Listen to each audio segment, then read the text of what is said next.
A Case in Camera.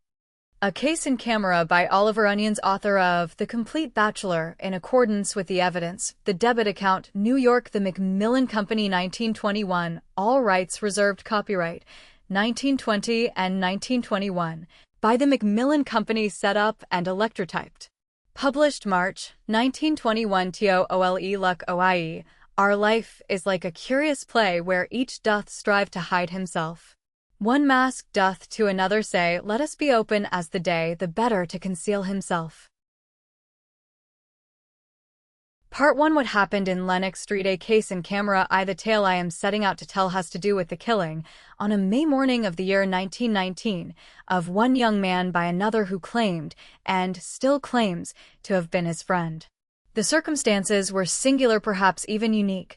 The consequences affected a number of people in various interesting ways and byways, and since the manner of telling the story has been left entirely to me, I will begin with the breakfast party that Philip Estill gave that morning at his studio in Lenox Street, Chelsea. Philip had at least two good reasons for being in high feather that morning. The first of these was that barely a week ago, with a magnificent new quill pen, he had signed the roll, had shaken August's hands, and was now Philip Estill, a.r.a. probably the most gifted among the younger generation of painters of the pictorial phenomena of light. And his second reason for contentment happened to arrive almost simultaneously at the wrought iron gate that opened on to his little front garden. We all knew that for many months past our barrister friend, Billy Mackworth, had been tracking down and buying in again on Philip's behalf a number of Philip's earlier pictures, prodigal pictures, parted with for mere bread and butter during the years of struggle, and now very well worth Philip's repurchase, if he could get them into his possession again. I may perhaps say at once that I don't think Philip owed his associateship to his pictures of that period. It is far more likely that the artist thus honored was Lieutenant Estill, RNVR, sometime one of the official painters to the Admiralty. A carrier's van stood drawn up opposite the gate, and I saw Mackworth's slim, silk-hatted and morning-coated figure jump down from the seat next to the driver. Evidently Philip had seen the arrival of the van too, for he ran down the short flagged path to meet us. "You don't mean to say you've brought them all?" he cried eagerly. "The whole lot." 14, Mackworth replied. "Glad I just caught you before you left." Estill and his family were leaving town that morning for some months on the Yorkshire coast, and it was this departure that was the occasion of the farewell breakfast. The three of us carried the recovered canvases through the small annex, where the breakfast table was already laid, and into the large studio beyond. There we stood admiring them as they leaned, framed and unframed, against easels and along the walls.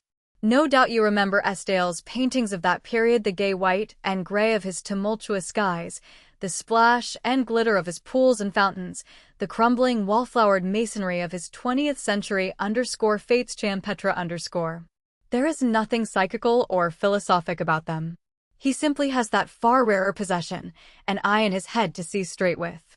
"Well, which of them are you going to have for yourself? Just by way of thank you, Billy," the painter asked. "Any you like. I owe you the best of them, and more. And of course here comes Hubbard. Always does blow in just as things are being given away, if it's only a pink gin. How are you, Cecil?" The newcomer wore aiguillettes and the cuff rings of a commander, RN. He was a comparatively new friend of mine, but for 2 years off and on had been a shipmate of Estill's, and I liked the look of his honest red face and foursquare and block-like figure. We turned to the pictures again.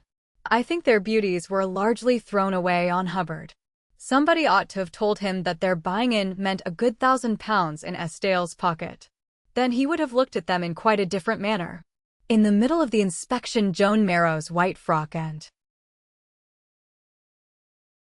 Buttercup had appeared in the doorway, and we were bidden to come in to breakfast. Monty Rook and Mrs. Cunningham had just arrived, which made our party complete. The little recess in which we breakfasted was filled with the sunlight reflected from the garden outside. Everything in it, the napkins and fruit and chafing dishes on the table, the spring flowers in the bowls, the few chosen objects on the buff-washed walls, the showery festoon of the chandelier overhead had the soft irradiation of a face seen under a parasol. Little shimmers of light, like love-making butterflies, danced here and there whenever glasses or carafes were moved, and the stretches of shining floor almost looked as if trout might have lurked beneath them. And where the tall French windows stood wide open, the light seemed to be focused as if by a burning glass on the two little Estienne boys who played beneath the mulberry that rose above the studio roof. I don't suppose the whole of Chelsea could have shown a merrier breakfast party than we made that May morning.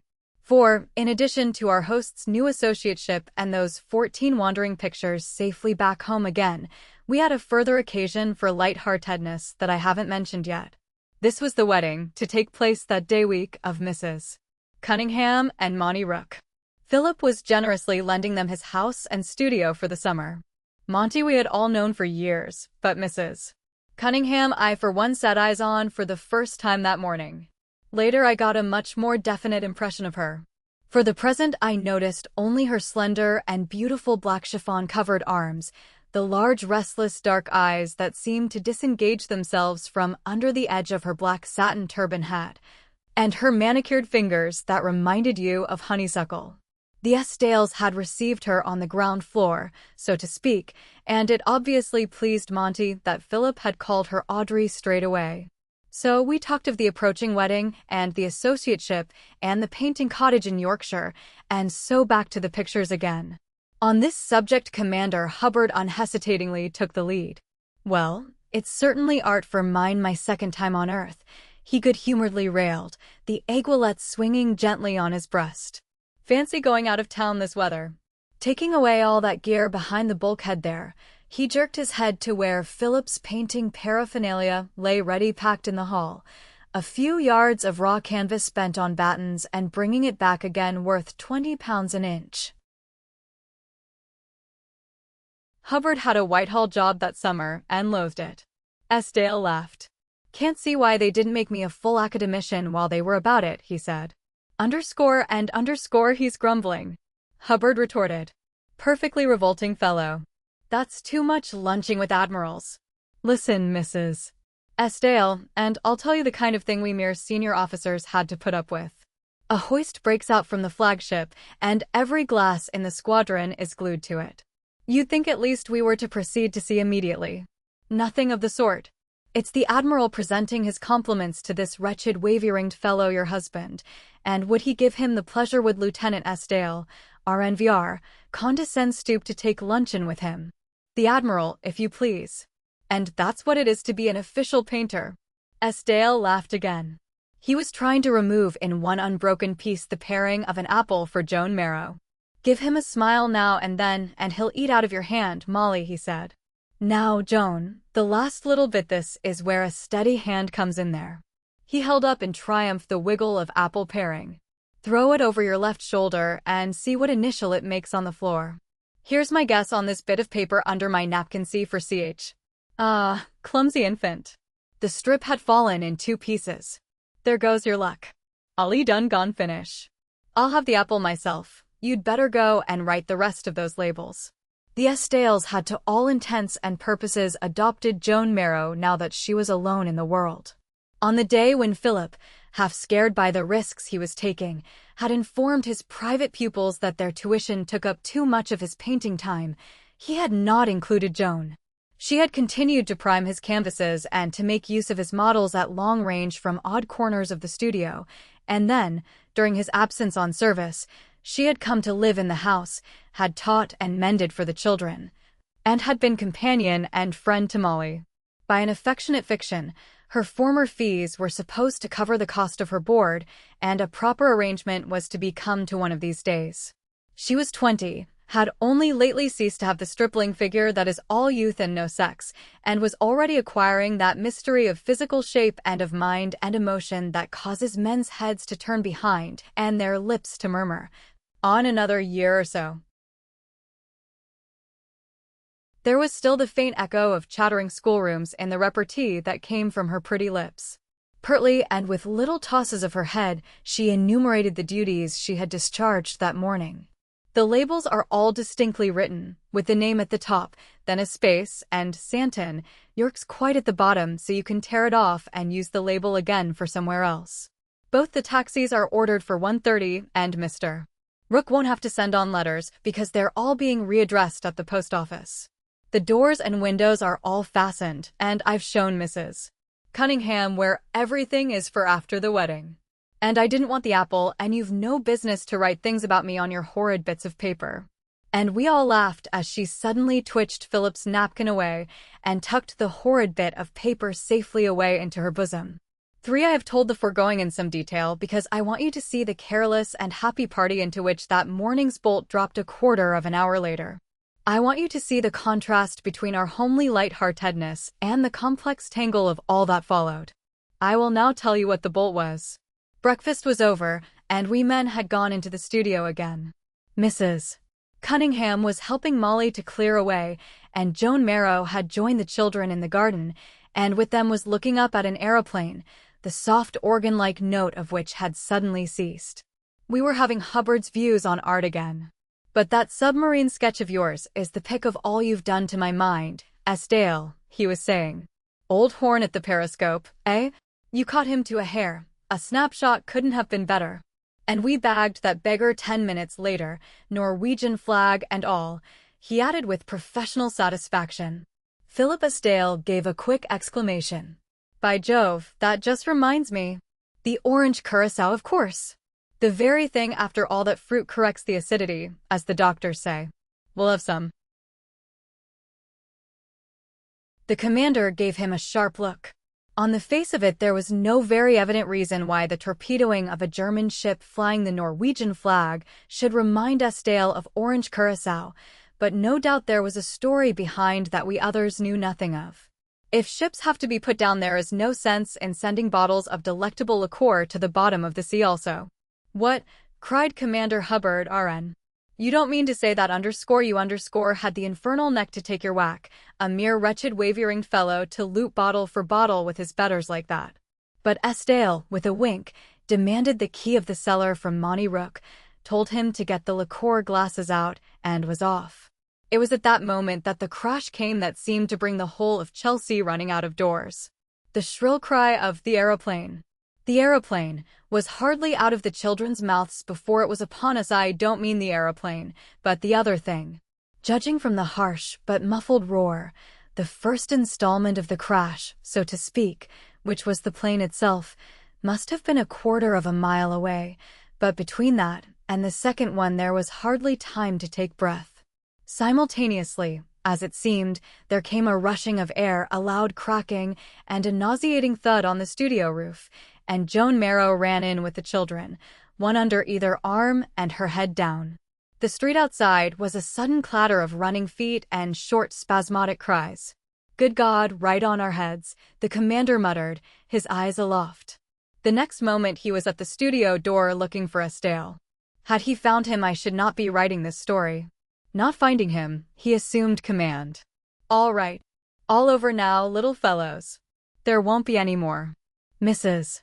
Estelle, you ladies will stay just where you are, please. Get on to the telephone, Mackworth. You other fellows come with me. He thought it better that somebody should investigate before the women began to move about too freely. For one order at any rate was superfluous, that to telephone to the police. Aeroplanes do not crash in Chelsea in the middle of the morning unobserved. Already the windows on the other side of the street were packed with faces, and every face was turned in the same direction. This was towards the torn fabric of a parachute that had lodged partly on the studio roof, partly in the branches of the mulberry in the garden. Hubbard ran out through the French windows and looked up.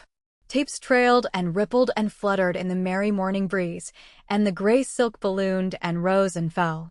But the sound of running feet warned Hubbard not to pause. He strode quickly down the flagged path, shot the catch of the wrought iron gate in the faces of the two curious, and then hurried into the house again. He addressed Rook, who stood by the group of shocked women. Here, you seem to know this house pretty well. How do we get up there? He asked. Bathroom window, I should think, Rook replied. This way. The bathroom lay at the end of a short passage on the floor above. The three of us dashed upstairs. Rook tried the bathroom door, but found it locked. Damn, he muttered, and then I reminded him that possibly he had the key of it in his pocket. It was oddly irritating to watch him try first one key and then another. We wanted to tell him to make haste, as if he could have made any greater haste than he was doing. Then luckily, he hit on the right one. The door opened, we sprang across the cork-covered floor, and Rook began to tug at the window catch. The window was one of these late Victorian windows with a colored border and white incised stars, and already the tragic huddle a dozen yards away could be seen, violently crimson through the red squares and morbidly blue through the blue ones. Then, as the sash flew up, all was sunshine again, and the wrecked parachute and the two men enwrapped in its folds could be seen only too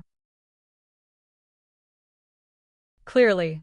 Monty Rook had a new silver-gray suit on that morning, but already he had thrown one leg over the sill. "I'm not so heavy as you fellows," he muttered. "I'm not so sure about this gutter. Give me a hand while I try it. Then I can shin up that spout over there." Hubbard took the small, nervous hand in his own beefy fist and let him down 3 or 4 feet. "All right," said Rook, after a moment's trial, and, spread-eagled out on the annex roof, he began to make his way towards the higher roof of the studio beyond. "Tapes oughtn't to have fouled like that," I heard the commander say under his breath as we watched. "Parachuting's safe enough if you're any height at all. This breeze, I suppose, and risking the double load. Wonder they didn't go slap through." It was, indeed, merely by inches that the two men had missed the roof glass. Apparently the parachute, the roof frame, and the mulberry had shared the shock among them. Not that another 15 feet would have made much difference to the poor devils, I couldn't help thinking. The street was now a densely packed mass of faces, all watching Rook's progress. Even the whispering had ceased. Then cries of, "Make way there," were suddenly heard. 50 yards away a ladder, preceded by a plump young man in a horsey checkcoat, was being passed over people's heads. Every hand that could touch the ladder did so, as if out of some odd pride of assistance. What anonymous mind had foreseen the need of it none could have told. Down below Mackworth opened the gate. An inspector, followed by a couple of constables, and the last relay that bore the ladder, entered, and Mackworth closed the gate again. The ladder was set up by the splintered mulberry, and the inspector and one of the constables joined Rook on the roof. 5 minutes later Rook was down again. Hubbard and I had also descended. We met him as he came in at the French window. "Well?" we both demanded at once. He was agitated, as indeed he had some reason for being. He had had an unpleasant task. Before replying, he advanced to the breakfast table and poured himself out some water into the nearest glass. The glass knocked unsteadily as he set it down again. Then he glanced down at his clothes, made a movement as if to brush the grime from them, but gave a jerk to his tie instead. Nevertheless, his news was not all bad. In one particular it was rather astonishingly good. One of the two men, it appeared, was by no means fatally hurt, was, indeed, quite likely to pull through. "Do you know who they are?" Hubbard asked. Again Monty seemed preoccupied with his clothes.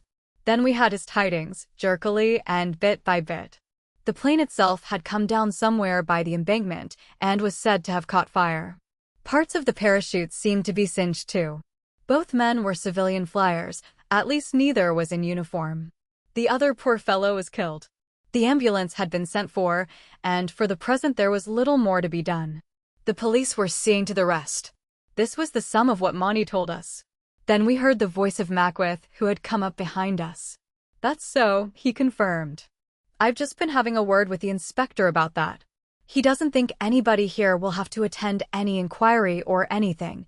The police evidence ought to be enough. So I was thinking, Mrs. Esdale," he turned to Molly, whose face was still pale and drawn and who bit the corner of her lip incessantly, "that the best thing for you to do is to stick to your program just as if this hadn't happened. You'll do no good staying here." "You didn't see it," here Joan Marrow, from the little sofa, raised her head but dropped it again without speaking. "Well, I mean that even Joan didn't see anything that 500 other people didn't see just as well. Rook may just possibly be wanted, but anyway he'll be here. And as for Philip," he broke off abruptly. Of a sudden we all stared at one another.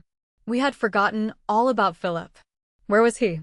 If you remember, he had gone down into the cellar to fetch a bottle of wine. And in performing this simple errand he had been away for close on half an hour. Molly Esdale, all on edge again, turned swiftly to Monty Rook. "Where is he? He did go down there, didn't he? You did give him the cellar key, didn't you? And nobody heard him go out of the house." Well, that was a matter that was very easily ascertained. Already Hubbard had taken a stride towards the door that led to the cellar. But he did not reach the door. A footstep was heard behind it and the turning of a key, and Estienne entered.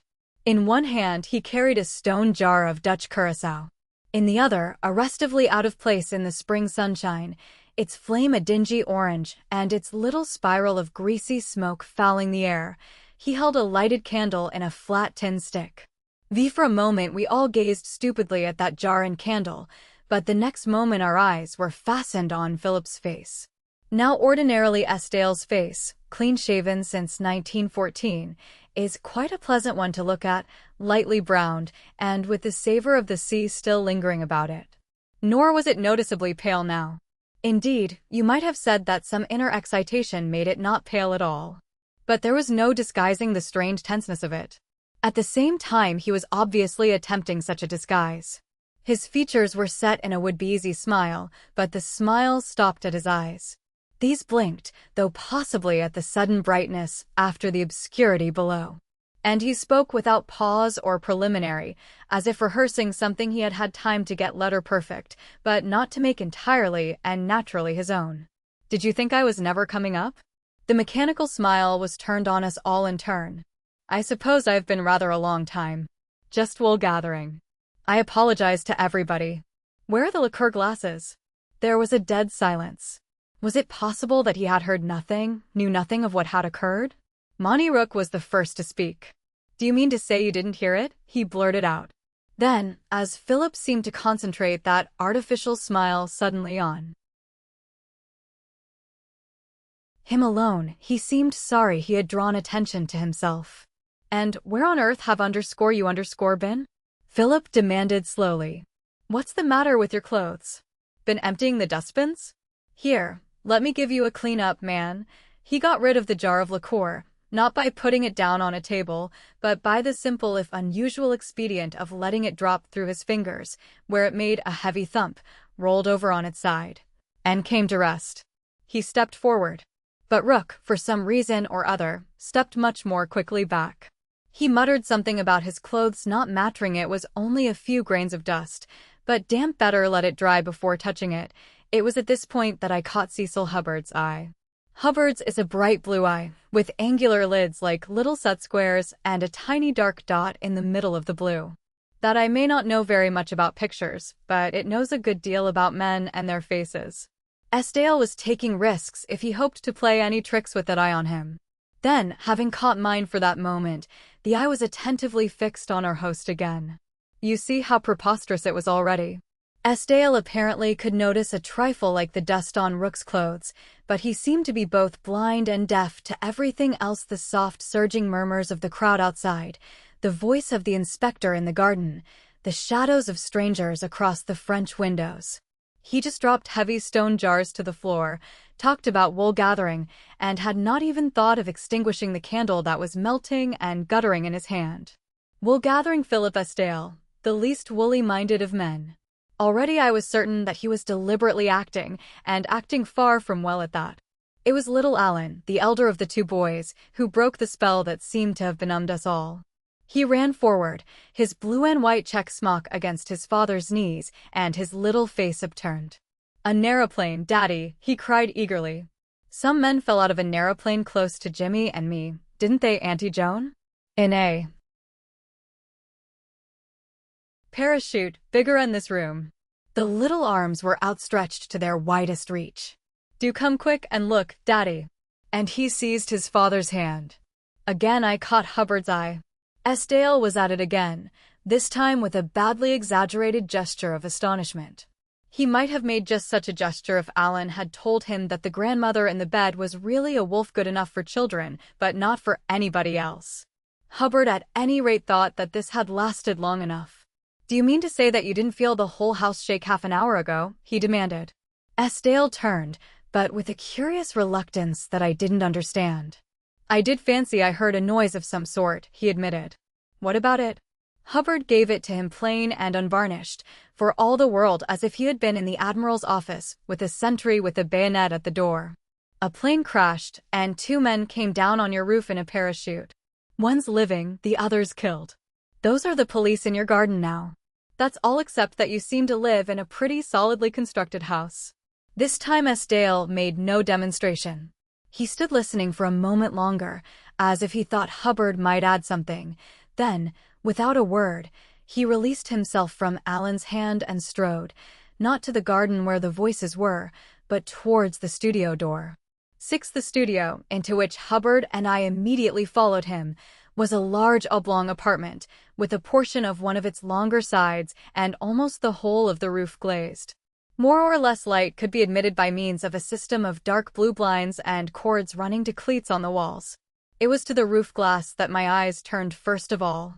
One corner of it was darkened, as if melted snow had slipped down its slope, but the irregular triangle thus made was not so dark but that the shapes of the 2 heads could be seen, a little darker still. Nearer up to the ridge one thick pane was badly starred, and in the middle of the star was a small hole. This I judged to have been made by the broken branch that still brushed and played about it. A couple of pictures had fallen from the walls and lay face downward among their sprinklings of broken glass on the floor. 1 or 2 others were disarranged. Otherwise the apartment seemed to be undamaged. Esdale's behavior was now odder than ever. With those 2 men lying on the roof just over his head and the police moving about the garden outside, apparently he found nothing more urgent to do than to move displaced rugs about and to push at the bits of broken glass with his foot. And he did this with the candle, now a stalagmite of tallow, still licking and flickering in his hand.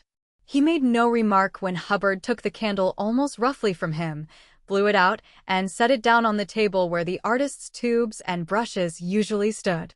"We'll be rid of that first of all," he said. "Unless it's a mascot.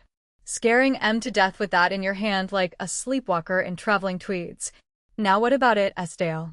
There was sudden attention in Philip's attitude, though he still looked down at the floor and pushed at a rug with his toe. "What about what?" he asked. "About this last half hour." "You mean where have I been?" "I went down into the cellar. I went to get that liqueur. That doesn't take half an hour, and it certainly didn't take this particular half hour." To this Esdale made no reply. "Come," said Hubbard again after a pause. "You admitted just now that you thought you heard something." The words came slowly. "Did I?" "Yes, I remember. But it was all muffled. Honestly, I couldn't tell from the sound that it was all this." "Was that when you were down there, or as you were going down, or when?" "I just got down, I think." "But didn't you wonder what was the matter? What kept you all that time? And what's the matter with you now that you have come up?" "The matter?" Esdale began once more to parry, and then suddenly his manner changed. For the first time he looked up from the floor, and the mask, whatever it was, almost dropped. "Look here, you fellows," he said almost appealingly, "you might see I'm a bit worried.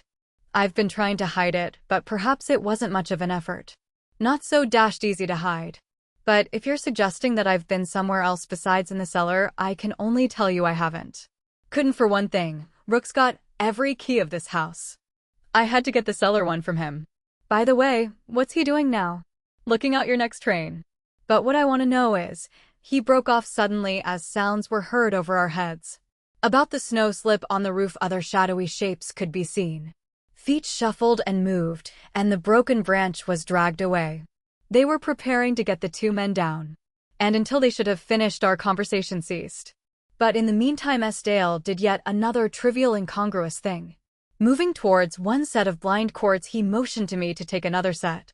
With short sticking tugs we drew the blinds across a foot at a time, and soon only narrow gold lozenges of sunlight showed among the rafters. All below was a dark blue twilight, as if for an obsequy within instead of for one on the roof. Then, when from the cessation of sound all appeared to be over, Hubbard made a fresh appeal. He took the painter's arm. "Now let's have this out," he said. "No good letting a thing get way on when a few plain words will stop it. A perfectly ordinary thing's happened. Simple parachute accident. No mystery about it whatever. The mystery only begins when you come in carrying your damned candles and dropping jars and coming in here to tidy up instead of going outside to see what's happened. That's where the answer begins to be a lemon, my son. Listen to me. Whether you heard that crash or whether you didn't, at any rate you know all about it now. Then why can't you be just decently upset like the rest of us and have done with it? Decently upset. The words seemed to strike him. Have I been behaving any other way? You were behaving damnably indecently when you came up out of the Orlop there, and that was before you were told a word of all this, remember. At last Estienne saw the point. His behavior had been extraordinary for whole minutes before the situation had been explained to him.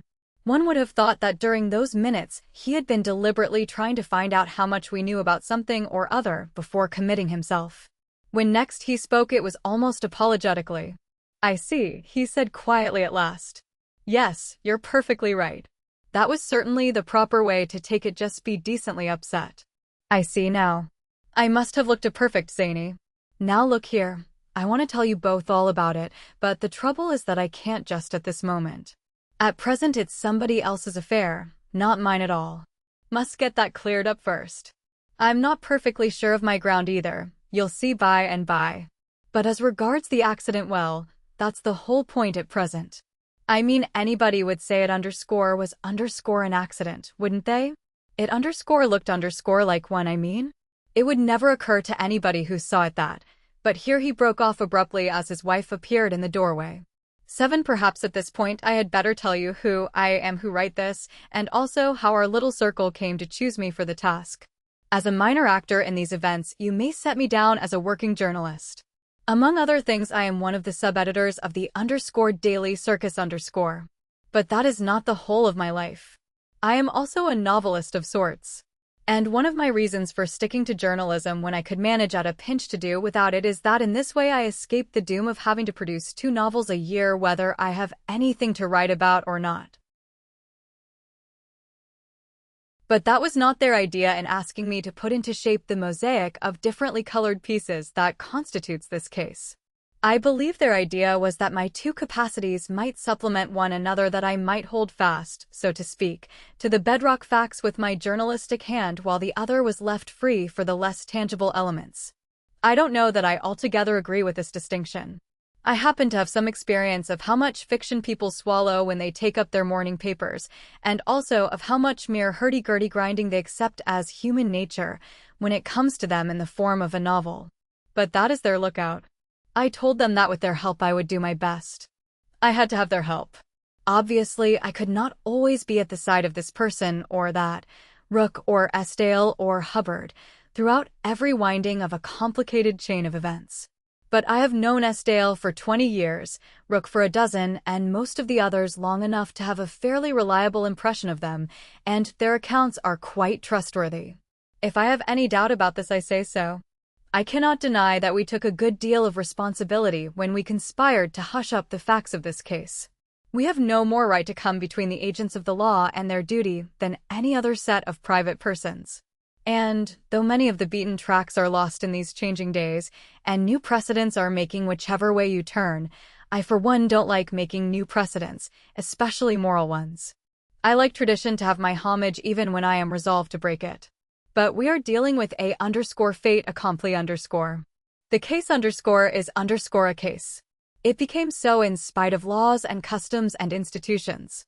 First, one person acted as according to the laws of his individual being he had to act, and another did the same, and then another, and so on, until the phenomenon was complete. So, as my chief business in life is precisely those human accidentals that make us all different beings destined to different acts, perhaps they have chosen their historian more or less rightly after all. One caveat, as Mackworth would say, I must enter, however. This is with regard to my own services in the war that is now over. Most of these services, though as a matter of fact performed in belt and khaki, might just as well have been discharged in a dressing gown, so unadventurous for the most part were they. Thanks to a joyride, I did just see war, but for the rest I went where I was told to go and did what I was told to do. It is therefore just possible that from the point of view of those who lived in the hell I only briefly visited, one or two of my values may be a little out. The North Sea cannot be quite the same to me that it was to Estienne and Hubbard. The air means just what it meant to Maxwell and Chummy Smith. For this I am afraid there is no help. But there is always the chance that if I have minimized, they might have stressed a little unduly. For while our case has nothing to do with war, war is always antecedent to it, as for a generation to come it will be antecedent to everything. So, on this understanding, we may get on with the tale. 8. A slightly embarrassing little scene next took place in that breakfast room in Lennox Street, Chelsea. Rook had put down the timetable, and Molly Estienne's face wore an expression of exasperation. It appeared that Philip wanted to pack his family off according to program, but wished to remain behind himself. For this he gave no reason, or rather he gave several reasons, all of the thinnest description. But how tiresome, broke from Molly. Why on earth do you want to upset everything like this? Philip muttered something about the newly arrived pictures needing a thorough overhauling. And the children already, all but their hats. Molly exclaimed. Better hurry them up.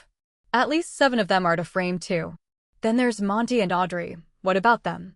When you offer people a house, but at this one of Mrs. Cunningham's slender hands was imploringly raised. Her small mouth was parted in appeal. Oh, please. Don't think of that. I should be miserable if I thought that was going to make any difference. But of course it makes a difference, Molly declared. All your things will be coming here, all your things for the wedding, and anyway, you won't want Philip hanging about the place. Better never have offered the house at all. Oh, for a day or two I shan't be in the way, said Philip uneasily. But it was awkward for all that.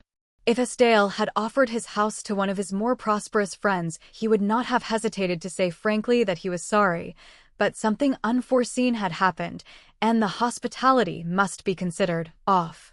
But this was different. It was known that these two were the reverse of well off. Monty, as a matter of fact, had already given up his rooms in Jubilee Place, and I had gathered at breakfast that Mrs. Cunningham only intended to occupy her bed-sitting room in Oakley Street for a very few days longer. There was her story, too, which I shall come to presently. Philip's decision certainly upset a number of minor arrangements. Oh, it's too ridiculous, Molly declared again with vexation. If it means that the wedding's to be put off, I don't feel like going away at all. But Philip only continued to mumble soothingly that it would be quite all right, and it wasn't for long, and nobody had said anything about putting off the wedding. The situation looked rather like a deadlock, and Mac already had his silk hat in his hand, and the commander's white-topped cap was tucked under his upper arm. Whether Philip went or stayed was a private family matter after all.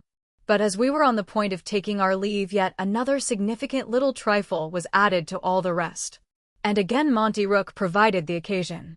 Monty, I ought to say, is one of these fellows who, whenever any odd job is to do, especially a domestic one, instinctively seems to take it upon himself. I dare say his living in rooms and studios hardly big enough to turn around and has made him methodical in his habits. It was Monty, for example, who had looked out the train in the timetable. It was Monty who had picked up the jar of curacao when Estienne had let it fall to the floor, and it was Monty who, just as the rest of us were leaving, wandered off towards the studio, presently returned again, sought the kitchen, and reappeared with his sweeping brush. What are you going to do with that? Philip asked, seeing him making for the studio again. I thought I'd just sweep up that broken glass, Monty replied. Better leave it, Philip answered. Monty carried the brush back to the kitchen again, and presently wandered off to the studio once more. Estienne must have had eyes in the back of his head, for I, who was facing the studio, had not seen Monty preparing to draw back the roof blinds again. I wouldn't bother about that just at present, Estienne called rather loudly. Just see if there's a train about tea time, do you mind? Monty, once more returning, took up the timetable again. Philip walked with us to the door. Then another little exclamation broke from him. Monty had put down the timetable and had asked him for the cellar key. What on earth do you want the cellar key for? Philip demanded. To put this jar of stuff back, Monty replied. It won't be wanted now. Hereupon Philip broke out with a petulance that struck me as entirely disproportionate, if indeed there had been any occasion for petulance at all. "Oh, we can do that any time. We've got all the rest of the day to ourselves, haven't we? Sit down and smoke a cigarette or something. You've done about enough for one morning." It was then that we left. Part 2. What happened outside. It may have already struck you that while Estienne, a responsible householder directly interested in any unusual occurrence on his premises, had not once been into his garden to see what the trouble was, I myself, a journalist with quite a good news story in the wind, had shown little more eagerness. Well, I will explain that. In the first place, we have our own reporters, who do that kind of thing far better than I can. Next, however interesting things outside might have been, I had found them quite interesting enough inside. But my real reason was this. Rook had said that both these aviators were civilians. Well, as regards civilian flying, we on the _circus_ had something that, for want of a better name, I will call a policy. To speak quite frankly, this policy was a supine one enough, and merely consisted in waiting for a definite lead. As you know, no such thing as a definite lead existed. Except for war purposes, the future use of flying was at that time the blankiest of blanks. It is true we talked a good deal about it, but that was merely our highly specialized way of saying nothing and filling space at the same time. Nobody admitted this lack more readily than those who had drawn up the provisional regulations. These were merely experimental. Any accident might change them at any moment, and, in one word, all our experience was still to be earned. For this reason, I was just as much interested in opinion about the facts as I was in the facts themselves, and already I was looking forward to an exchange of views with Hubbard and Mackworth. But time had flown. Both Hubbard and Mackworth had appointments for which they were already late, the one at the Admiralty, the other in the Temple. I therefore parted from them at Sloane Square Station, and, being in no great hurry myself, turned back along King's Road. What I was in search of was a representative public house. We have all heard of the man in the street. You often get even closer to the heart of things when you listen to the man in the pub. I think it was the sight of a plumpish young man in a horsey brown coat that settled my choice of pub. For a moment I couldn't remember where I had seen that or a similar coat before. Then it flashed upon me. A man in just such a coat had preceded that ladder that had been passed over the heads of the crowd in Lennox Street, and he or somebody very like him had managed to get inside Estienne's gate and to secure a privileged position within a few feet of the mulberry tree in which the parachute had lodged. I followed this coat through 2 glittering swing doors a little way, round the corner from the King's Road, and found myself in a closely packed saloon bar full of tobacco smoke and noise. Too, I will venture to say that the man I followed was never shut out of a tube lift in his life, however crowded it was. He jostled through the throng about the counter as if it had been so much water. I learned presently that he had had no sort of interest or proprietorship whatever in that ladder that had been passed along Lennox Street. Seeing a ladder approaching, he had merely pushed himself forward, had placed himself at the head of it, and, with energetic elbowings and loud cries of "make way there," had made it to all intents and purposes his own, squeezing himself in at Estienne's gate with such nice judgment that the very next man had been shut out. He called this managing it a treat, and I further gathered that neat things like this usually did happen when Harry Westbury was anywhere about. The aeroplane accident had at any rate given the license trade of Philip that morning. When I asked for a glass of beer, I was curtly told only port, sherry, and liqueur brandy 3 shillings. Yet many a 3 shillings was cheerfully paid. Nothing so stimulates conviviality as an undercurrent of tragedy. Apparently half Chelsea had given up all thought of further work before lunch, and in my saloon bar there were already signs that more than a few would make a day of it. And so bit by bit I managed to edge myself nearer to Mr. Harry Westbury. I dare say you know the kind of man. If the house had a billiard room upstairs, no doubt he had his private cue in it, as well as his private shaving pot at the barber's round the corner. For all his freshness and plumpness, there was nothing of the jovial about him. Either he had no humor, or he did not intend that humor should stand in his way through the world. His convex blue eyes were hard and bullying, and his rosebud of a mouth never blossomed into a smile. Probably his wife had a thin time of it, but she would have as good a fur coat as any of her neighbors. He was holding forth as I drew near on what he called this Tom, Dick, and Harry sort of flying.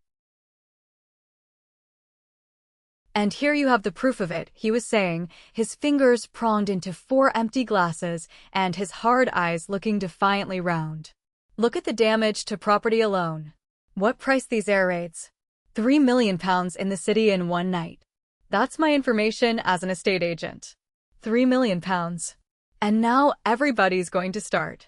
What I want to know is it peace or war we're living in? That's what I want to know."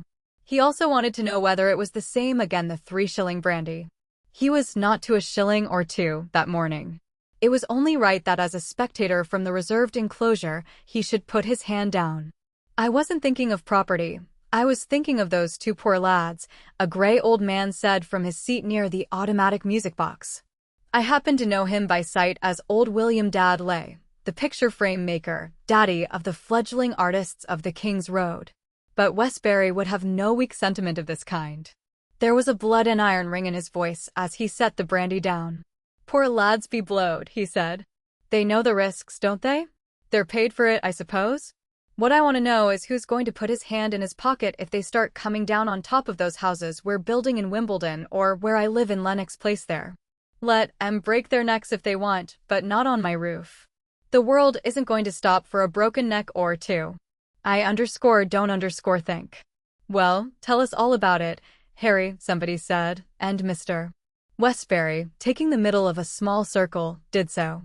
"I am not going to trouble you with all," he said, "but only with as much as I saw fit to make a mental note of." At this stage of our case, he was simply a vain and interfering busybody who had had a rather better view of things than anybody else. But first of all I noted the obstinacy with which he dwelt on the fact that Monty Rook had been first on the roof, several minutes before the arrival of the police. There was, of course, nothing in this, excepting always Westbury's dull insistence on it. Next, he described in detail the bringing down of the 2 men. There was nothing remarkable here either, except that the living one had kept on moving his hand all the time like this, illustrated by an aimless fluttering of the right hand, now a few inches this way, now a few inches that. But I had an involuntary start when Mr. Westbury pompously announced that he had offered himself to Inspector Webster as a witness in case he should be wanted. It was, of course, just what such a fellow would do, if only out of vain officiousness, and I don't quite know why I didn't like the sound of it. I had gone into that saloon bar to glean, if possible, what people at large thought of flying over London, what their temper would be if there were very much of this, and similar things, but instead I had apparently hit on some sort of a human bramble, who hooked himself on everywhere with a tenacity out of all proportion to the value of any fruit he was likely to bear, and who would scratch unpleasantly when you tried to dislodge him. There was nothing to be uneasy about, but the whole of the events of that morning were so far inexplicable, and to that extent intimidating.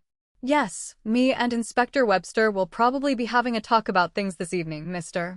Westbury continued with hearty relish. "We're neighbors in Lenox Place, the very street behind Lenox Street you can see right across from my bedroom window. So I had my choice of 2 good views in a manner of speaking. 5:20 to 2. Not worth while going home for lunch now. May as well be hung for a sheep as a lamb. I wonder if they've got a snack of anything here. If they had, I have not the least doubt he got it." 3. Musingly, I mounted an eastward-bound bus and sought my office. The more I thought things over, the less able I became to shake off the sense of accumulating trifles, of gathering events. And it was as I passed through Pimlico that yet another incident, temporarily forgotten, came back into my mind.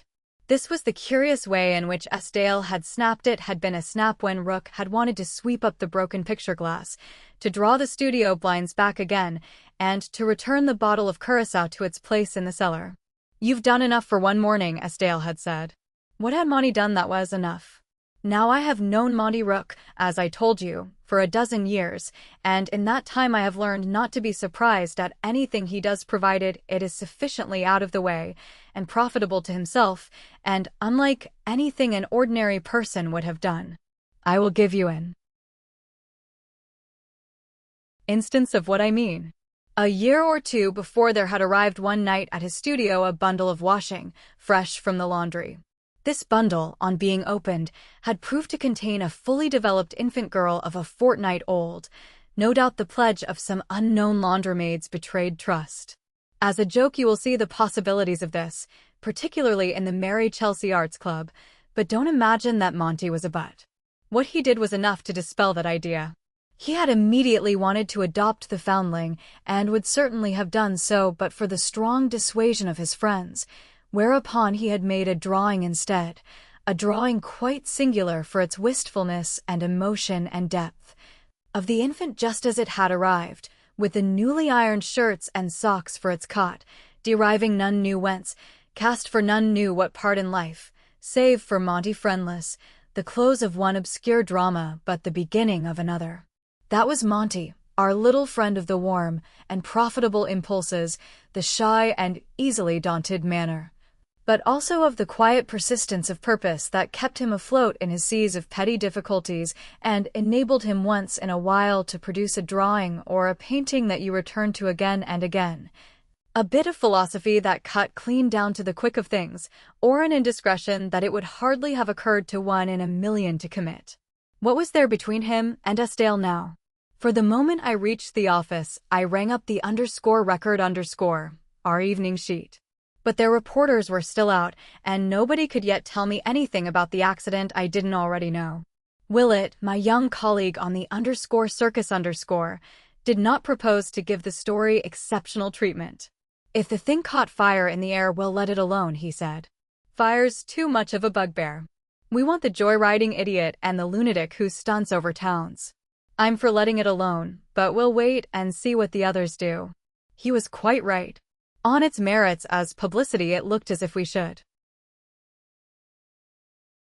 hear little more of the case. I settled down to my work. I had not actually expected that Hubbard would ring me up, but I was not greatly surprised when, at about 4 o'clock, he did so.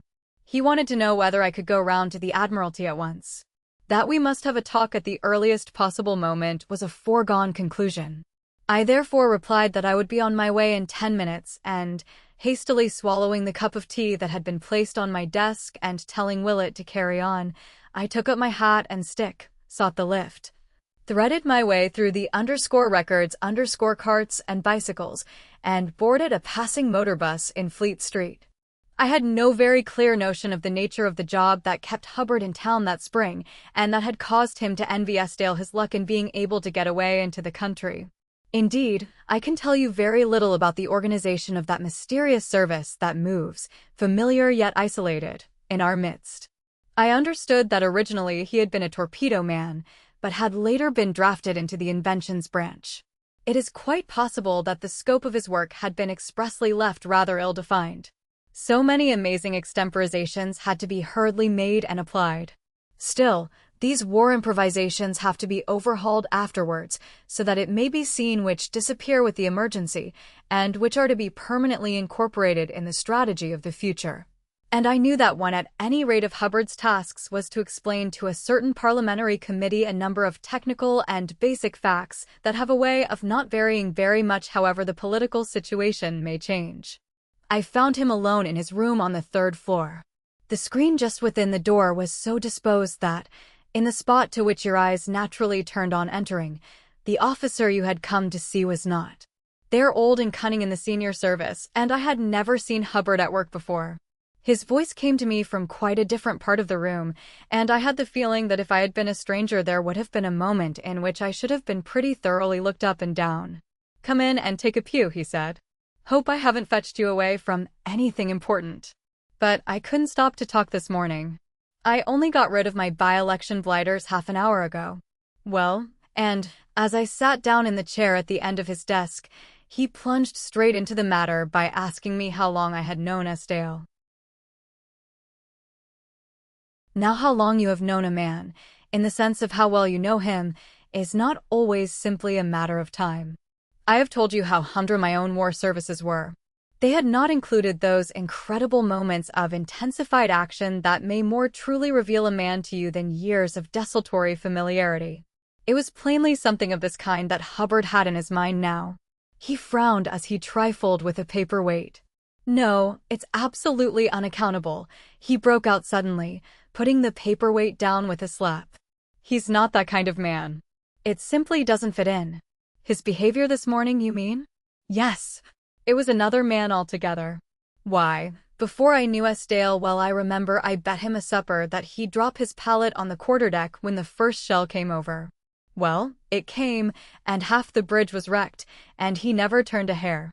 Just carried on with that sketch of Hopkins at the rangefinder. Absolutely undefeated sportsman.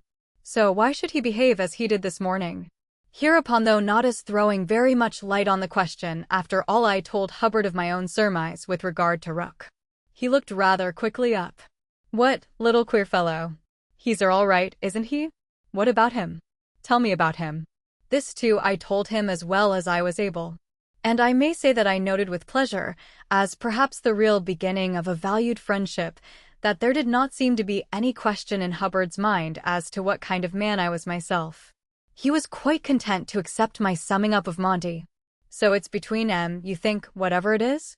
Or else I give it up, I replied. I wonder if you're right, he mused. But then, he added suddenly, what about all that time he spent in the cellar?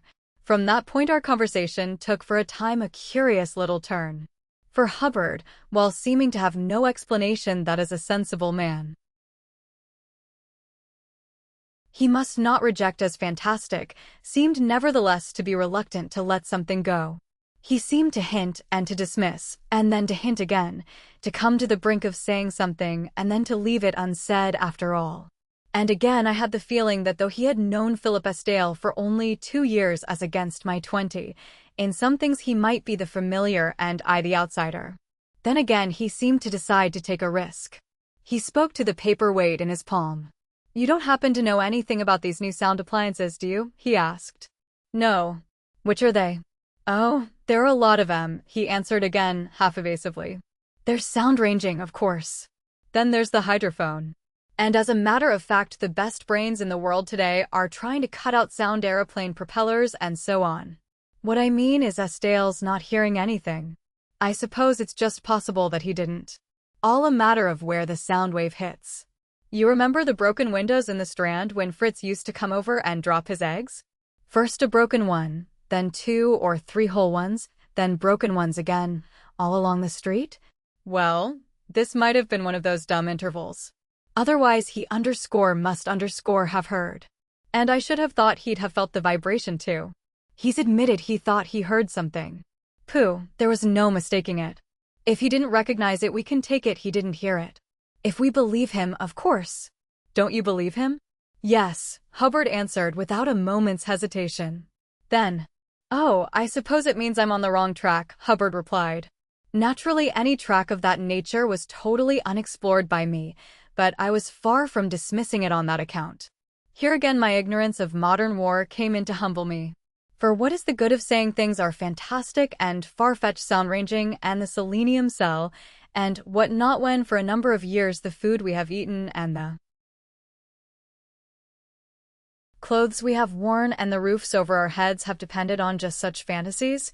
Not for nothing were those clusters of listening cones at Hyde Park Corner and on Parliament Hill, not for nothing those wireless masts over our heads at that very moment.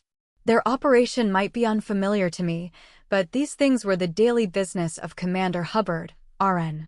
He turned as naturally to them as I myself turned to those equally mysterious things, a man's motives and the operative emotions of his heart. For all that, said Hubbard abruptly, I should like to have a good look at that cellar of his. I was silent. I didn't know whether his wish to see the cellar included sound experiments on the roof also. More than that, he continued slowly, by the way, did Mrs. Estelle and the children get away? That I did not know. Well, what about going round this evening to see? The chances are that they did if I know Philip. I don't mean that. I mean what about going round to see that cellar, Hubbard replied. I didn't say so, but I had a sudden wonder, quite new and born all at once of I don't know what, whether Estelle might want us to see his cellar. However, we went, and at a little after 8 o'clock rang the bell we had rung under such very different circumstances at breakfast time that morning. The parachute still waved in the mulberry, and a few policemen were unobtrusively hanging about the street. Two of these did not move very far from the gate. I supposed that in view of pending inquiries it was important that the parachute should not be touched. We waited so long for an answer after ringing the bell that I had almost concluded there was nobody at home.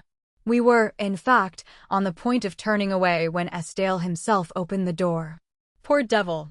I learned presently that he had had callers enough that afternoon to make him wish to disconnect his bell altogether. Interested parties of all sorts, a dozen of them at least. He had as a matter of fact removed his telephone receiver from the hook. He said its ringing had nearly driven him mad.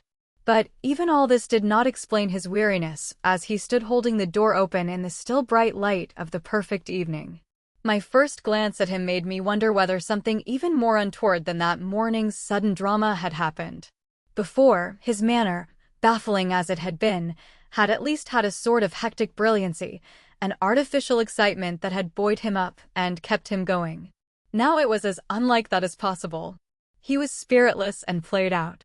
He no longer seemed to wish to keep everything and everybody at arm's length. Indeed, we had his reason almost before he had closed the door behind us. "Of course, you've heard who it is," he said to Hubbard in a dull voice. "No. Who?" "Chummy Smith." Only the fanlight over the door let in the last of the day, but it did not need light to reveal how the name Estienne had spoken affected Hubbard. To me this name conveyed nothing for the moment. I heard Hubbard's indrat of breath. "You don't say so. Good God. Which? The dead one?" "No. The other." I happened to ring up the hospital to ask how he was going on and learned that way. That was before I took that infernal receiver off. "Come in. I'm all alone." "Your people got away then?" "Yes," said Estienne. And I fancied I heard him grunt, "Thank God." "Who's the other chap?" Hubbard asked as we walked along the passage. "Fellow called Maxwell." "Never heard of him." "Did you?"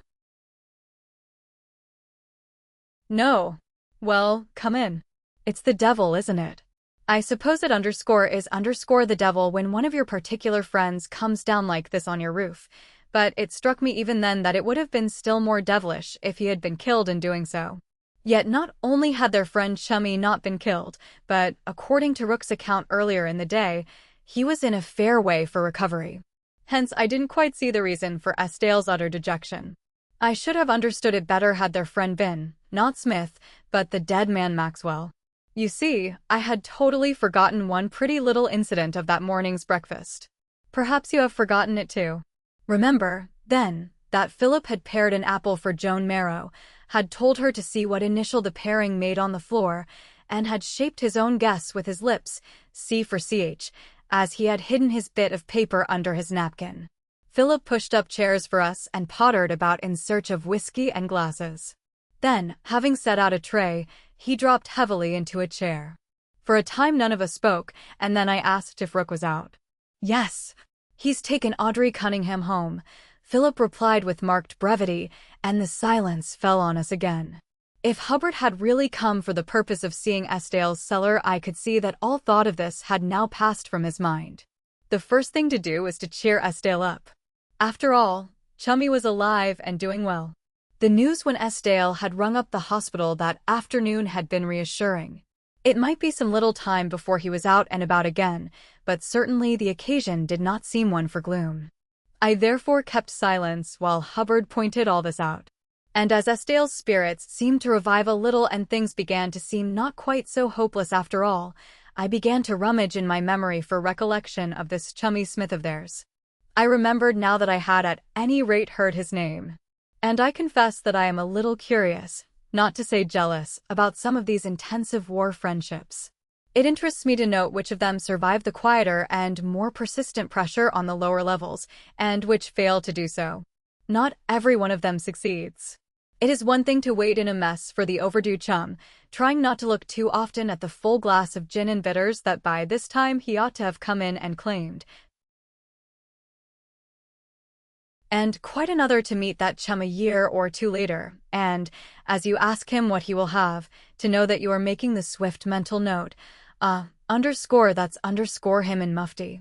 But this Rubicon had been safely crossed in the case of Chummy Smith. I began to piece together odd things I had heard. Philip, meeting him in Coventry Street 6 months before, had stopped, spoken, and had presently brought him home to a scratch supper. A fortnight later Chummy had dropped in again unannounced. Thereafter he had continued to come at fairly frequent intervals. He and myself had never happened to call at the same moment, that was all. "Who do you say he's flying for now?" Hubbard asked presently. "The Eglon Company. He's a goodish bunch of shares in it, I believe. Knows his job, too. Ever see him zoom?" He described Smith's performance of this terrifying maneuver, with the fire of the Lewis gun reserved till the last 20 yards, then the fiery bridge-clearing Rafale, and the upshooting like a rocket as he cleared the rail by a yard. "Yes, he's a dashed good youngster," Hubbard agreed. "Thank the Lord he's all right." But Esdale only leaned his head wearily on one hand and sat gazing moodily at his whiskey and soda.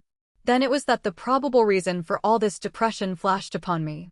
Then it was, in that moment, that I remembered that apple paring, Joan's adorable little schoolgirl's outbreak, and her tucking away of that piece of paper into her breast. Philip Esdale was 39, young Smith 24. That is a difference of 15 years, but a young man of 24 could be quite devoted to Methuselah himself if there was a young woman anywhere about. Those frequent calls after that meeting in Coventry Street simply meant that Philip's leg had been pulled. Chummy Smith was no doubt very fond of Philip, but he was even fonder of Philip's wife's help and companion. And Joan had seen the crash. No wonder Philip thanked God that she didn't know who it was she had seen come down.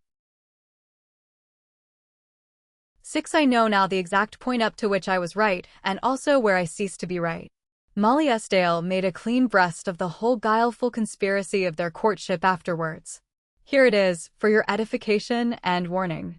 Molly had several times been down to visit Philip in his billet at the Helmsea station. There it was that she had first seen Chummy. At first, she had not been able to single out Chummy from the rest of the uniformed mob that led such a mysterious existence down there, a world of womanless men, who paraded at all hours of the day and night, suddenly vanished by the half-week together, turned up smiling again, danced with one another to the grinding of gramophones, played cards and snooker, howled round pianos and swapped yarns, Kirchners and pink gins. To Molly their uniforms were of two kinds only, khaki and dark blue. In course of time she had come to pick out Chummy as wearing both khaki, but with the rings and shoulder badges of the other service. The lad made Philip ask him to tea, and the next time, in Philip's absence, Chummy had asked her to tea. And so to the sky-blue uniforms and the monochrome of mufti again, by which time Chummy and Molly were firm friends. I believe she threw the youngsters together from the moment Philip first brought Chummy home to Lennox Street. She says she didn't, and refers me to Joan. I wouldn't hang a dog on what Miss Joan says on such a matter.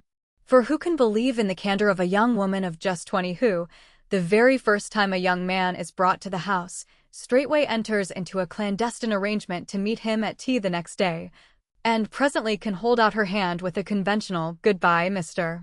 Smith," as if the last thing that entered her head was that she would ever set eyes on him again? It takes the nerve of the modern young woman to do that. The case of Mr.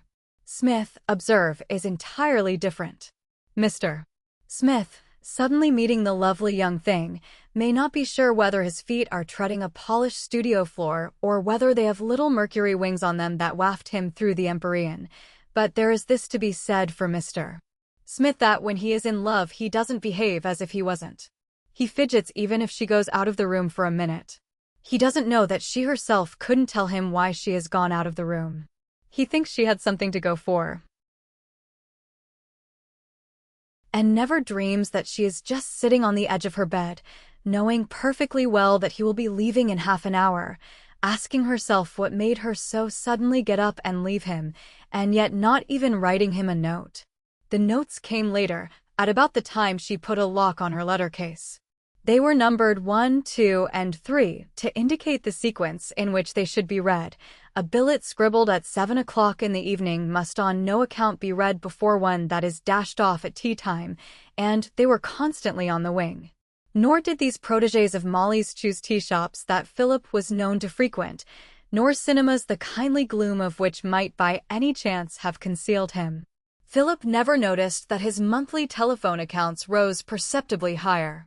True, he did ask one evening why the children had been put to bed while it was still broad day, but he was not told that he might find the reason walking hand in hand under the trees in Richmond Park. It is no good asking whether Joan and Chummy were engaged. What is a young woman's engagement nowadays? No doubt Joan's father had in his day ceremoniously waited upon her maternal grandfather-elect and had had the honor, and so on. But Miss Joan always reminded me of the private with the field marshal's baton. She seemed to have come into the world with a will of her own, a latchkey and her marriage lines all potentially complete. I remember she called an engagement an understanding. If by that word she meant what the psalmist meant, she certainly made haste with all her heart to get it. Of course, Philip had sooner or later discovered what was going on under his abused roof, and now knew all there was to be known about it. And it must have occurred to him also that, with letters numbered 1, 2, and 3 flying backwards and forwards all the time, any interruption of more than a day or two would set Joan, away in Santon, Yorks, anxiously wondering what was the matter. You are now to see how far I was right in this. 7. The lights he had switched on were a couple of standard lamps only that worked from plugs in the wall. Both had mignonette-colored shades, and while one shade stood a-tilt near the siphon and glasses, the other threw a soft light on Philip's little escritoire. As he sat, the light crossed his breast only, leaving his face in a half-transparent obscurity. A few yards away, the entrance to the studio made a dead black oblong, so completely without trace of the evening light that must still be lingering in the world outside that I judged that the dark blue roof blinds were still drawn. I suppose it was these roof blinds, and Philip's apparent disinclination to have them touched, that brought my surmises with regard to Monty Rook into my mind again. And somehow, back again under the roof where the tragedy had happened, these surmises seemed to have grown a little more threatening. Why this alteration of values should take place in me I didn't know, but there it undeniably was, hovering, so to speak, in the spaces above the unlighted chandelier, approaching as it were to the very edge of the penumbra that crossed our host's breast, and accumulated as in some dark powerhouse beyond the threshold of the black studio doorway. And as this feeling grew on me, lesser feelings seemed by comparison to grow less still. My hastily seized on explanation with regard to Joan seemed all at once insufficient. A shock of some kind she would naturally receive, that was unavoidable in any event, but what would be simpler than to write to her immediately, to tell her what had been discovered since her departure, to promise to send her daily bulletins, and to warn her that for the present, in the absence of letters, these must suffice? I didn't know to what extent I was supposed to be privy to the Chummy Smith-Joan Merrow love affair, but in the circumstances I did not let that trouble me. I just said what I thought. She'll have to be told some time or other, I finished by saying. But for some reason or other he waved my words aside. Wouldn't do at all. His voice came from within the shade of the mignonette-colored lamp. Must think of something better than that. But she'll be expecting letters. And she won't get them. My way's much the kindest. What's the objection? Oh, heaps of objection, he answered evasively. I don't know half of M myself yet. On this I instantly fastened. Then you haven't seen the fellow yet you spoke of. I knew I had him. I could feel his mental wriggle. What fellow? You said this morning it wasn't your affair, but somebody else's. The fellow I mean is the somebody else. He spoke slowly. Do you mean Rook? You didn't mention any name. I mean Rook if it was Rook. This time we had to wait a long time for an answer, but at any rate it cleared the air when it did come. It was Rook. I don't remember very clearly exactly what I did say, but I meant Rook, he admitted. You say he's taken Mrs. Cunningham home. He's coming back, I suppose. With remarkable grimness Philip replied, You bet he is. You mean you told him to? Yes, and I told him to be pretty quick unless he wanted to drive me crazy. I said I'd give him time for dinner at the Parakeet, though. I was waiting for him when you came in. Then well, to put it plainly, do you want us to clear off? No, at any rate wait a bit, he answered irresolutely. I don't suppose he'll be long now. I don't know how much longer we should have continued to spar like this had not Hubbard suddenly put a question. He had evidently been thinking it over for some time, and he took care, with a preliminary "I say" and a pause, that he had Estale's attention before putting it. "I say," he said quietly, "about when you came up from below this morning. Why did you want to brush Rook's clothes?" And that settled it. Estale began with one more, "Did I?" but Hubbard did not let him finish. "Yes, you did," he cut him short. "It was the very first thing you did. And he jumped back when you tried to touch him." "Why?" There was no further attempt at prevarication.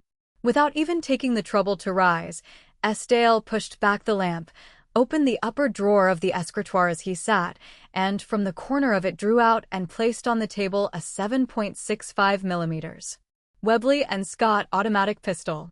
Honestly, I don't know whether I was surprised or not.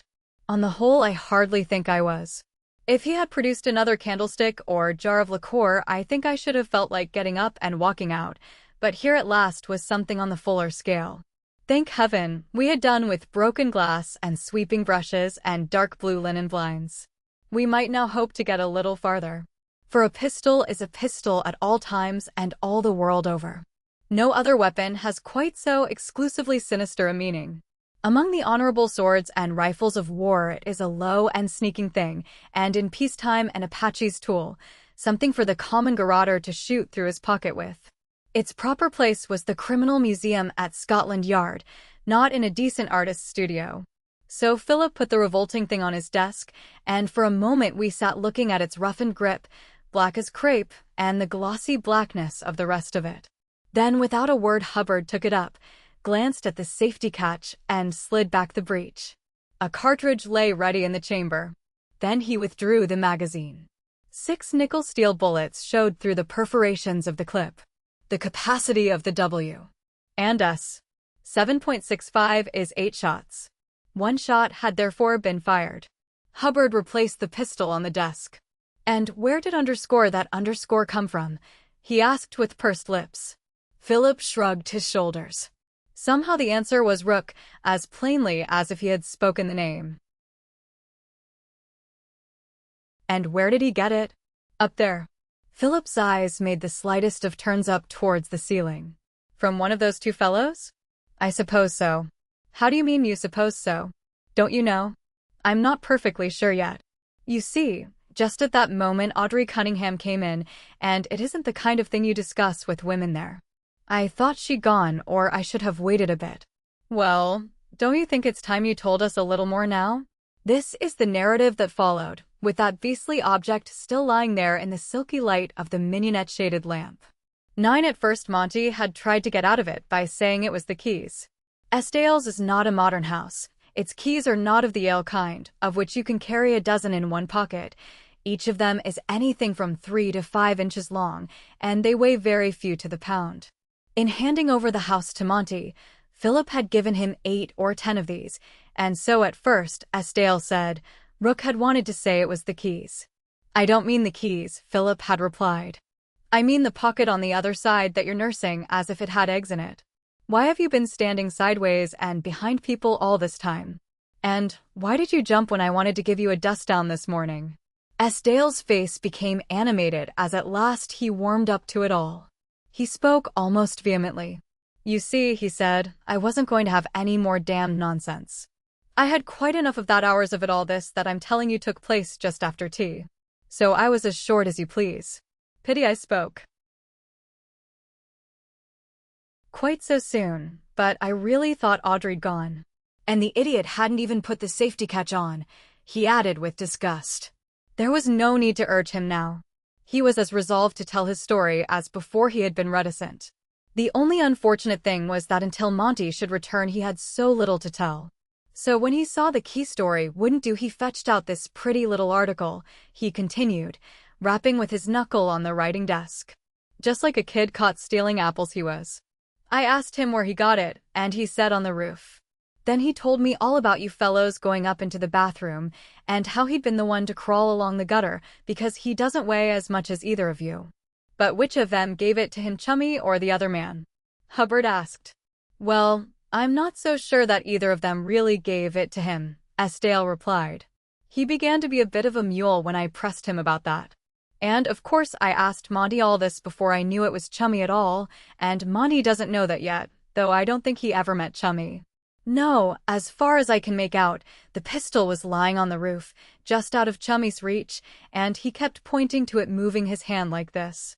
The gesture Esdale made was the very gesture I had seen Mr. Harry Westbury make in the saloon bar earlier in the day. So he just picked it up and put it into his pocket? Just that. Simple, isn't it? And it's been fired? As you see. Innocent young man. What did he do during the war? Camouflage, Esdale replied. In Kensington Gardens there. Imitation haystacks and dummy OP. Trees and gun pit screens and painting tanks and so on. Making anything look like what it isn't. Just what he would do. Does he know this thing's been fired? That I can't tell you. Audrey came in then. And that was the answer to all our further questions. Audrey had then come in. Esdale had, as a matter of fact, now told us all that had taken place between himself and Monty Rook. For further information, we must wait until Monty's return. You may imagine, however, that I had now quite a lot of food for thought. In the first place, Rook had taken it upon himself to conceal a highly material fact from the police. Whether Esdale yet shared this responsibility was at present debatable. Audrey Cunningham's interruption halfway through Monty's story rather obscured the moral aspect of this last. One does not set weighty machinery going for trifles, and for all we knew Monty, when he arrived, might have a complete explanation. In the meantime, Esdale was probably wise to hold his hand. A pistol, however, had undoubtedly been fired, and, as a further examination of the barrel showed, probably recently. And, if you remember, there was that small round hole in the starred roof glass of the studio that I had at first assumed to have been caused by the broken mulberry branch. A pistol bullet might have made just such a hole. Next, I remembered how Esdale had been occupied when Hubbard and I had followed him into the studio shortly after his return from the cellar. He had been so engrossed in poking about the broken glass and mats on the studio floor that he had seemed to notice little else. Had he been looking for the bullet that had made that hole in the roof? And why had he had the roof blinds drawn and broken out on Monty when he had wanted to put them back again? This last, I admit, set me all at sea again. The drawing of the blinds would certainly hide the bullet hole in the pane from anybody _in_side the house, supposing he wished to hide it. But what about the police who had been on the roof itself at that very moment? The drawing of the blinds inside would hide nothing from them. Why seek to conceal from the rest of us something that if they cared to investigate they could hardly fail to see? One more thing. If that pistol had been fired on the premises, somewhere there must be, not only a bullet, but a spent case also. I mentioned this, and Esdale gave a slight start of recollection. Of course, he exclaimed. Glad you mentioned that. I found the case in the garden. Here it is. I'd honestly forgotten all about it. And as he fetched it out of his waistcoat pocket and put it down by the side of the pistol, I as honestly believed he had. But there's no sign of the bullet? I asked. I've looked high and low for it, Esdale replied. Low, I should say, because naturally I don't want to go hunting about the roof in the daylight. Too many eyes about. There's no trace of it. But it wouldn't be on the roof if it made that hole in the glass. It would be in the studio. Or possibly, I ventured, in the cellar. But as Esdale was about to reply, a bell trilled in the kitchen, and with a "That's Rook, I expect," Esdale put the pistol and the empty case back into the drawer, motioned us to remain where we were, and went out. Philip had described Rook quite well when he had said that he had the air of a naughty boy caught robbing an orchard. He had a hangdog yet defiant look as he entered, shepherded in by Philip, as if we had been a tribunal empaneled for his condemnation. But there was relief in his face too, the relief of one who has got the worst over and hardly fears the rest. And, as he threw his hat on the table and looked round in search of a chair, he unconsciously emphasized his air of boyish guilt by sitting down on a low stool that stood between the empty fireplace and the escritoire. Esdale began immediately, as if Rook had merely been out of the room for a few moments. Well, to continue our chat, Monty, he said. I've told these fellows as much as you've told me. Shall we have the rest of it now? From the look on Monty's face, I began to think that we might have some difficulty in getting very much more out of him, for the simple reason that, in picking up and concealing an incriminating pistol, he evidently didn't see that he had done anything at all out of the way. He seemed to think that was a natural thing to have done. I gathered also that there was something further on his mind, something that had already begun to dawn on my own and has doubtless occurred to you also. But we will come to that presently. So Monty merely repeated what we already knew, and then looked from one to another of us as if to ask, were we satisfied? Oh, we want to know a good deal more than that, Estelle continued. First of all, did he speak? The man who pointed to the pistol, I mean. No. He'd taken too bad a toss for that, Monty replied. He just pointed, the way I showed you, and I thought perhaps he didn't want the thing lying about, so I obliged him, so to speak. But it's been fired. I don't know anything about that. I didn't fire it, if that's what you mean. It's been fired recently. Did you notice if it was warm? No, I didn't, said Monty, ruffling up, and it's all very well you fellows talking, sitting down here with glasses of whiskey in front of you, but I'll bet if you'd been in my place you'd have done exactly the same. Here I struck in. I asked him what made him so sure of that. He turned his earnest brown eyes to me. I mean you just would. If you'd seen him, seen his face. It was the look in his eyes. I couldn't get it out of my mind for hours. I can see it now. I tell you, you missed a pretty rotten job by not having to go up there, and here you go asking me if pistols were warm, and who fired them, and all about it as if I'd been having a fortnight's holiday up there. I saw Monty's point. I suppose I have arrived at that stage of life when I too trust my eyes more and more as time goes on. Men may have all sorts of reasons for saying one thing and meaning another, but he is a remarkable man who can control his looks with the same facility. I have seen many eyes telling the truth while the lips beneath them have told the practiced lie. So if Monty had taken his impulse from Chummy Smith's anguished eyes in that moment, I for one did not feel inclined to blame him. You've heard who it was, haven't you? I said. No. Who? Philip told him. His eyes opened very wide. Not the fellow I've heard you talk about? Estelle nodded gloomily. And you mean he fired the pistol? There was an embarrassed silence. Nobody so far had ventured to express his thought quite so nakedly.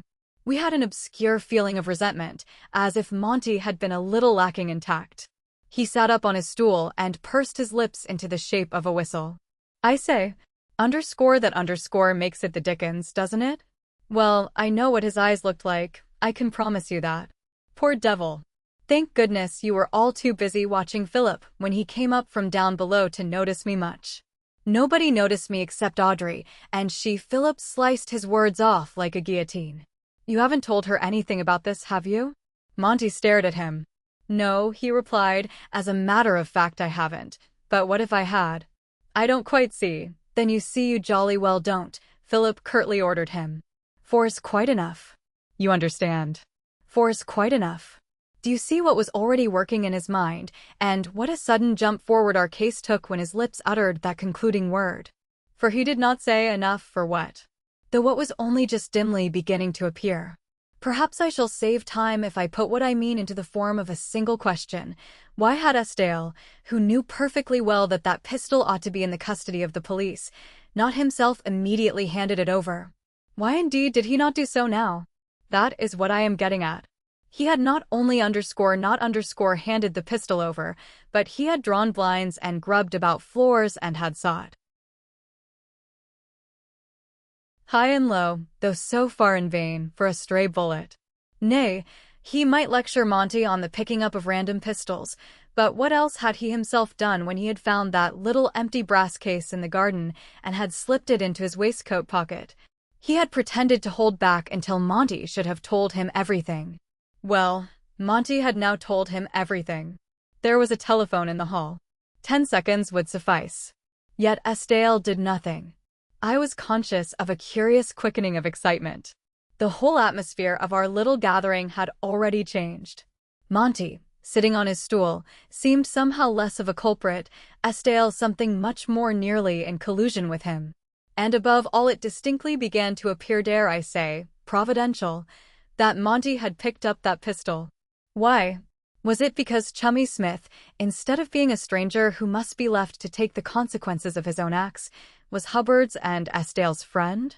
11. It is not for me to draw the hairline that divides the heart's wish from the conviction of the rightness of the act that follows it. We are all prone to do what we want to do and to look for reasons afterwards. That was for Estaile and Hubbard to consider. I am merely stating the case. Personally, you will always find me the broadest-minded and most tolerant of men until these lofty qualities begin to react on my own private affairs. After that I become a pattern of the narrow and the hidebound. Whether in their place I should have done as Hubbard and Estaile did I have fortunately not to answer. What that was you will see in a moment. For it was now clear that we were looking, without very much dismay, into the perilous face of conspiracy. A pistol had been fired, and humanly speaking could only have been fired by one man. If the pistol, therefore, ought to have been handed over to the police, a fortiori ought the man who had fired it. But that appeared to be precisely the sticking point. It was here that I saw both Hubbard and Estaile preparing to dig in. In a word, until they, private individuals, mark you, knew more about it, Chummy Smith was not to be given up. Monty's attitude at about this stage began to be rather amusing. Suddenly he left the stool of repentance and began to walk about. He even swelled a little. It was he, after all, who had in a sense saved the situation, and when the cartridge case was produced, Hubbard and Estaile had their heads together over the pistol barrel again in search of further minute indications. He became almost cock of the walk. Incidentally, he had one of those flashes of insight I told you he sometimes had, or at any rate it was a flash with which I myself am not without a certain amount of sympathy. Well, there isn't half enough murder in the world if you ask _me_, he said. Only they're the wrong people. If you could get somebody really trustworthy to pick out the right ones, no end of good would be done. Oh, shut up, said Philip rudely, and happily the dangerous theory was not pressed. But Monty had used the awkward word, murder. And if Monty was amusing, the state of mind of the other two was now fascinatingly interesting. For you see their predicament. To put it quite plainly, they were trying to screw up their courage. Estaile in particular was almost visibly hardening his heart. That was the fascinating part, to see exactly how much and how little homage they would pay to the decencies before they thought themselves free to go ahead. The stages of the comedy were rapid. The first of them came when Estaile wondered whether he oughtn't to go to the telephone, not to communicate with the police, but to ask for the latest news of Chummy's progress. Seems funny to think of Chummy being laid out 6 months after the war's all over, he said. Remember the jazz band in the mess, Cecil? Red Pepper two-step on the Birds, eh? Said Hubbard. I am aware that this needs elucidation. The Helmsy Mess jazz band had been a noteworthy improvisation, and the Birds had been Chummy Smith's special department. They were stuffed birds, set in cases round the walls, and the glass fronts of the cases had formed Smith's timpani. With drumming fingertips and softly pounding wrists, I learned that he had got great variety out of his instruments. And the cockfight between the razorbills? Estaile continued. I could also make a guess at the kind of rag that had been. And the night old Pike's motorbike broke down? And though this reminiscence passed over my head, it was plain that they were getting on. Very soon I might expect to be told outright that Chummy Smith was Chummy Smith and a pal, and they would be damned if they would see him in the cart till things were much clearer than they were. So I simply leaned back and amused myself with mental pictures. They were jumbled pictures, but I knew I was sharing them with the other two. I seemed to see their East Coast base, with planes homing in the evening and the MLs suddenly appearing out of the mists and dropping anchor in the tideway. I seemed to see the rubber-coated and white-mufflered figures striding up the jetty to that mess they spoke of and loudly demanding drinks and food and hot baths. I imagined the mechanics filling up the tanks and the duty officer swearing at the snow and slush as he stamped up and down the drome. And, faint and ineffectual as my pictures were, they still had a little of the magic of that life in which gaiety and tragedy came so close and the chances of life and death were so intertwined. I also guessed what a purist in the matter of picking up pistols might find himself up against if he pushed his purism inconveniently far. Estienne took the plunge even more quickly than I expected. I saw the little effort with which he pulled himself together. "Well, it's no good beating about the bush," he said. "We all know how things are. The question is what's to be done." I don't think he realized, as he pulled out his pipe, that that was now hardly the question at all. Already the question was, not what was to be done, but exactly how it was to be done. 12. For, if he had realized, he could hardly have overlooked the immensely important point he did overlook. It was left to me to draw his attention to this point. For when one man kills another, it necessarily follows that one man has been killed by another. And it further follows that, if you decide to shield the killer because he is your friend, you are inevitably forced into an unfriendly attitude towards the victim. What about the victim and his rights in the matter? You may believe it or not, but until this moment I don't think this aspect of the affair had occurred either to Hubbard or Estienne. All had been chummy. More than this, so exclusively had chummy occupied their thoughts that they had forgotten the ordinary physical fact that a bullet fired into a man's body makes a hole, the same ugly kind of hole, whether the person who makes it is your friend or not. Loyalty to friendship in the teeth of the law is not always the simple thing it sounds.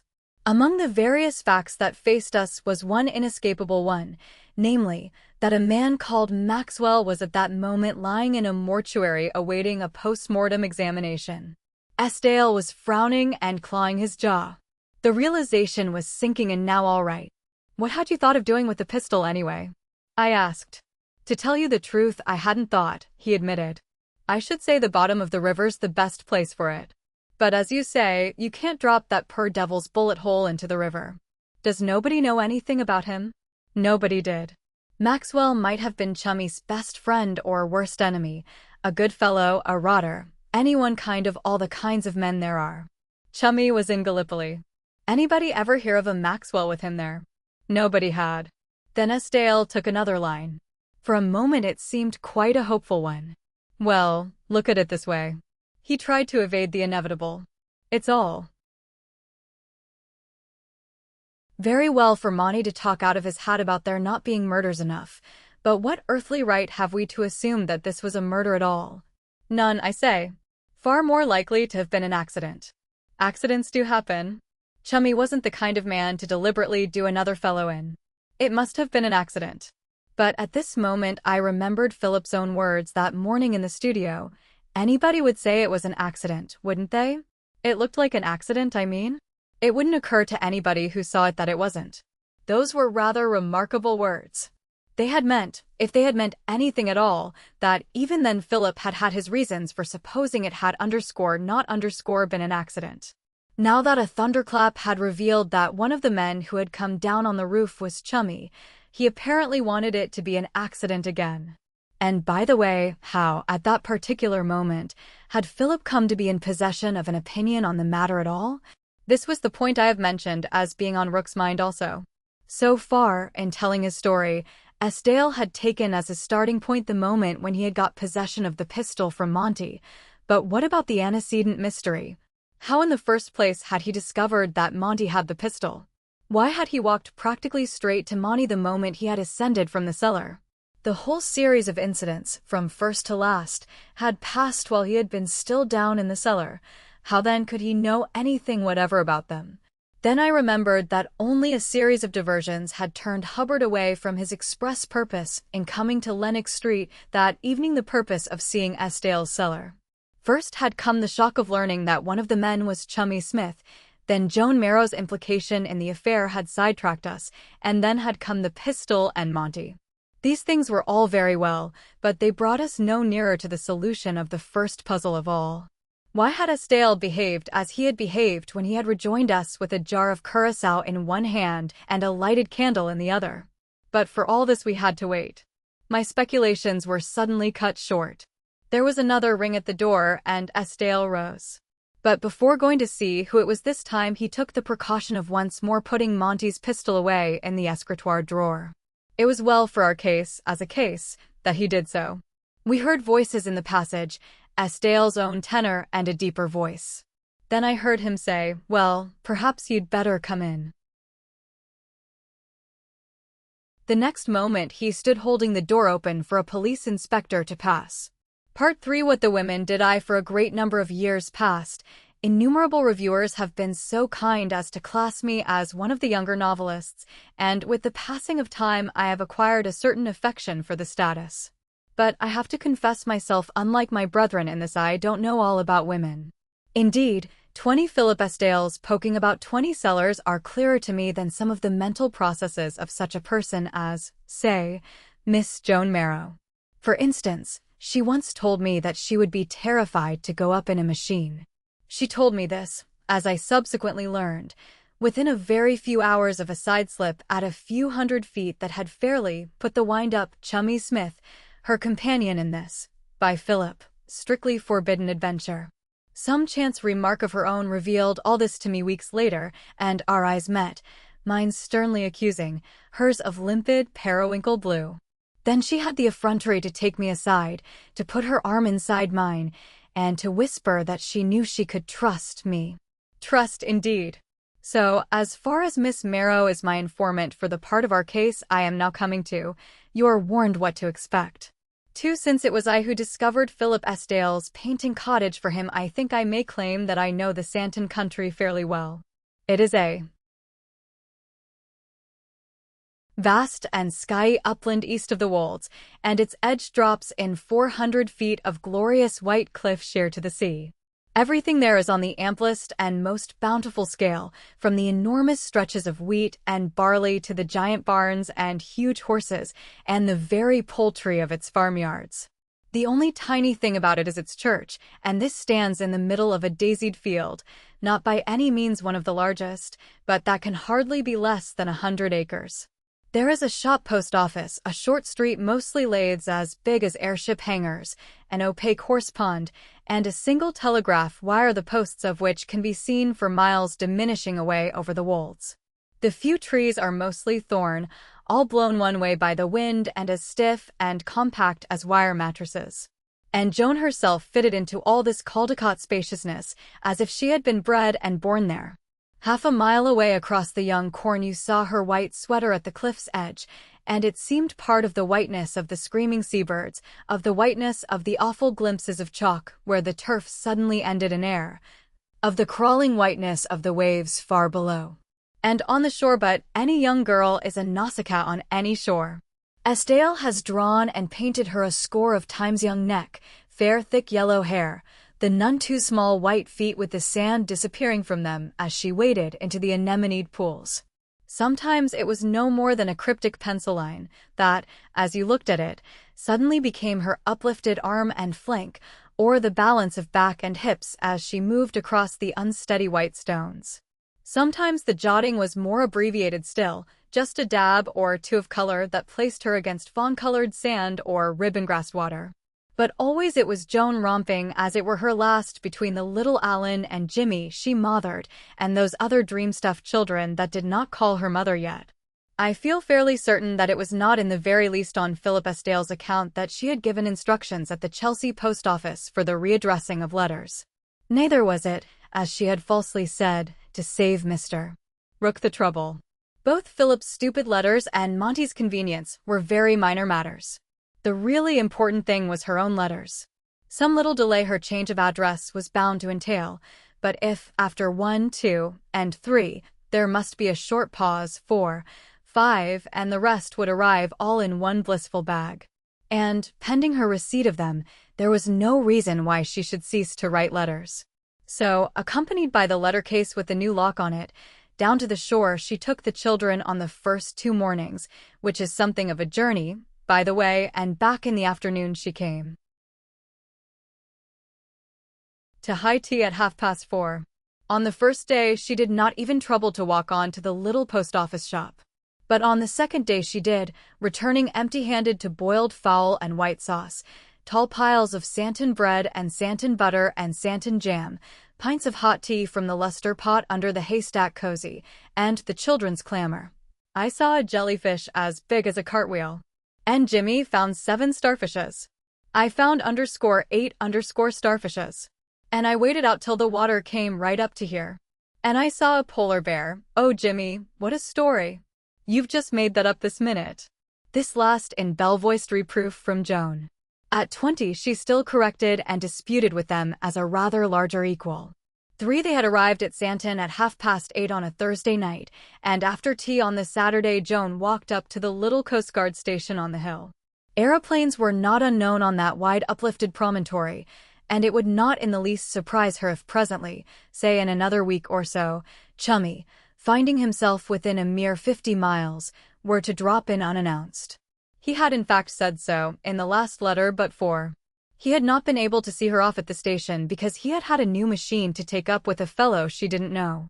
On Friday he was chasing off to the Midlands, where he might have to stay the night, and he did not expect to be back in London till Saturday afternoon. So he would not be within 50 miles, and even if a plane did happen to pass over, it could not possibly be his. As a matter of fact, a plane did happen to pass over, and she pretended that it was his. She stood watching, eyes shaded with her hand, lips smiling and parted, and the young throat long as the flower trumpet at the pit of which lies the nectar. Though she had been in a plane, and trusted me not to tell, I don't think that in her heart she regarded aeroplanes as apparatus at all. They were not things of wood and steel and oil and petrol that carried a load as a motor car might have carried a load. All was the particular skill and daring and unaided cleverness of that Chummy of hers. I suppose he simply thought of her and flew. But her little pretense ended in a light sigh when the plane did not circle, but with unfeeling purposefulness followed the telegraph wire over the Wolds and was lost to her sight. The young chauffeur of the air, whoever he was, knew nothing of the kiss that went after him. She returned to the cottage and the letter case and began 7. She knew nothing of the letter that Molly Estill had already received from Philip, fortunately during her absence with the children. Nor did she know that Molly, still in her absence, had run immediately to the shop post office and had telegraphed _wire fullest particulars immediately most anxious _. Chummy, Philip had written, had had a slight accident, nothing serious, but enough to keep him in bed for a few days. It would be better, his letter had continued, if this could be kept from Joan until she, Molly, heard further from him. If Molly could also glance through the newspapers before Joan got hold of them, that also Philip recommended. For the rest, he had said nothing whatever about when he himself might be expected at Santon. And Molly further wondered whether it was to create a reassuring impression that he had passed on to tell her how he was having old Dad lay round about some picture framing, and ended with similar trivial matters. That letter had come on the Friday afternoon. Saturday had brought neither letter nor reply to her telegram. She was glad that there was a Sunday delivery at Santon, which usually awaited them on their return from church. I may say now, by the way, that Philip's caution about the newspapers was needless. The paper that found its way to Santon about midday was a London paper, but a northern edition. Minor accidents in Chelsea are seen in perspective from the north, and no account of that Chelsea accident ever did appear. Only Joan and the children went to church on that Sunday morning. Molly made some excuse about helping the village girl to prepare the midday meal. Perhaps she preferred not to read letters and have her own face read by Joan at the same time. In the summer, when the door of that diminutive church usually stands wide open all through the service, you can see from the back pews the postman pass on his way to Newsom's, the farthest farm. So there in church Joan sat, watching the bees that droned in and out of the open door, the butterflies that hovered, the cattle that tried to crop inside the little wire fence. The whiteness of the daisies was faintly shut up among the old rafters, and the curate's sing-song rose and fell peacefully. The postman passed with the Newsom letters, and repassed with his empty bag. Then the sluggish old harmonium droned forth the last hymn. They knelt for the benediction, and Joan and her charges were the first to hurry forth out into the sunshine again. And this time there was a letter for her. But her brows were already contracted even before she opened it. She stood, in the white frock and buttercupped hat, against the musk and geraniums of the sunny window, already wondering what the quite strange handwriting of the envelope meant, already half afraid to ascertain. "Is this all?" she began. Then with a nervous jerk she tore open the envelope, and a cry broke from her. The blue eyes were wide frightened rounds. For if the handwriting on the envelope was strange, That of the shaky penciled scrawl inside was not quite familiar either. Yet it was Chummy's. He had had a bit of a spill, he said, but nothing to hurt. Rather shaken, but nothing broken. She was not to come up, as he would be out and up again before she could get there. And that was all.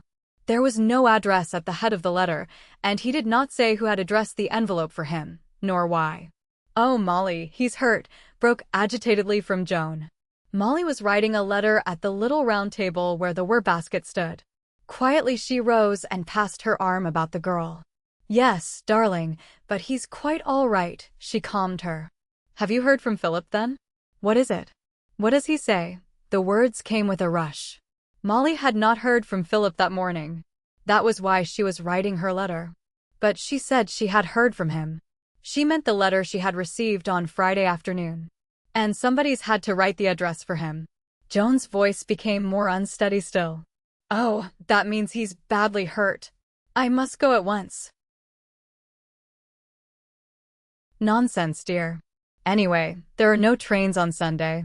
May I see what he says, or—" Joan thrust the weak scribble into her hand. She read it, passed it back, and then began to unpin Joan's hat. "Well, that's nothing to be alarmed about," she said. "He says just the same as Philip. And he tells you you're not to go up. We shall hear all about it tomorrow." But she did not tell Joan that it was precisely because there was so maddeningly little in the letter she had received from Philip on Friday that, despairing of getting anything plain out of a mere man, the letter she was now writing was to Audrey Cunningham. "For I hope you haven't got the impression that I didn't like Mrs. Cunningham. Indeed, if half I presently learned about her was true, it would have been a hard heart that had not shown a very real and compassionate consideration for her. Young as she was, she had had a wretched story. As far as I know it was this: the late George Cunningham, having contracted the dangerous habit of going to bed every night comparatively sober and waking up in the morning very drunk, had one day arrived at the point when something had to be done about it. I assumed that he had tried the usual specifics to no purpose, since he had presently found himself with only two alternatives left. The first of these was to have done with specifics, to go boldly forward, and to trust to the strength of his constitution to land him high, and still dry, among the seasoned octogenarians. The other was to marry, and to trust that the pure love of an innocent young girl might work its traditional miracle. Unfortunately, instead of choosing, he had tried both courses at once. An unjailed criminal of a father had either suggested the match himself or had failed to throw Cunningham out of the window when it had been suggested. So at 17.5, Audrey Herbert had become the wife of a man about town of 42, with a roomy house in St. John's Wood, a considerable private fortune, and a hole in every one of his pockets. It had not taken Mrs. Cunningham long to discover that a man who goes to bed sober and wakes up drunk frequently does so in other beds than his own. But her father, to whom she ran, advised her to continue to exercise her influence for good. He seems to have thought that as long as Cunningham did not actually strike her, the rest must be accepted as part of marriage as it is. He had passed out of the world in that belief a couple of years after his daughter's immolation. Cunningham never struck her. Nor, while it lasted, did he starve her of money. Twice, when housekeeping debts had pressed, he gave her blank checks which the bank duly honored.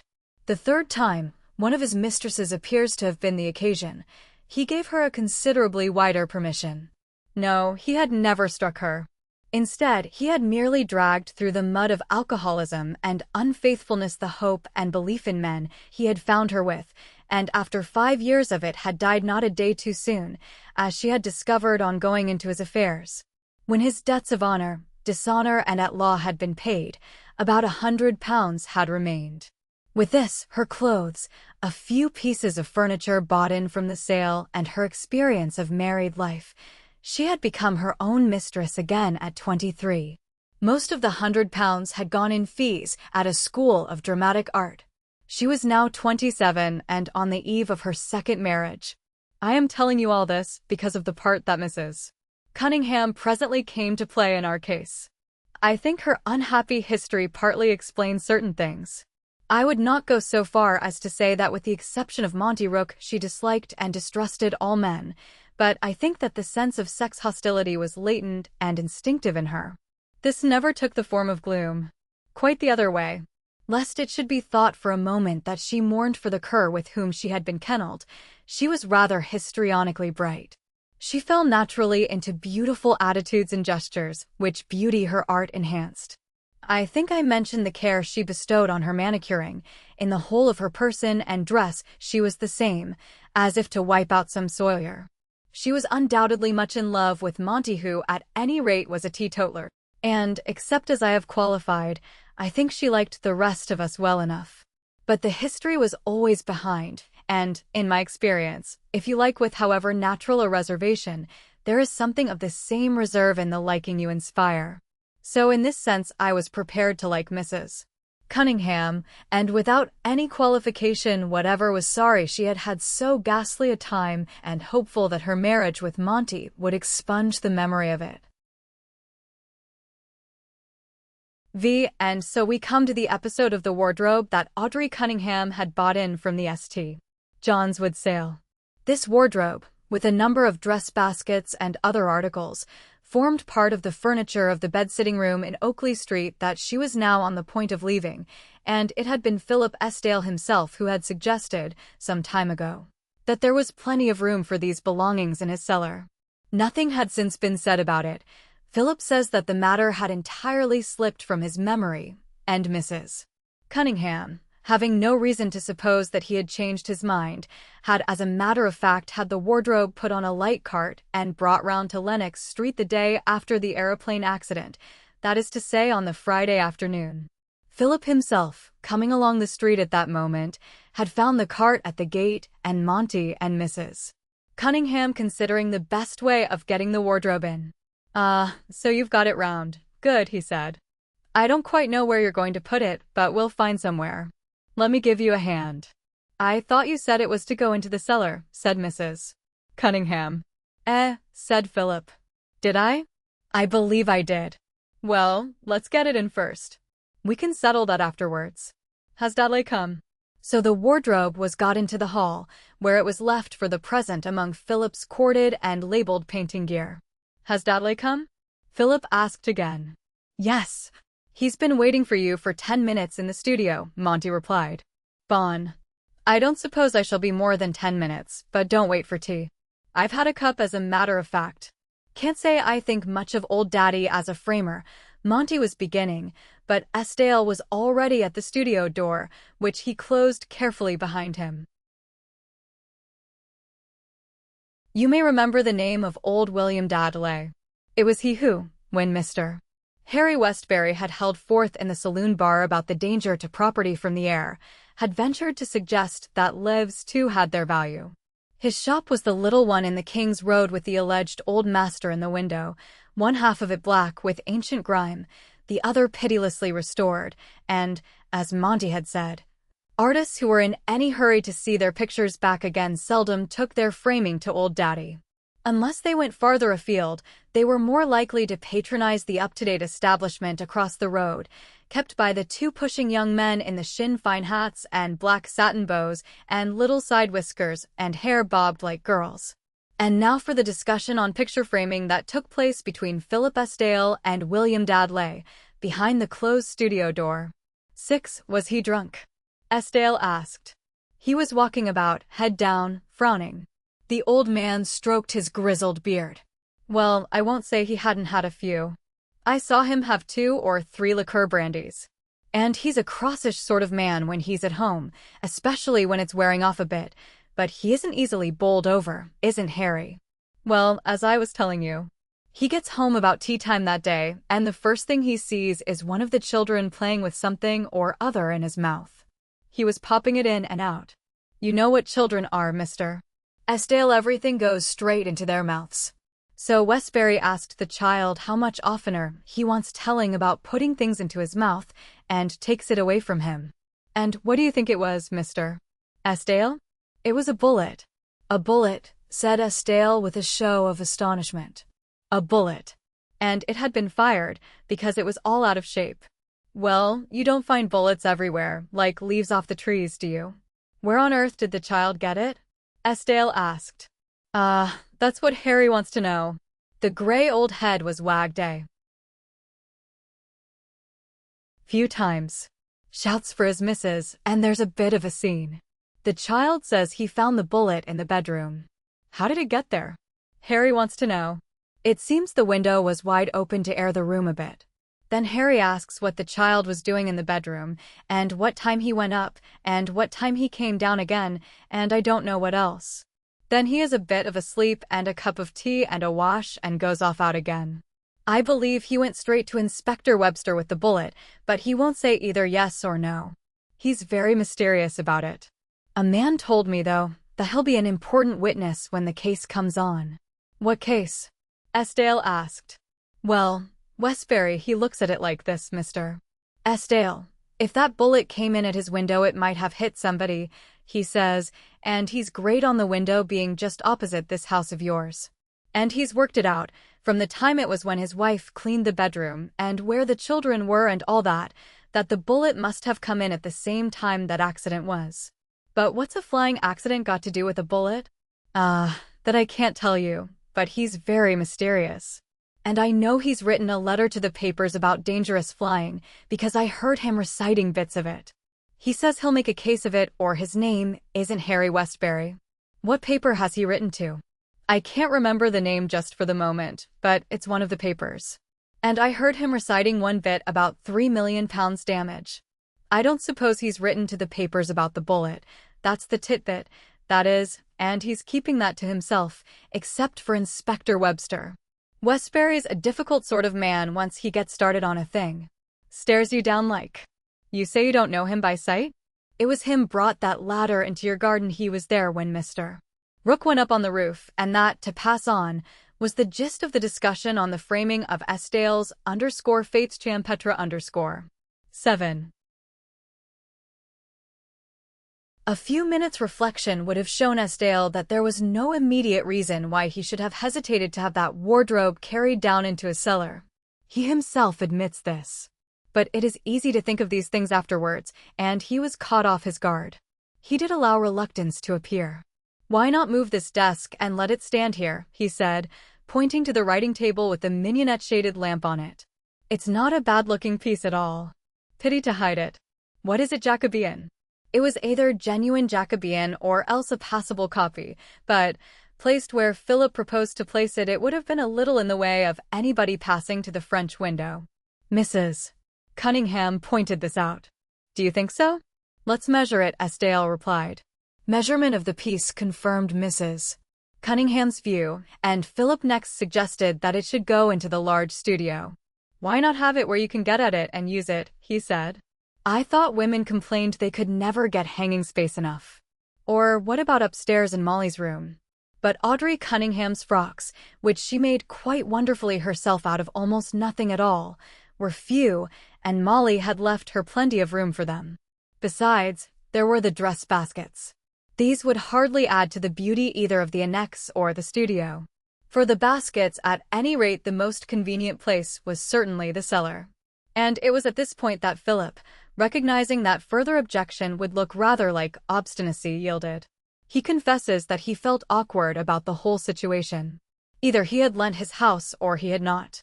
If the former, Monty and his fiancée should have had the complete freedom of it. If the latter, or if for any reason he regretted his generosity, the position was even more obscure. To say that until the marriage he had lent it to Monty only and not to Mrs. Cunningham was mere quibbling. He had made the offer in entire good faith, and had not made a lawyer's matter of it, with clauses and reservations about this, that, and the other. Yet here he not only was, but here very much master of the house whether he wished it or not. Audrey Cunningham would of course be very nice about it, but he could see very plainly how it must strike her. He did not even pretend to be working. He was merely hanging on, for a reason unexplained and unexplainable to her. Monty knew his reason, of course, but the reason she supposed to be the truth, for she had been told that one of the men who had crashed was their friend, and Joan Marrow's more than friend, by no means accounted for everything.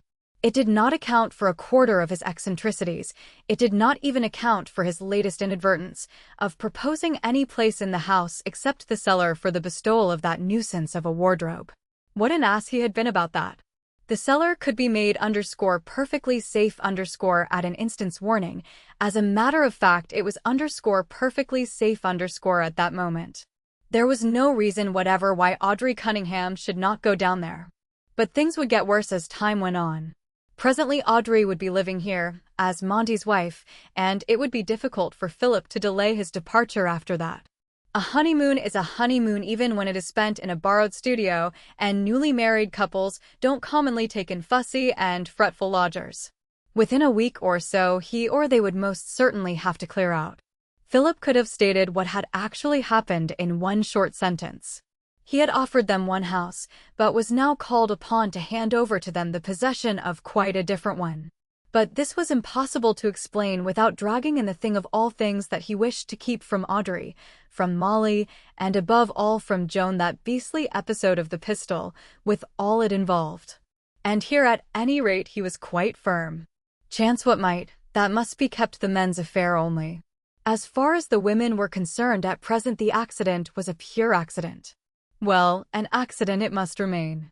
But what about that police inspector who had appeared so suddenly in our midst the night before, and for all Philip knew might be round again at any moment? Audrey Cunningham had been told nothing about that. She might have many opinions about Philip's delayed departure, but about a series of domiciliary visits by the police she could have one only, namely, that the loan of a studio wasn't worth it. In suppressing this piece of information, Philip was actually doing his best to keep her in Lennox Street. To have informed her would have been much the same thing as asking her to leave. And what exactly had passed when Philip's tenor voice, interrupting the inspector's deep one, had said, "Well, perhaps you'd better come in?" 8 of the 4 of us sitting there, I alone, had instantly realized what must have happened. Our nosy Parker of a Westbury had been at work already. I remembered the dull insistence of the man, and how he had said in my hearing that he and Inspector Webster would be having a bit of a talk that evening. I recalled also the stupid but dangerous cunning with which he had repeated over and over again that Rook had been the first on the scene of the accident. Well, he hadn't lost very much time. The inspector had stood there in the doorway, and neither Estelle, Hubbard nor Rook had had the least idea why. Now there are a good many of the commonly accepted views on physiognomy that I for one don't share. One of these is about rather narrowly set eyes. Webster, who was a very big red and black man, had these eyes under a sort of bison front of close curling hair, but I did not associate them with meanness and slyness at all. On the contrary, they had rather a kindly glint, and they reminded me of the infinitesimal slight cast that at certain moments makes some women irresistible. No, I did not set Inspector Webster down as a bad sort. At the same time, there was no nonsense about him, and I should have thought twice before trying any tricks with him. I was more thankful than I can tell you that Philip also, in spite of the emotional gamut he had run that day, still had resilience enough to sum the inspector up very much as I did. There was no bland, "Well, Inspector, and to what are we indebted for the pleasure of this visit?" nor anything of that kind. Perhaps that dangerous pistol, X-raying itself so plainly in our minds through the top of the escritoire, had forbidden any such attitude. I now know, as a matter of fact, the lifeline on to which he had immediately and instinctively laid hold. Inspector Webster, whatever he had come for, was to be treated exactly as the women were to be treated, and the accident theory was to hold the field. So this is what had happened. The inspector, after a few conventional remarks about being sorry to trouble us gentlemen for the second time that day and so on, had come down like a hammer straight upon our weakest point. This was the part that Monty Rook had played in that morning's events. First of all, he wanted, with our permission, to put a few words to Mr. Rook. I think he used the word permission in good faith, and not as any kind of a veiled threat. I saw Monty moisten his lips. He has since explained the swiftness with which he also was able to come into line, and to play up so really nobly as he did. Philip, if you remember, had forbidden him pretty gruffly to say one word about all this to Audrey Cunningham. It is no light matter to dictate to another man what he shall say and what he shall not say to his fiancée, and this it was that saved the situation. If Monty was to be ordered to keep his mouth shut before his fiancée, he was jolly well not going to be pumped by an outsider, police inspector or no police inspector. On such hairs do our actions hang sometimes. Fire away, he had said. Well, sir, to begin with, would you be so kind as to tell me in your own words exactly what you saw on the roof this morning? Certainly, Monty had replied. And he had launched out. From the point of view of the things he omitted, I can only describe his performance as brilliant. Camouflage was certainly Monty's war job. Not one single word was there about bullet holes, cartridge cases, or pistols. Had there been a polar bear or a pterodactyl on the roof, it might have been worth mentioning, but a pistol, no. My only fear was lest he should be so pleased with his own performance as to undo it again out of sheer satisfaction presently. Thank you very much indeed, sir, said the inspector. I asked you for your own words and you've given them. Now I wonder if I might be allowed to ask you 1 or 2 questions. Fire away, said Monty again. But here the inspector himself had seemed to be in some slight difficulty. Apparently for some reason he wasn't very anxious to speak of pistols either. Polar bears or pterodactyls, yes, but not pistols. I have since thought that, as a man of some penetration, he also might have had his private opinion about Mr. Harry Westbury, and thought it best to act on anything Westbury said with caution. Nevertheless, the series of questions that had followed had all been in the very close neighborhood of pistols, so to speak. I itemized what struck me as being their real, if unuttered trend. About this man that's dead, Mr. Rook. You saw his face, of course. Item, had Maxwell been shot through the head? Yes. Monty had seen his face, but so, he ventured to remind the inspector, had he himself? Well, say I had other things to attend to and didn't particularly notice. You'd say he was pretty bad? Item, so bad that there might have been a little hole on one side of his head and a big one on the other without your noticing it. Rotten, said Monty with an unaffected shiver. Bleeding much? Item, or anything else scattered about? No. Clothes singed? Item, if not through the head, perhaps through the body? Yes. Badly. Bits of the parachute too. From where you were on the roof lots of people could see you. Item, if you'd done anything you'd no business to do, for instance, any number of people I should say, Monty had replied rather faintly. But I don't see what you're getting at. You were up there too. What is it all about? And here Philip had seen fit to intervene, rather quickly. Yes, that's what I'm wondering, Inspector. Is it a proper question to ask? And is it proper to ask you if you'd like a glass of whiskey by the way? The narrow eyes had twinkled. Not supposed to, sir, right?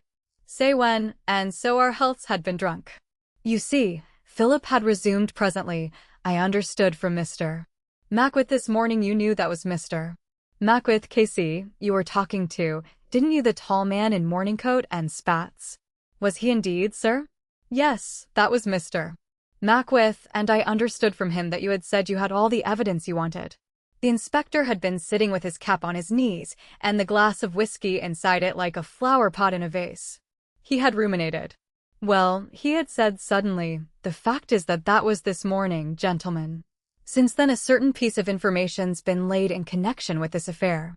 I'm not at liberty to say what this information is, nor whether we shall act on it or not, but the law's for the protection of us all, gentlemen, and I take it all of us wants to do our best to maintain it.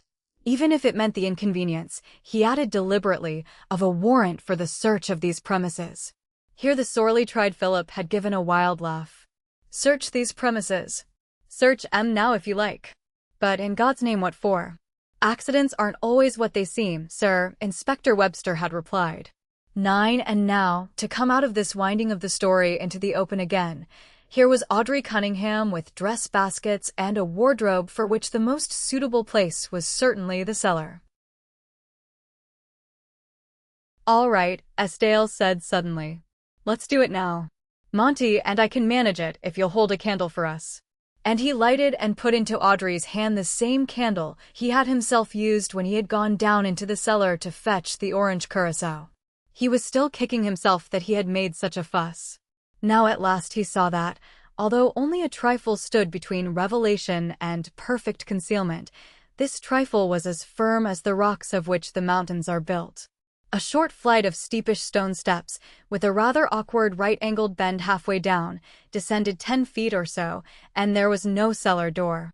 You stepped from the bottom step, which was a little worn and concave, and there you were, with nothing more to do but to put the wardrobe and the dress baskets inside and to come out again. The wardrobe was at the turn of the stairs. Mrs. Cunningham stood just above it, holding the candle for the two men to see. "Gently, don't knock it," muttered Philip, "and mind the edge of the steps, they're pretty old." The wardrobe cleared the bend, and Audrey Cunningham followed it into the cellar. It was only natural that she should look with some curiosity at the place in which Philip Estienne had spent that unaccounted for half-hour on the morning of the day before. I did the same thing myself at a later stage. But all that she saw was the most ordinary of cellars. Hubbard himself, who seemed to have cellar on the brain, would have found nothing remarkable in it.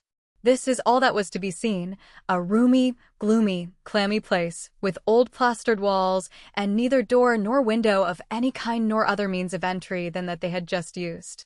Its air hit skin and nostrils like that of a grave. The light of the single candle seemed lost in its obscurity. When Audrey held the candle up above her head, a couple of heavy beams could be seen, necessary for the support of the largish area of the studio floor.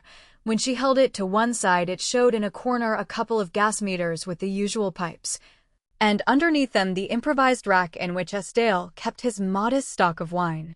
When she held it to the other side, its light hardly reached the farther wall, but wavered over the dim objects that half filled the floor space. These were merely the furniture for which Estienne had no present use, and consisted of a large couch covered with a dingy dust sheet, a few oddments of chairs, a number of packing cases, and in fact the usual miscellaneous collection of household lumber that one day seems hardly worth keeping and the next looks just too good to throw away. Nearest to hand on the wine rack stood the bottle of Curaçao, just where Estienne himself had replaced it. And that was all. "Well, where will you have it, Audrey?" said Philip. "What about over by the sofa there?" Mrs. Cunningham was once more holding the candle over her head. "Any young woman's face by candlelight always seems singularly attractive to me, especially if she is a dark-eyed woman, and she was a slight and graceful thing to have endured so much. Had Joan been holding that candle up, she would have given you the impression of a statue, but Mrs. Cunningham was just the opposite, all warm and fleeting and impermanent charm, a creature depending on the varying accidents of color, even when that color was only the sooty black of her homemade dress, the candlelight on her face, and the tiny reflections in her large and lustrous eyes." Suddenly she gave a shiver and a nervous laugh. "I don't think I should like to be shut in here alone," she said. "Why not?" Philip asked. But the why not hardly needed saying, with that same candlestick in her hand and, as she once more moved it, that same jar of Curaçao seeming to advance a little out of the shadows. These things brought the shock and dread of that other morning all too plainly before her again. It was within these chill, sweating walls that Philip Estienne had done the wool gathering he had spoken of. What wool? She saw none. Then why, up to that very moment almost, had he shuffled so? Why had he seemed so anxious that the wardrobe should be placed anywhere rather than in the place where they now stood? Here she was. She could not imagine any kind of cellar, however earthy and tomb-like, that so changed its nature or properties that at one moment it must be jealously guarded and the next thrown open for her to look as much as she pleased. She was free to look. Monty also was wandering about in the farther corner there, as greedy for knowledge as she. The only check on her freedom was that she felt that Philip at the same time was covertly watching her. Then all at once something seemed to give way in her. She put the candle down on one end of the sheeted sofa and turned to Philip. Her hands were clasped at her breast, the honeysuckle fingers interworking. "Oh, please tell me," she begged. "What is it makes this place so queer?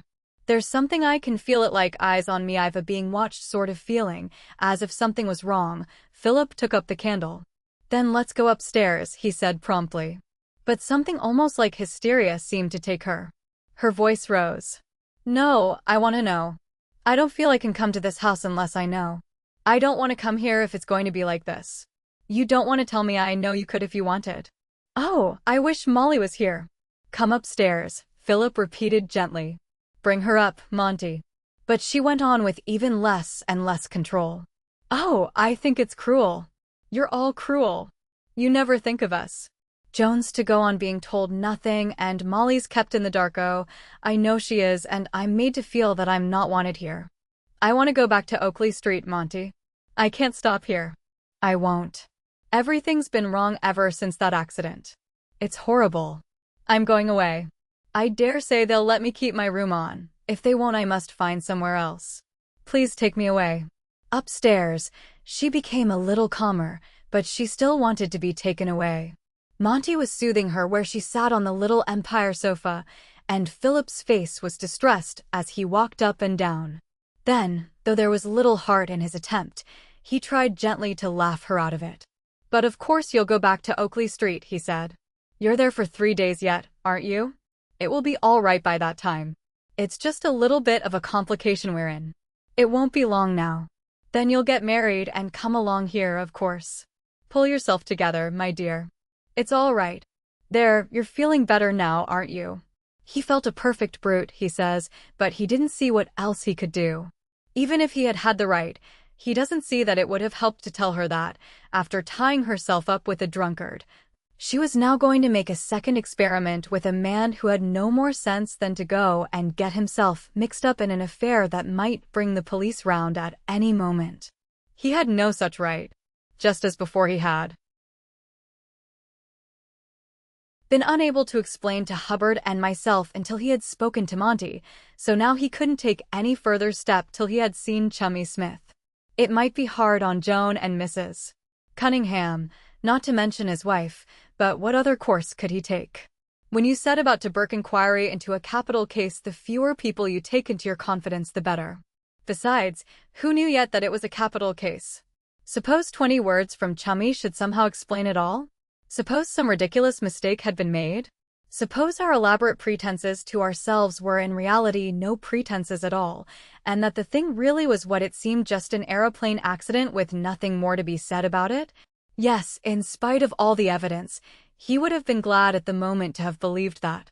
Look here, Audrey, he said at last, I feel absolutely rotten about all this. I know I'm in the way and I oughtn't to be here at all. When I turned over this place to you, I hadn't the faintest idea of stopping on like this. I'd go straight into rooms now if I could, but that wouldn't do. Don't ask me why, there's a dear. For one thing, I've got to see Smith. They tell me he can be seen in a few days now. Then I'll just stop for the wedding and clear right out afterwards. What's the matter with that? The matter with that appeared in Audrey Cunningham's next words, which she spoke slowly and with her eyes on the floor. It isn't just you. It's Monty as well. He could tell me if he wanted, but he doesn't want. I don't think I want to get married, she said. The letter she wrote crossed Molly Estale's Sunday morning one. It was written on Saturday and missed the Santon Sunday morning delivery by a post, arriving there on Monday.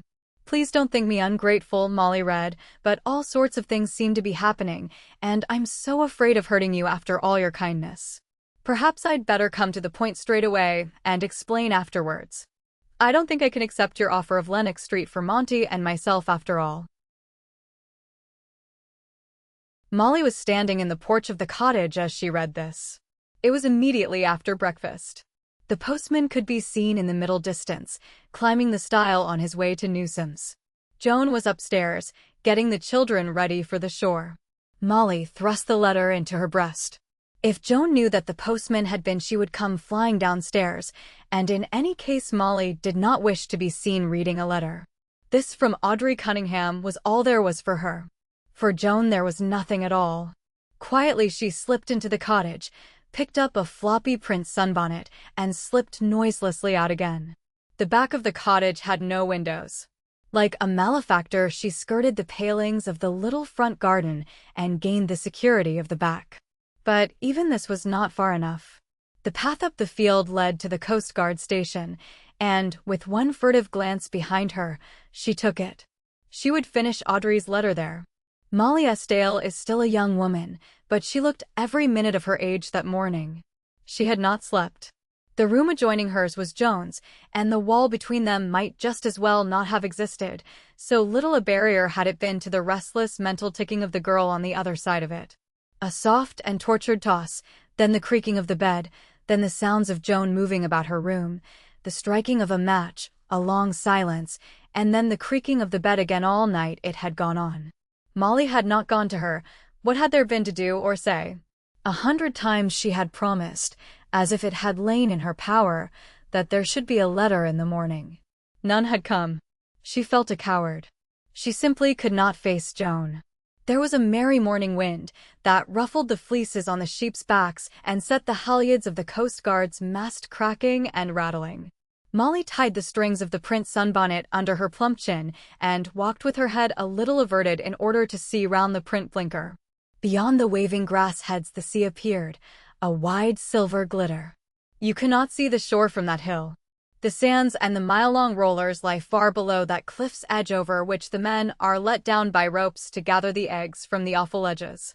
Then, in the little sunken way that runs down to the rocket house, she sat down and took out the letter again. I don't think I can accept your offer of Lenox Street for Monty and myself after all. Our engagement is not definitely broken off. But I can't stand things as they are and am back in Oakley Street again. They say I can stay on, but I may have to pay a little more. Monty is still at the studio. I knew it, broke from Molly with soft conviction. I knew that if Philip stayed that wedding would be put off. I told him so, frowning. She turned to the letter again. I'm trying to think it all over quite calmly, the letter went on. Perhaps it isn't Monty after all. Perhaps it is just that men worry me. I don't know really whether I'm a man's sort of woman. Their ways seem so queer and roundabout to me. Lots of them don't seem fair. I don't want to marry and make a mess of it a second time, and I don't think Monty sees this as I do. Of course, I don't want him to tell me every little thing he does and everywhere he goes or anything of that kind, but I hate being kept in the dark as I know I am being. It all seemed to start with that horrible accident. Nothing's been the same since. Of course, they've told me about Mr. Smith and poor darling Joan, but if it was only that I could understand it. I know there's something else. I'm afraid I'd rather a breakdown yesterday when all three of us were in your cellar putting that wardrobe of mine away. There's something uncanny about that place. Monty thinks so too, but says he doesn't know what it is any more than I do. But there is something he does know and won't tell. And now it's all over Chelsea that something not quite right has happened. Mrs. Cook hinted at it this morning when she brought my milk up, and she said the milkman had told her. I really think that if the milkman knows, I might be told. The fact is that just at present I don't feel much like men and marriage. You'll understand this, because I've told you heaps of things I should never dream of telling Monty. Molly's gaze wandered to the twinkling silver sea. She remembered some of those things that would never be told to Monty. It was perhaps not altogether fair to Monty that he should have to restore the whole of the credit of a sex that the late George Cunningham had so let down, but she knew how Audrey felt about it. Men were trials sometimes. Queer and roundabout? Molly not seldom called them infants outright. Such little things pleased them, such even less things caused them to dig their hoofs into the ground and refuse to budge. Whatever Philip's tremendous reason for remaining in Chelsea might be, Molly brushed it aside as a trifle compared with Audrey's marriage. For a moment she almost forgot Joan's distress. Philip, with his curacao and candlesticks, postpone Audrey's wedding? It was nonsense not to be thought of. Molly wouldn't hear of it. All this mystification should be put a stop to if she had to do it herself. Audrey, to be sure, was a highly strung creature, lying there among the warm grasses and with the wind ruffling the silver sea. Molly could afford not to take too seriously Audrey's broken sentences about uncanny cellars and whispered hints that ran all over Chelsea. But it seemed to her that there were two birds to be killed with one stone. If she were to go up to town, she would be able to ascertain for herself what this Audrey Monty trouble was all about, and also why newspapers were to be kept from Joan, and how it was that Joan had first heard of Chummy's crash from Chummy himself. She looked at her wristwatch and scrambled to her feet. She could not go without letting Joan know she was going, and Joan would already have started with the children for the shore. There was a train at midday. She would have plenty of time to intercept Joan, to tell her she was going to leave her for a couple of days, to return to the cottage, change, and pack her bag. And she did not think it necessary to warn Philip of her intention either. 11. But, darling, oh, don't go on like this. Can you see that if I go I can clear up everything in half an hour? It's much the best. Joan's manner was stony and impregnable. She stared straight before her. I don't mind being left quite alone, was her reply. But I shall be back again on Wednesday, foolish child, and I'll wire you everything immediately if it costs me the whole of my quarter's pocket money. Anything's better than this. Just as you like, came the expressionless response. Not finding her on the shore, Molly had climbed the precipitous zigzag path to the cliff top again and had sat down to rest, fairly blown.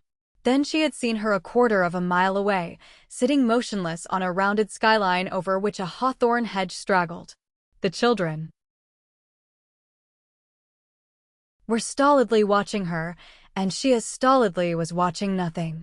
The boughs under which she sat were a custard of white bloom, and white was the sun-flecked sweater in the shadow of them, and white as snow the battlemented clouds overhead. Her eyes were dry and quite consciously enduring, and Molly was alternately comforting and scolding her.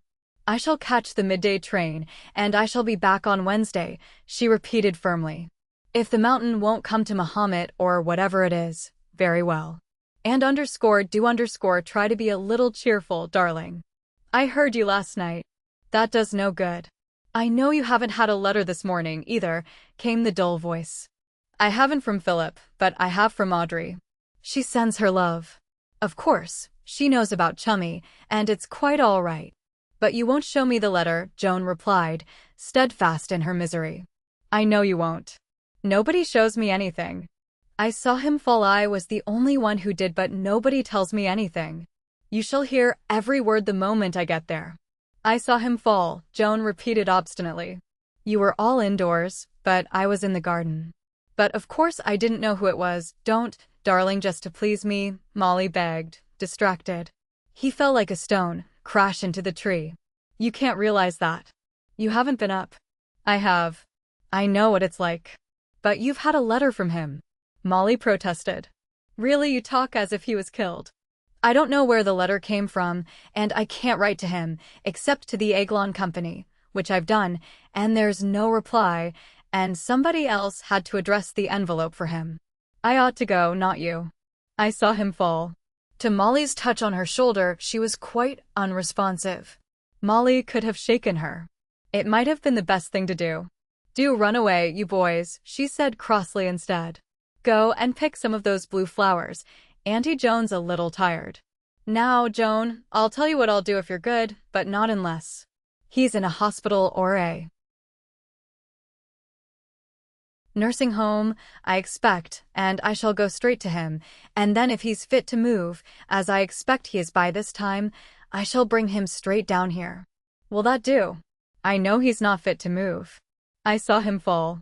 I saw him falling all last night. Now you're naughty and just trying to make the worst of it. That's simply willful. It's like Alan when he wants smacking. When you're as old as I am, you'll look on the bright side and be thankful it's no worse. Now do try. I'm going to bring him down here, and we'll keep him for a month. A whole month. It will be lovely. Why, you've only seen him in London and Richmond Park. I've been to Chalfont Woods with him 4 times. Molly seized gratefully on the diversion. Joan, how could you? You never told me that, she scolded. And you never told me you'd been flying with him either. Philip would be furious if he knew. And now I'll tell him, and about Chalfont too, and all those other times as well, if you don't try to be reasonable. A month in this lovely place with him, and nobody to interfere. Why, you'll be glad he had a little bit of an accident. Now get up and we'll all go back. You'll have to get dinner ready, and I shall want a few sandwiches. Alan. Jimmy. We're not going to the shore. You can play on the seesaw instead. Run ahead, boys, and you come along, darling, and Joan of the cinemas and cliffs, of the secluded tea shops and the noble Santon shore, rose, still as naughty and obstinate as ever, but obediently. Already Molly, bustling the children on ahead, was shaping in her mind the dressing down she intended to give Philip that very night. 12 There was no help for it. Philip has since told me. He simply had to tell her everything. She was, in fact, in possession of the whole story long before any of the rest of us. But even she had to wait yet a little longer. When, at 9:30 that Monday night, her taxi drew up at the wrought iron gate in Lennox Street, Philip was out and the place was in darkness. She had no key. Go on to Oakley Street, she ordered the driver. Audrey Cunningham was at home. Molly found her alone in her first-floor bed-sitting room, already on the point of going to bed. "First of all, give me a cup of cocoa or something," was Molly's greeting. "I've been half the day in the train with only a few sandwiches, and I shall drop if I don't have something." Mrs. Cunningham lighted the little gas ring and fetched water from an adjoining room. Then, opening a little cupboard, she mixed cocoa paste in a cup, got out bread and margarine and a plate of macaroons, and set them on a little chintz-covered stool before Molly. "I've an egg if you'd like one," she said. "No, thanks. I got your letter this morning. Have you got the one I wrote yesterday?" "No, but I don't think the last post's been yet." "Well, it doesn't matter now. I've come to see for myself. Philip doesn't know I'm here yet, but he will presently. Now, first of all, what's all this about you and Monty? What's happening?" Her tone was that of a woman who intended to stand no further nonsense of any kind.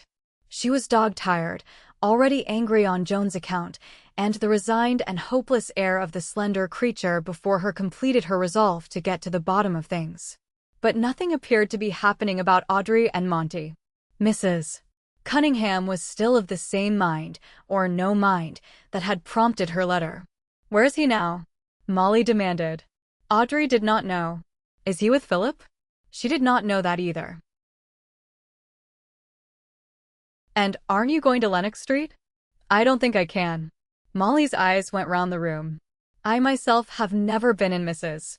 Cunningham's bedsitter, but I have been in many others and can picture its frugality: the gas ring, the little cupboard with the bread and jar of marmalade in it, the chintz-covered grocer's box on which Molly's cup of cocoa stood, probably a slightly fresher wallpaper pattern where the Jacobean wardrobe had stood. Lennox Street was positive luxury by comparison, yet here was Audrey preferring this.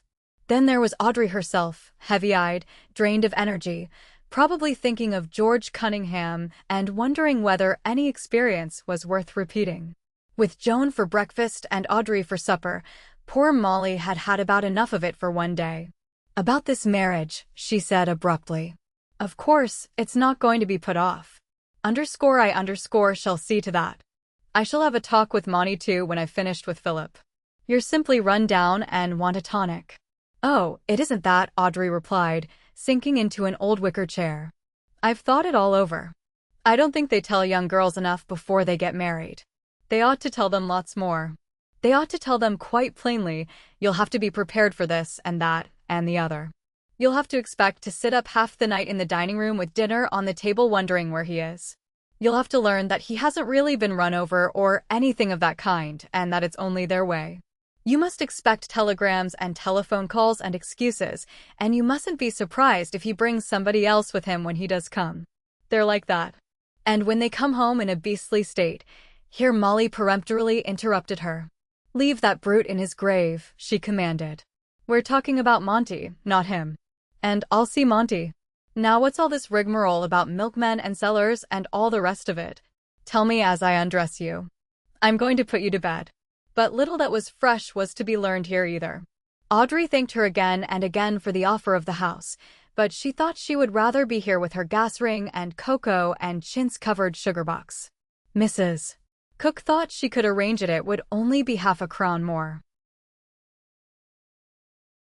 "Well, I'll see Mrs. Cook too while I'm about it. May as well do the thing thoroughly. Let me unlace your boots. Why, your feet are cold, and on a night like this. Never mind your hair, you can do it in bed.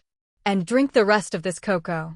Really, I do think I live in a helpless sort of world. There isn't enough of me to go round. There ought to be half a dozen of me. Now into bed with you, and you'd better stay there till I come round in the morning.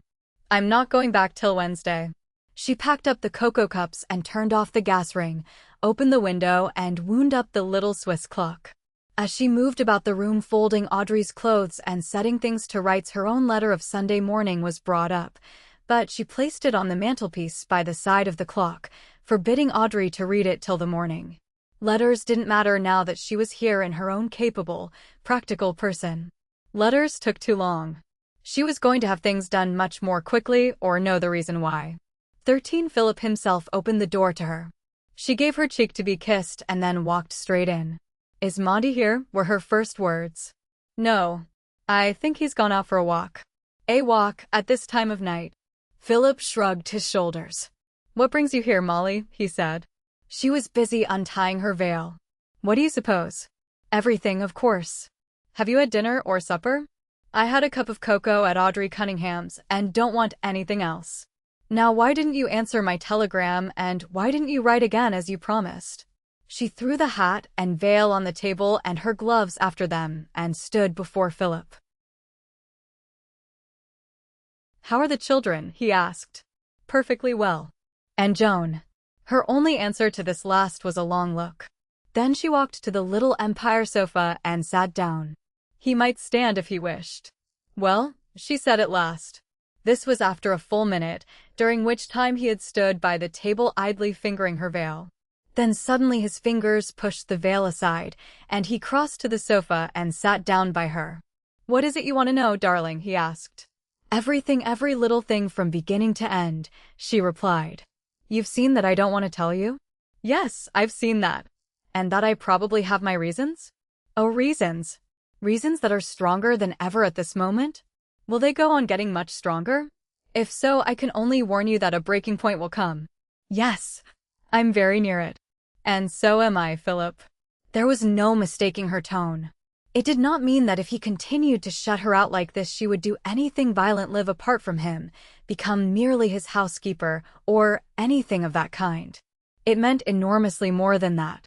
Where confidence and trust are, there are few divergences that do not presently right themselves, few differences that cannot be resolved, but where these are absent nothing is right.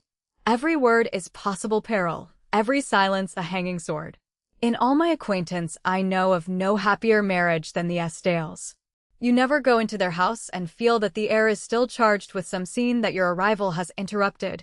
You never leave wondering what weapons will be picked up again the moment your back is turned.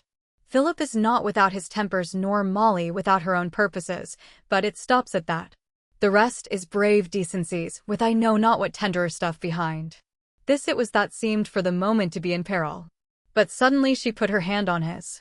She did not speak, the hand spoke for her. The next moment his other hand had fallen on hers again, so that both enclosed it. Then their eyes too met. "It would be an awful thing to risk, Phil," she said quietly. His eyes begged her. "Won't you let me carry it a little longer alone?" "I don't believe you can." "And if you can," she added, "I don't see what we got married for. But it will be rotten for you too." "When have I shrunk from that?" she asked. "Never," he replied in a low voice. And so Molly Estelle too took her portion of the burden. "Well, where shall we begin?" he asked, with a sigh that it must be so. "You know best. But tell me first why you didn't write." "I hadn't seen young Smith." "I haven't yet, as a matter of fact." But he drew her head to his breast, and there were some moments during which he whispered into her ear. For all his care and guarding, it was not possible that she should not at least tremble. But she did not start within his arms. The tremor passed, and her dry lips repeated, "Shot him." For some reason or other. "I don't think either of us can quite tell Joan that, can we?" "Shot him. Chummy. There's no doubt about it. It was Monty who picked up the pistol." "Neither you nor I can very well tell Audrey that, can we? Monty found the pistol. And I picked up the cartridge shell myself. The police were round here at 6 o'clock on Friday morning looking for them." "The police? Here?" In spite of all, Philip could not restrain a little laugh. "Oh, they didn't find anything. They don't when they've given you warning the night before." By that time both pistol and case had been at the bottom of silver-flowing Thamesis for 6 hours.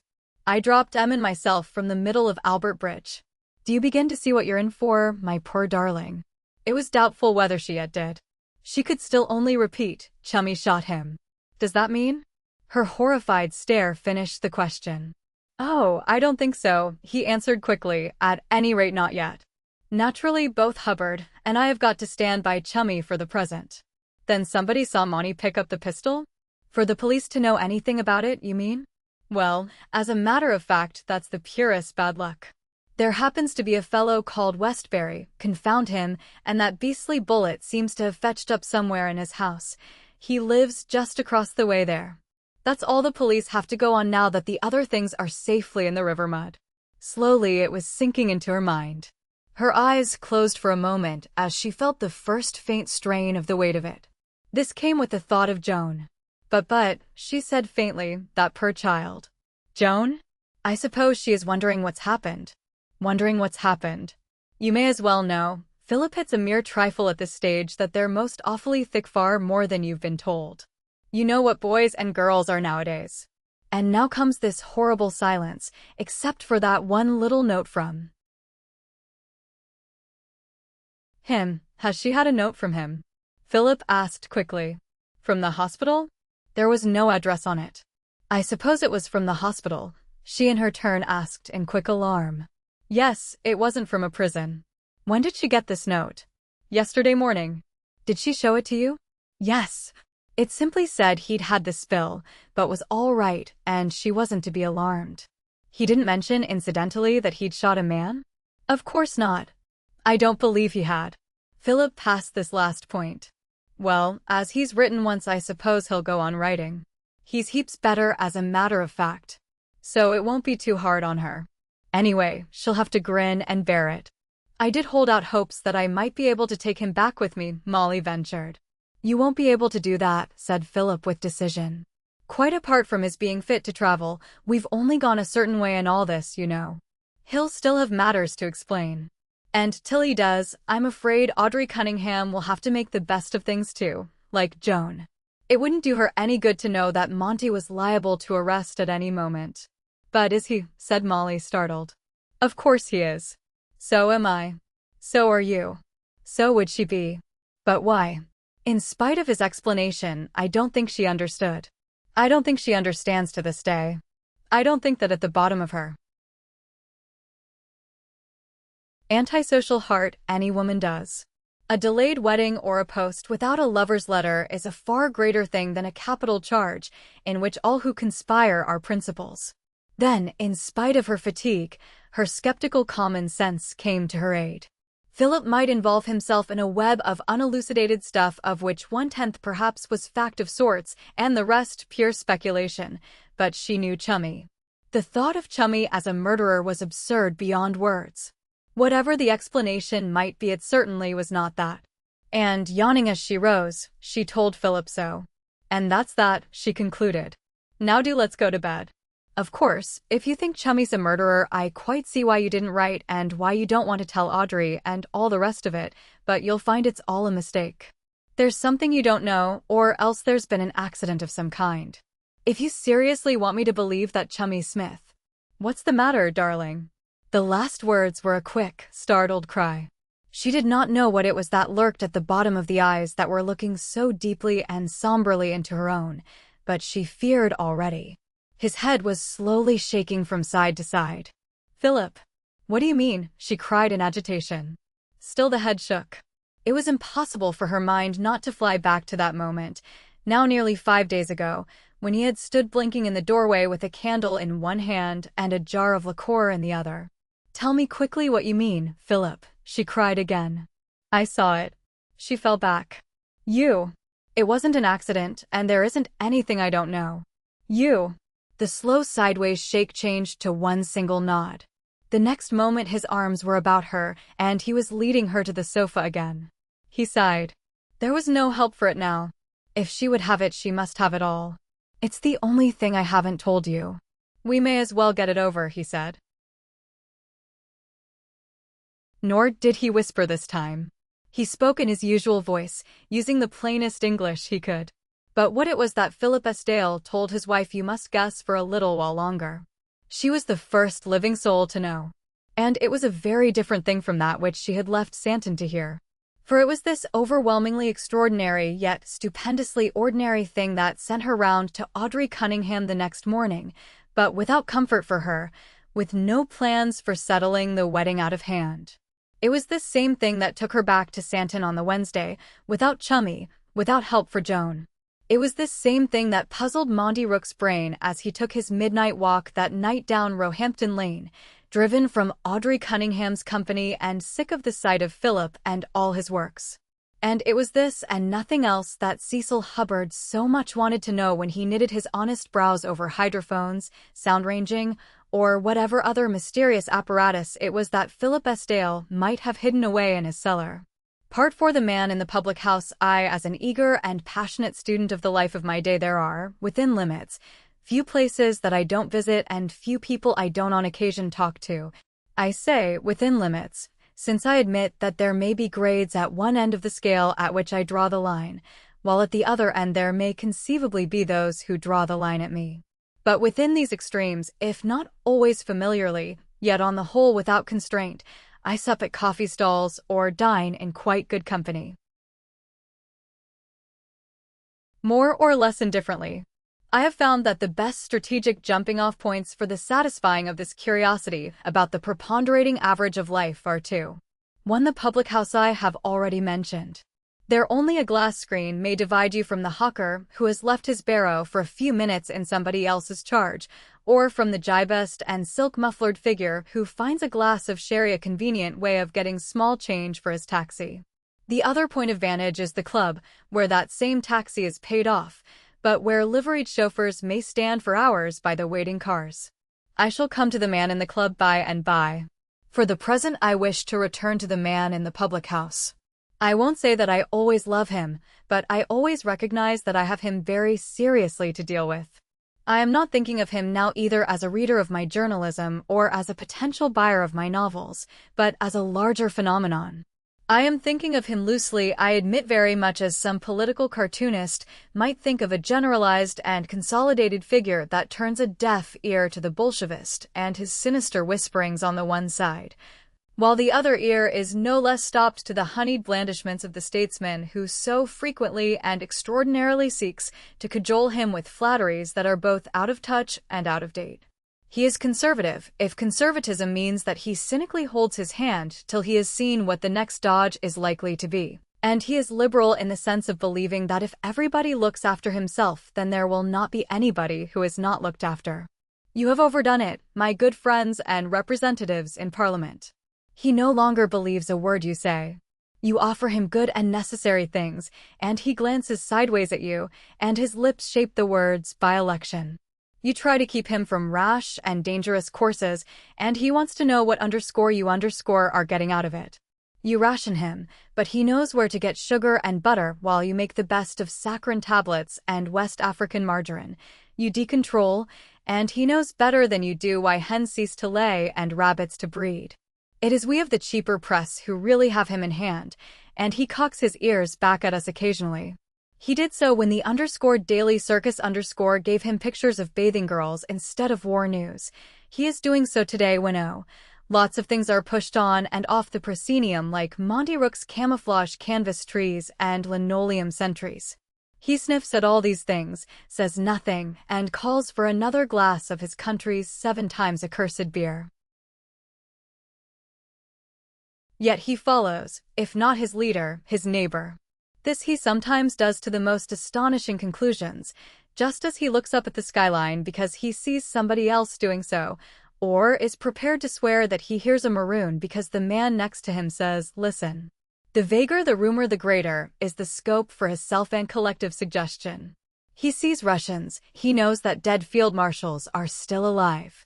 He can tell you from private information that such and such a battalion has been cut up or such and such a battle fleet sent to the bottom of the sea.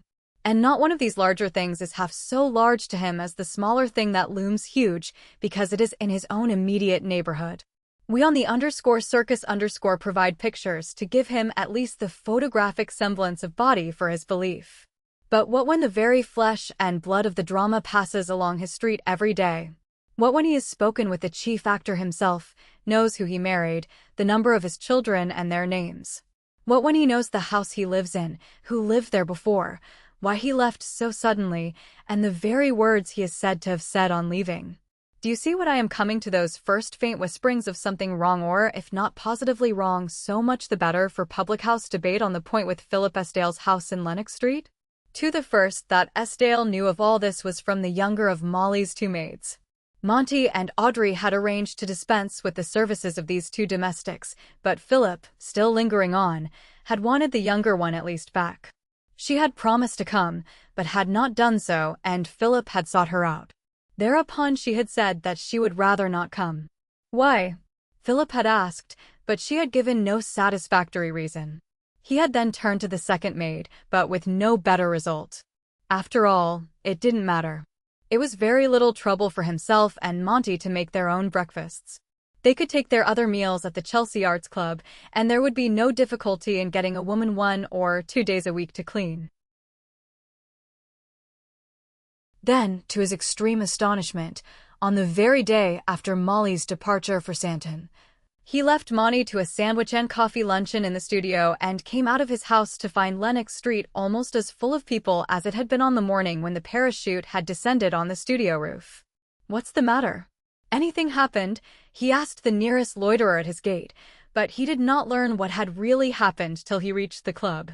Certainly the joke, if it was a joke, appeared to be on him.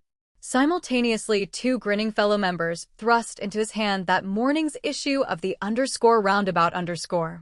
The _roundabout_, I should say, is the _circus's much inferior rival.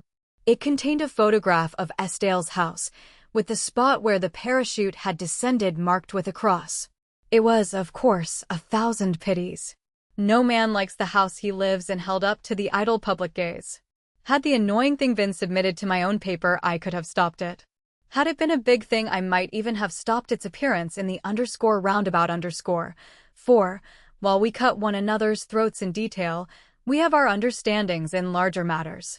Hurriedly I scanned the rest of the paper to see whether any letterpress went with the picture. None did. There was simply the photograph, with a couple of quite innocent descriptive lines underneath. Seems to me rather a stumer, I said to Willett. Is Hodgson losing his grip a bit? Haven't noticed it, Willett replied. Soundman Hodgson doesn't often do things without a reason. I think we might go a bit slower on actresses and mannequins. This is the crash we were talking about the other morning, isn't it? Yes. A washout, I should have said. Perhaps he's playing the local interest card. He's doing that just now. I don't see why we shouldn't do more of it. I think we'll wait for a better story than that anyway, I replied. Well, let's get to work. But all that afternoon the thing worried me. It was a trifle, perhaps, but it was a trifle on the wrong side. More, unlike some other trifles, I already saw how dangerously capable of further development it was. I have told you what the attitude of the press was to this question of civil flying. It was one of simply awaiting events. But all the time events were fermenting, so to speak. High over our heads, Olympian minds were shaping and reshaping policies and plans, and Argus eyes were tirelessly watching for indications of the receptivity of the popular mind. Had Hodgson heard something that we had not? As you sometimes see in insignificant persons' affairs, of no interest in themselves, solemnly weighed by the Lords of Appeal because of some novel and far-reaching point they raise, was something in the nature of a test case now being sought? Had we on the _circus_ been wrong in assuming that the idea was simply to catch and make an example of the careless joyrider and the idiot who stunted over towns? Was some more important point to be raised, and had Hodgson had wind of it? I was inclined to think not, and for the reason I have just given. Make a thing big enough, and we hang fairly well together, but take the whips off, so to speak, and we go as we please.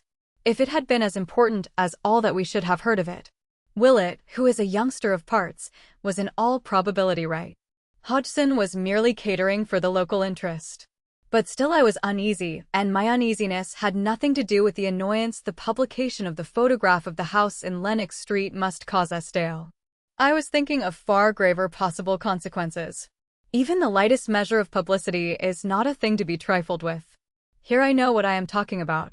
The merry fellows of the Chelsea Arts Club might pull Dale's leg about his haunted house and want to know whether the White Lady dropped any hairpins as she passed, or if the horrible shrouded figure with the crimson dripping hands would make a good film. But we journalists have to take these things a good deal more seriously than that. Publicity, sometimes of the most incredibly silly kind, is our meat and drink and hourly breath. All day and every day our brains are on the stretch in our endeavors to secure it. We bring our heaviest guns to bear on the elusive thing, are sure we can't possibly miss it this time, let fly, and lo, we have missed after all. Like a pitball on a fountain, it is still dancing there untouched, and any penny pea shooter may bring it down when all our trained intelligence has failed. And what would be the effects on our case if it came down? Well, you can see that for yourself. In obscurity lay our hope that the thing might remain what on the face of it appeared to be. Switch the arc lamps of the great papers onto it, with the whole powerhouse of dynamic government behind them, and all was over. Not an aspect of the case would go unprobed to the very bottom, and the hungry newspapers would find themselves, not with a mere aeroplane crash that could be dismissed in a couple of lines, but with a really fine fat, first-class murder case that would keep them merrily going for weeks. And I can assure you that we all wanted very badly indeed just such a case. We wanted it for more reasons than one. We wanted it, as we always do, in the ordinary way of our business, but much more we wanted it to take people's minds off other matters. We wanted it for the same reason that made us resolutely print those pictures of girls bathing during the blackest days of the war. We wanted it because the man in the public house was restless and showed a disposition to pry into affairs in which his interference is only wanted when a general election draws near. Bathing girls were very well in their way. A really high-class line in divorce cases would have outstripped them easily, if I may be permitted the unintentional expression. But the man who could have given us on the _circus _ the first assassination in the air could have named his own price for it. The flat in which I live with the old housekeeper who looks after me is not in Chelsea at all, but a quarter of an hour's walk away, just round the corner from Queen's Gate. It is exceedingly comfortable, as indeed it should be considering the rent I am made to pay for it. I have my own furniture, and on the whole I don't ask for a much better place to work in. For, quite apart from my paper, I do work, and I don't want to give you the impression that the whole of my leisure time is given over to the investigation of what happens to my Chelsea friends. I was, as a matter of fact, particularly busy just about that time.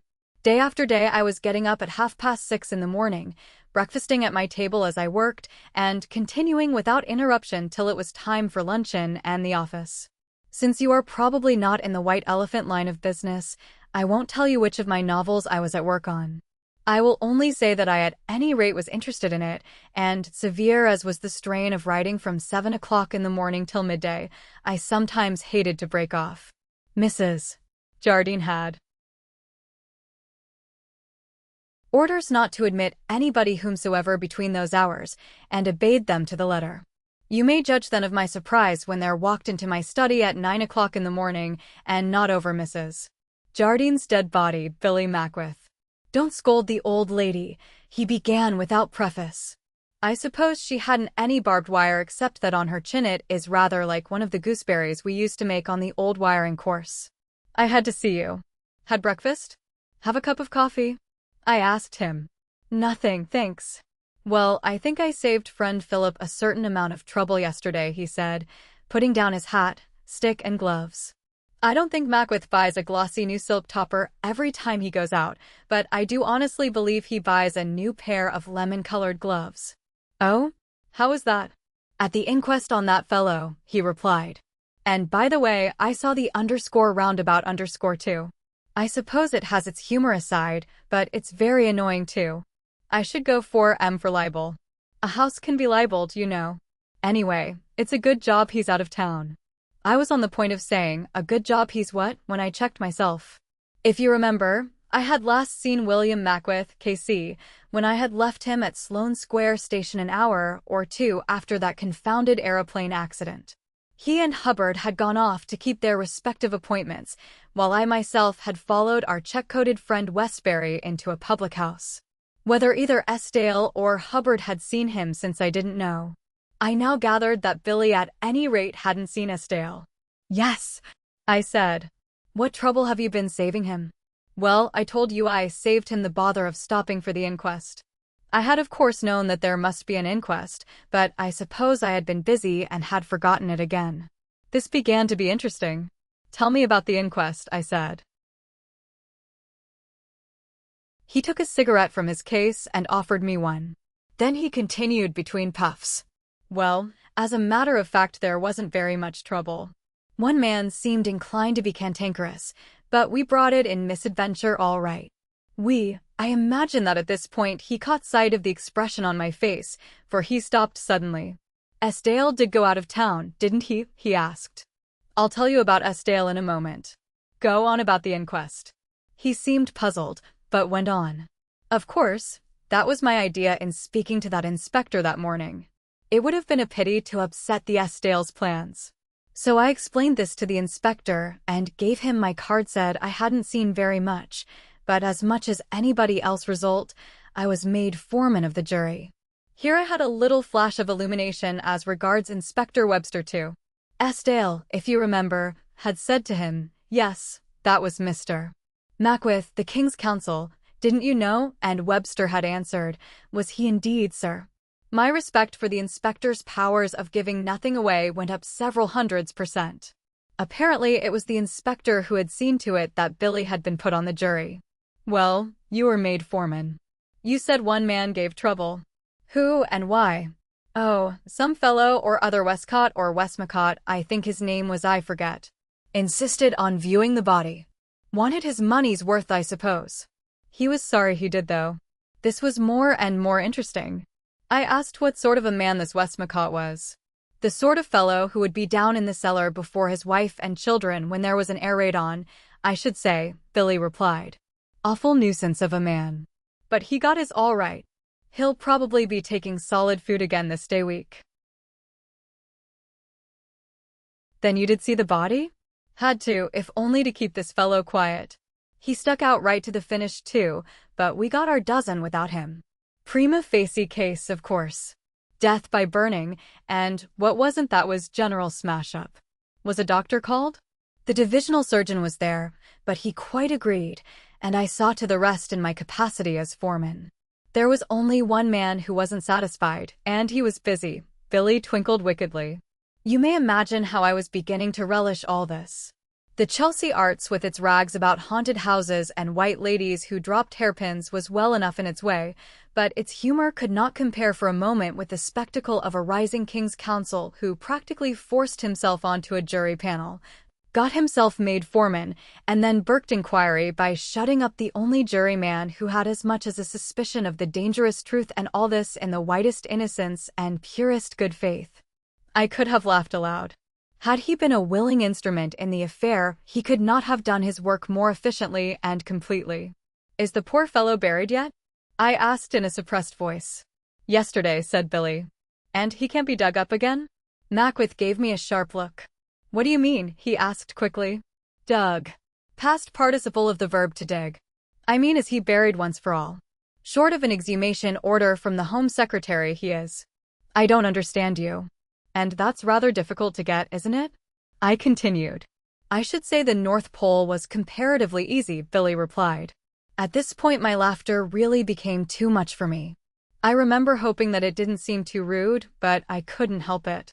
Billy let me finish and then asked quietly, even gravely, now if you're feeling better, will you please explain? I suppose my laughter had been just a little hysterical. As I have already told you, I myself stand only on the verge of this case, but not so my friends, and Estelle in particular. I remembered in deep under that rather remarkable laughter it moved me more than a little to do so the extraordinary range and sweep of emotions that had shaken Estelle in the course of a single day. I remembered the bright strained tension of those first minutes after he had come up out of the cellar, the shock of that telephone message from the hospital that had told him what had happened to a friend. I remembered that black depression when Hubbard and I had found him waiting alone in his house for Monty. I remembered his ache on Joan Marrow's account, our later talk with Monty, his nascent and grim resolve that in the teeth of all the world the accident theory should be maintained, his dismay when he had realized what a post-mortem examination might disclose. I ran over again his whole day, from that merry breakfast party to the appearance of Inspector Webster in our midst at 10 o'clock at night. Well, one peril was now safely past. In the absence of the exhumation order of which Mackworth spoke, there remained no tittle of material evidence save a battered bit of nickel steel in Westbury's possession or in that of the police. If only for Estile's sake, I felt as if a weight had been lifted from me. And, on the top of all, Billy Mackworth's innocent complicity must have moved me to that inane outburst. Well, for one thing, Estile isn't out of town at all, I said, wiping my eyes. Well, I thought he was. That isn't the joke, is it? Not altogether. You see, do you mean that stupid _roundabout_ thing? No. I beg your pardon, Billy. It came over me all of a sudden. Now I think I can tell you, and so another was added to our nicely lengthening list of principals in the case. 4. While I spoke, Billy had risen, and was pretending to examine the prints on my walls. I continued to talk. Talking was, in fact, my morning's work that day. I finished, and there was a long silence. I thought my barrister friend would never have done looking at those prints. Then suddenly he crossed over to my table and stood leaning lightly on his fingertips.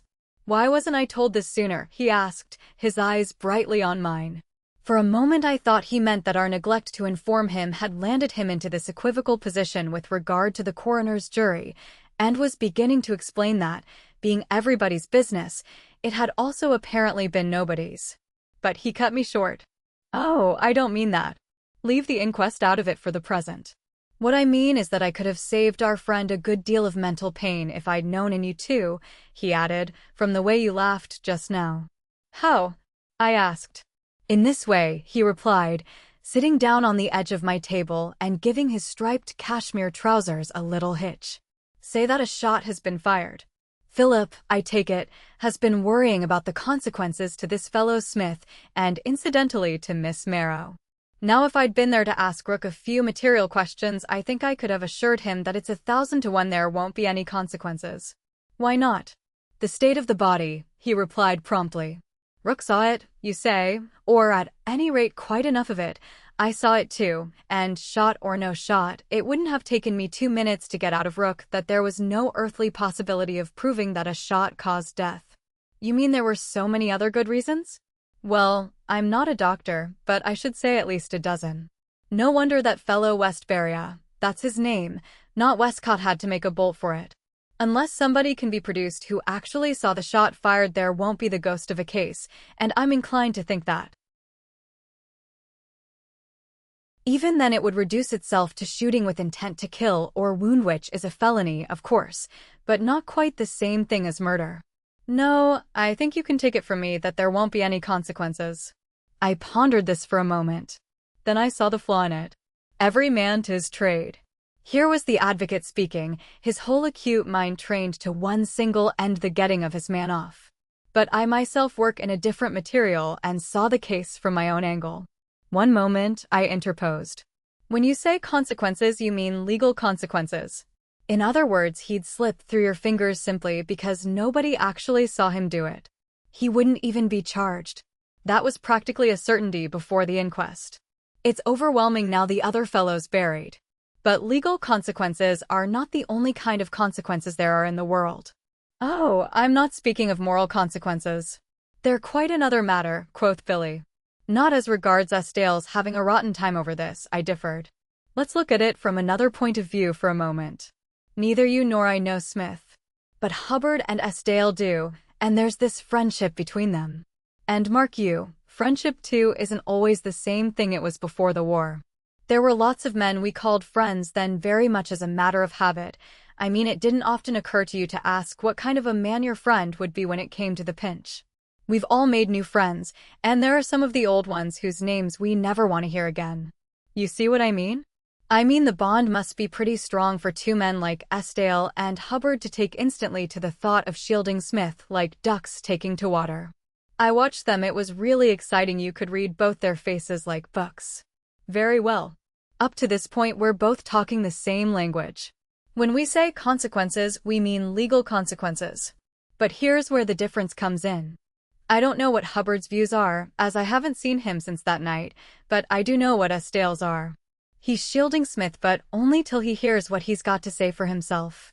He doesn't want to condemn him unheard. I admit that in the meantime he's taken certain rather risky steps, and my own opinion is that he won't find it very easy if he wants to retrace them again. The river'd have to be dredged for a pistol, for example, and Lord only knows what sort of a reason he'd give for even having interfered at all. But my point is that he's done nothing final yet. Smith's got to satisfy him, and if he can't, well, it can't be quite the same between them again after that, can it? You mean their friendship's broken? Well, that's not quite the way I should put it. It might break, or possibly it might not. What I mean is that a friendship with a man who's killed other men in battle isn't the same thing as one with a man who murders another in peacetime. It may be as good for all I know, as I haven't done either, but obviously it isn't the same. No, I suppose not, Mackworth agreed.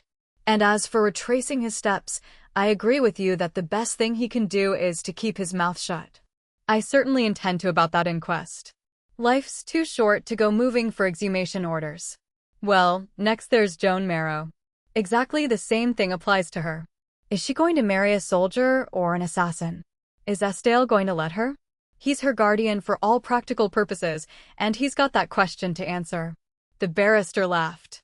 I don't think you need worry about that. Miss Marrow strikes me as a young woman who won't stand any nonsense from guardians. Well, he took up his hat and stick. I must be getting along. I didn't expect all this when I came in, but it seems to me the case is over now. Barring these moral consequences of yours, it practically ended when I gave in our verdict yesterday. I hope you're right, I replied. I thought so myself a few days ago, though, and that evening a police inspector marched in. He stopped at the door and spoke over his shoulder. Oh? You seem doubtful. Any reason? None, I replied. Only what women call a sort of feeling about it. Mackworth laughed. We'll see about that when it comes, he said. So long. The surface indications were of course of the very slightest. So far they consisted merely of the photograph in the _roundabout_, my speculations whether Hodgson had anything up his sleeve, and similar trifles. But others were pending. The danger of the coroner's inquest might be safely past, but at least half a dozen other rocks loomed immediately ahead. The Aiglon Company, for example, would want to know what had gone wrong with their machine, and the manufacturers would be even more interested. The same with the parachute people. The Aero Club and the Royal Aeronautical Society both have their accidents investigation committees, and it was quite likely that claims against various insurance offices had already been lodged. You cannot thrust a finger into the close web of modern life without stirring up all manner of complexities. I suppose it was these that I had already begun to fear. Perhaps most immediate of all was the question of unauthorized flying. What had that machine been doing over London at all? Military machines come and go under orders, but not commercial planes piloted by civilian aeronauts. Setting such things as murder and manslaughter entirely on one side, was it not probable that Smith would be called to book on this account? From our point of view, it was obviously most undesirable that he should be brought into court on any charge at all. But what if we couldn't prevent it? What if, in the inhuman collision of powerful business interests behind, the lawyers were to get to work, an insurance company resist a claim, say, or the Aiglon people proceed against the manufacturers on a point of warranty? You may think I was seeing lions in the path, but it is never safe to reckon on meeting nothing more formidable than a sheep. And I have nothing against lawyers as a class. I don't think Billy Mackworth would pick my pocket of a single sixpence. But I do believe they are like the road mender with the stone. He hit it with his hammer 10 times without breaking it, and was then asked whether he did not think he would have a better chance of splitting it if he turned its splitting edge uppermost. How do you know I want to split it? He replied. I suspect even Billy of not wanting to split it sometimes. Will it? I called as I entered my office after lunch that day. Just get me out the latest thing about air navigation, will you? Is the new one out yet? Willett replied, walking to the big glass-fronted cupboard where we keep the current papers of this kind. The others are on the library shelves downstairs. I think they were withdrawn. I seem to remember sending to the stationery office and being told there'd been a muddle of some sort. There must be something in force, I said. I want that, whatever it is. Just a moment, here we are. Willett was both right and wrong. A certain issue of statutory rules and orders had as a matter of fact been withdrawn, but an amended reprint was now available. He handed the slender white booklet to me. It was dated April 30th, 1919, and had therefore been in force for some days at the time of the Lenox Street accident. I walked to my desk and settled down to the study of it. I don't know that I was very much the wiser for my efforts. So much seemed to be in the air in every sense of the word. The paper was not even an act, but an order, and it seemed to me that its phrases about contravention of these regulations might in practice mean almost anything. What, for example, did stress of weather or other unavoidable cause mean? What would happen in case of a kind of accident expressly excluded from the order, within a circle of a radius of 1 mile from the center of a licensed aerodrome? What about the special cases permitted by direction of the Secretary of State on the recommendation of a government department? I don't mean that the intention of it all wasn't plain enough. The drafters of the regulations had done the best they could in a new and totally unexplored field. For all practical purposes, this new science was just as old as the war, and these detailed points of law had not arisen during the war. But they were coming up now, a whole body of practice still to make, and any youngster who chose could loop the loop, and what little proved law there was at one and the same time. In fact, the only quite unmistakable paragraph I found was the one that promised proper castigation to any person obstructing or impeding the authorities, and so forth, that is to say, Hubbard, Estelle, myself, and the rest of our little gang of lawbreakers. And, before I pass on, bear with me for one moment while I ask you to observe how all history began to loom behind our case, ready at any moment to drive it irresistibly forward. For that 4 centuries-old upspringing of daring and glory and adventure that we call the Renaissance is come suddenly and magically into our midst again today. There are now to seek and to chart and to possess Indies and Orients, not of the unembraced and bridal waters, but of the already defeated and subject air. Our age hears the old imperious call, and across 400 years of time the hands of a George receive romance from those of an Elizabeth. It may seem a far cry from this to the man in the public house, but it crept and lapped about our case like a slowly mounting flood. Idle rumors brought with the milk to Chelsea doorsteps, a press eager to take its lead from any momentary with that ruffles the popular mind, a government that without that press could not govern for a week. And the radiance of this new sunburst over all this is the apparatus of our Drakes and Burleys of today. And so long as the mighty thing went forward unimpeded, what did any individual matter? 6 Foreman? You may well say Foreman. But he hasn't finished with me yet. You've seen what it says in today's _roundabout_, haven't you? Very well, young fellow me lad, you watch it. They laugh best that laugh last. It isn't over yet. I was grinding my teeth behind my copy of the paper he had just mentioned. The thick-headed fool had done it. I was not reading the paper. I was merely using it to hide behind as I stood at the public house counter with one foot on the brass rail. Over? It hasn't begun yet. Westbury continued, his convex eyes glaring from one face to another. It's ventilation. These things want ventilation in the public press, and I tell you I haven't started yet. I went into this case out of public spirit, Webster. I says to our friend, if you want me, you know where to find me. I'm a busy man with my own private affairs to look after. But right's right, and I'm not the man to hang back when forward's the word, and if they think I'm as easy stopped as all that, they're mistaken, KC. Or no KC. The body was viewed. Some of 'em didn't want to, but I saw to that, but I contend there ought to have been a proper post-mortem. And you may take it from me that if there had been, this case would have gone forward. Do you mean to a criminal court, Harry? A voice asked. I said gone forward. I didn't say what court. We'll see about courts by and by.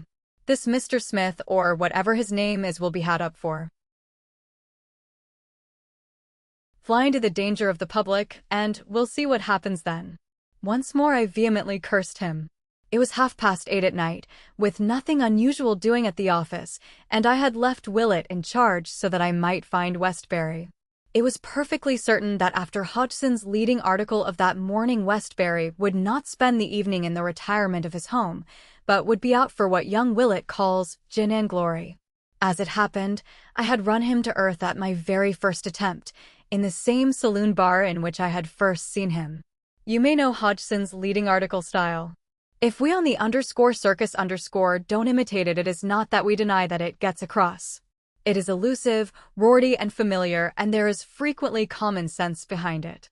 If the man in the public house likes his news served up in that way, you can't blame Hodgson for meeting his wishes. This is what he had written, no doubt sending his Chelsea sales up by hundreds of quires. Tom, Dick, and Icarus. Our correspondent Mr. Harry Westbury is some lad. You will find his letter at the foot of the next column to this. Why, asks Harry, in these days when you may consider yourself lucky to have a roof over your head at all, should your head and that roof be brought into sudden and violent contact? Not that Harry is a jumper. He isn't going to challenge Joe Darby, but the ceiling and your occiput can establish connection just the same if the former comes down on the latter. What he really means is that aeroplanes, subject to sudden syncopes of the engines, have no business over Chelsea's pleasant roofs at all. H.W. does not claim that he personally suffered damage from the crash we reported last Friday. But he is a respected house and estate agent residing in the district and speaks feelingly. _say son médier as our gallant and Gallic allies say.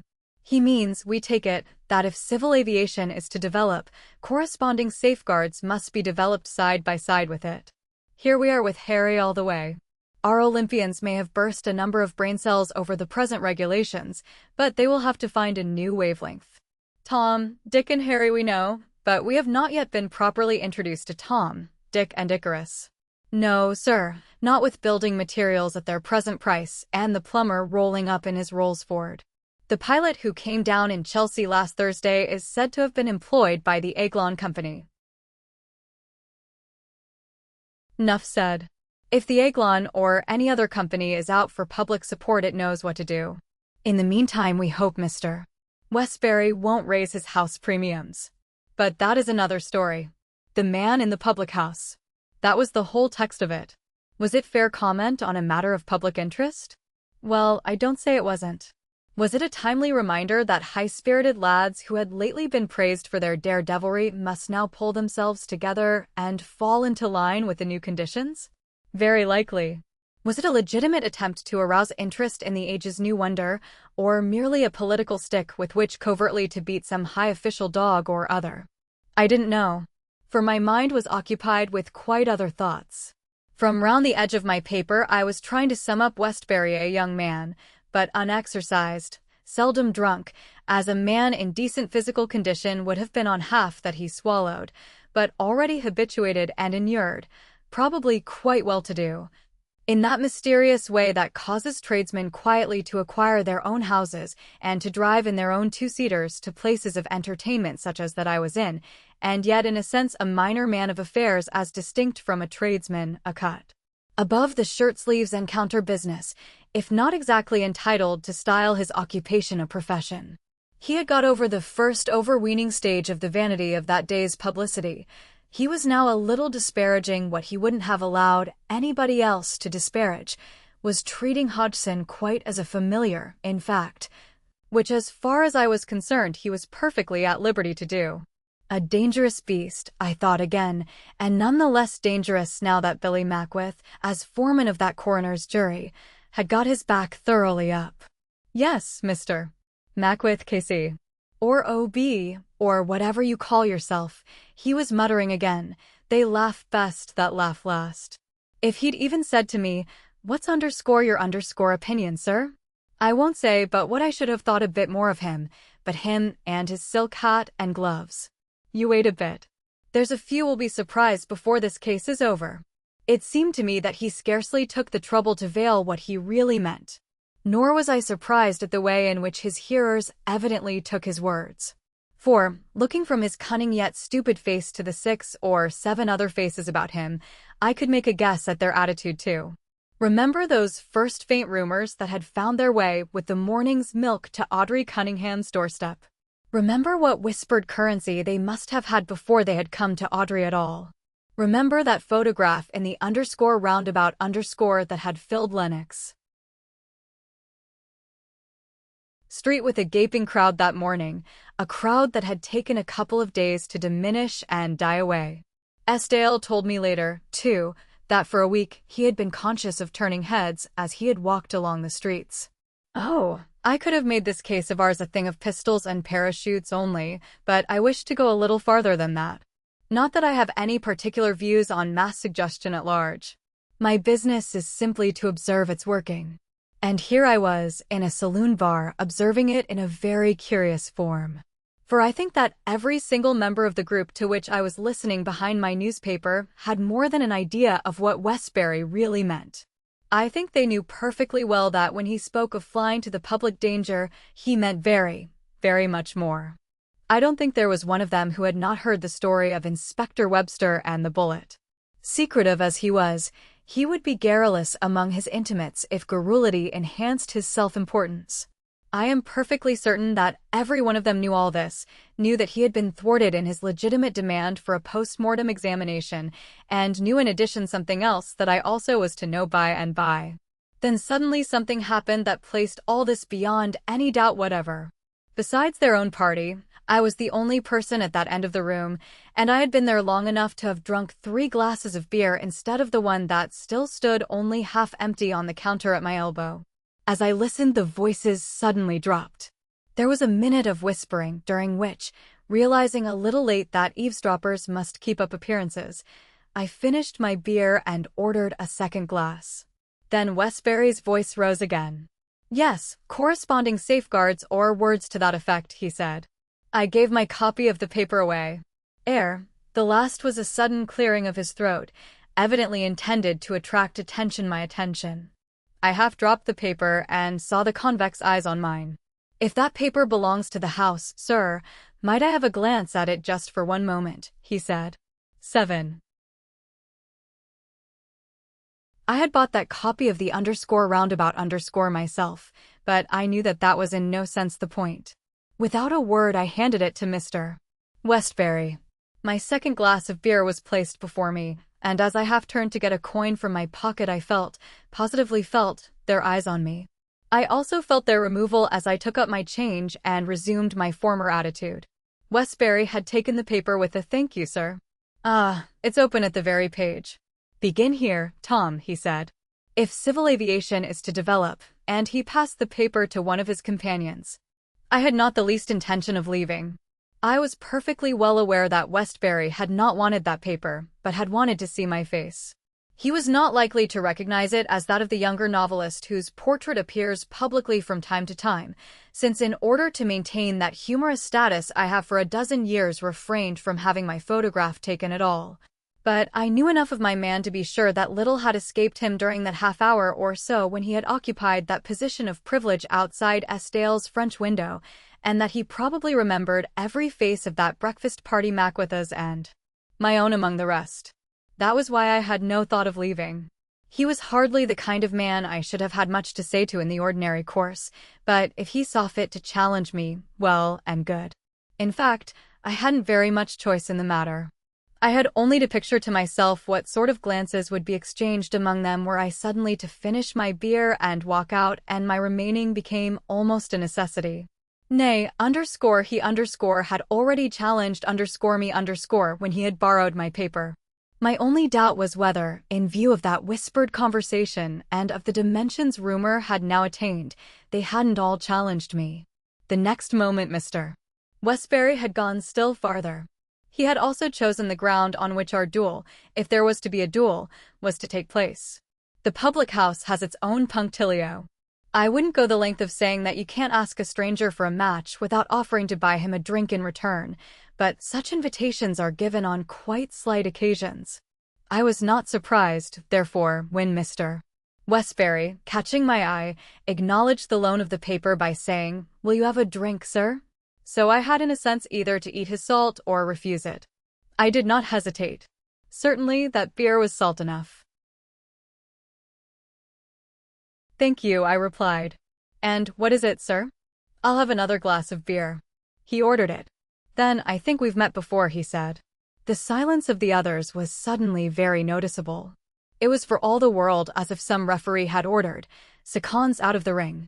I'm afraid I don't quite, I began.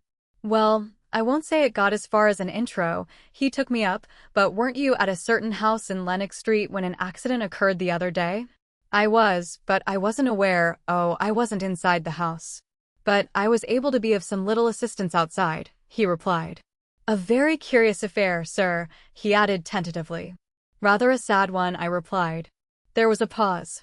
Chelsea's very much interested in that accident, he continued. I answered that I didn't live in Chelsea.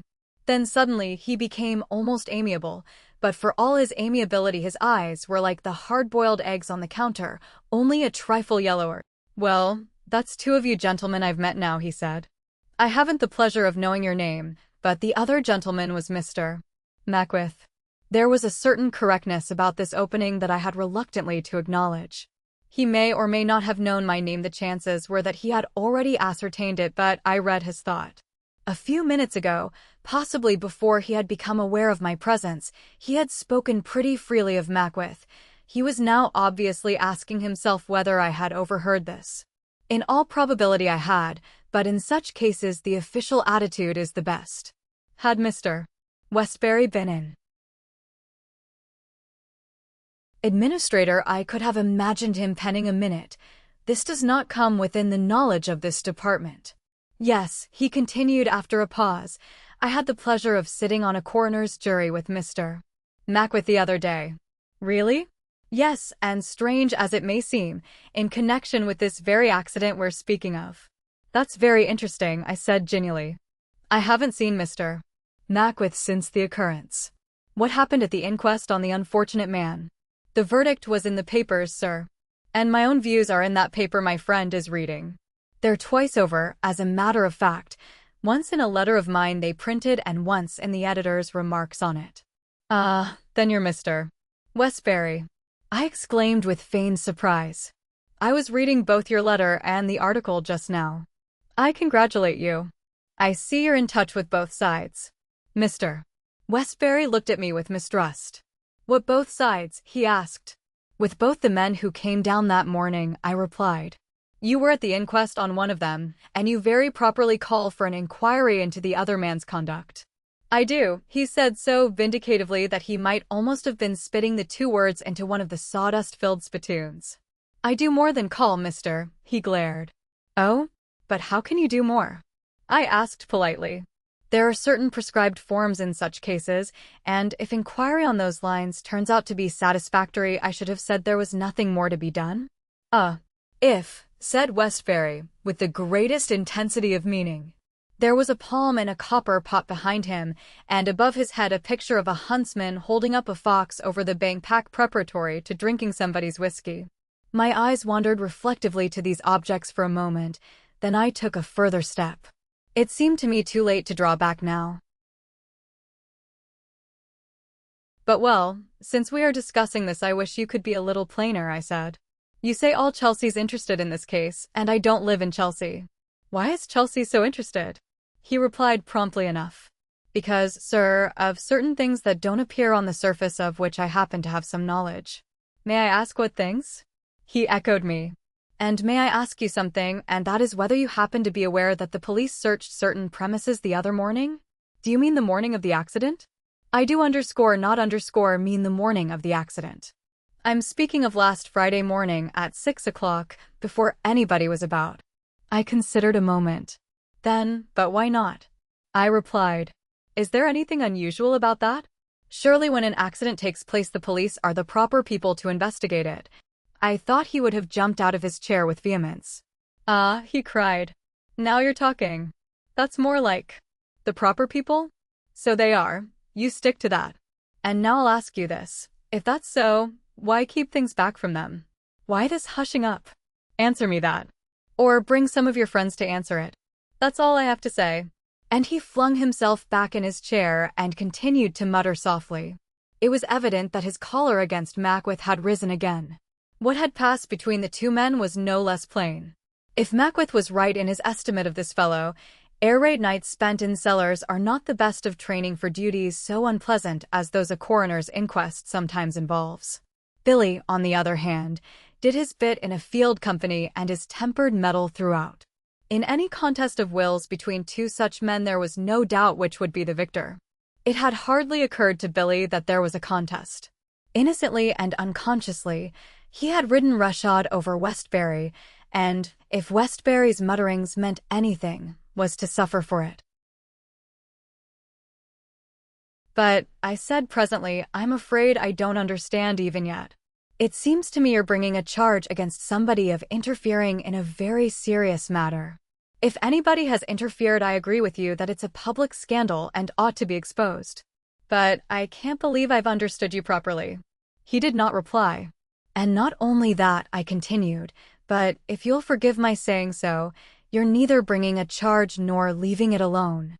Here, for the first time, a third person put in an aside. Tell him about that, Harry, a voice whispered.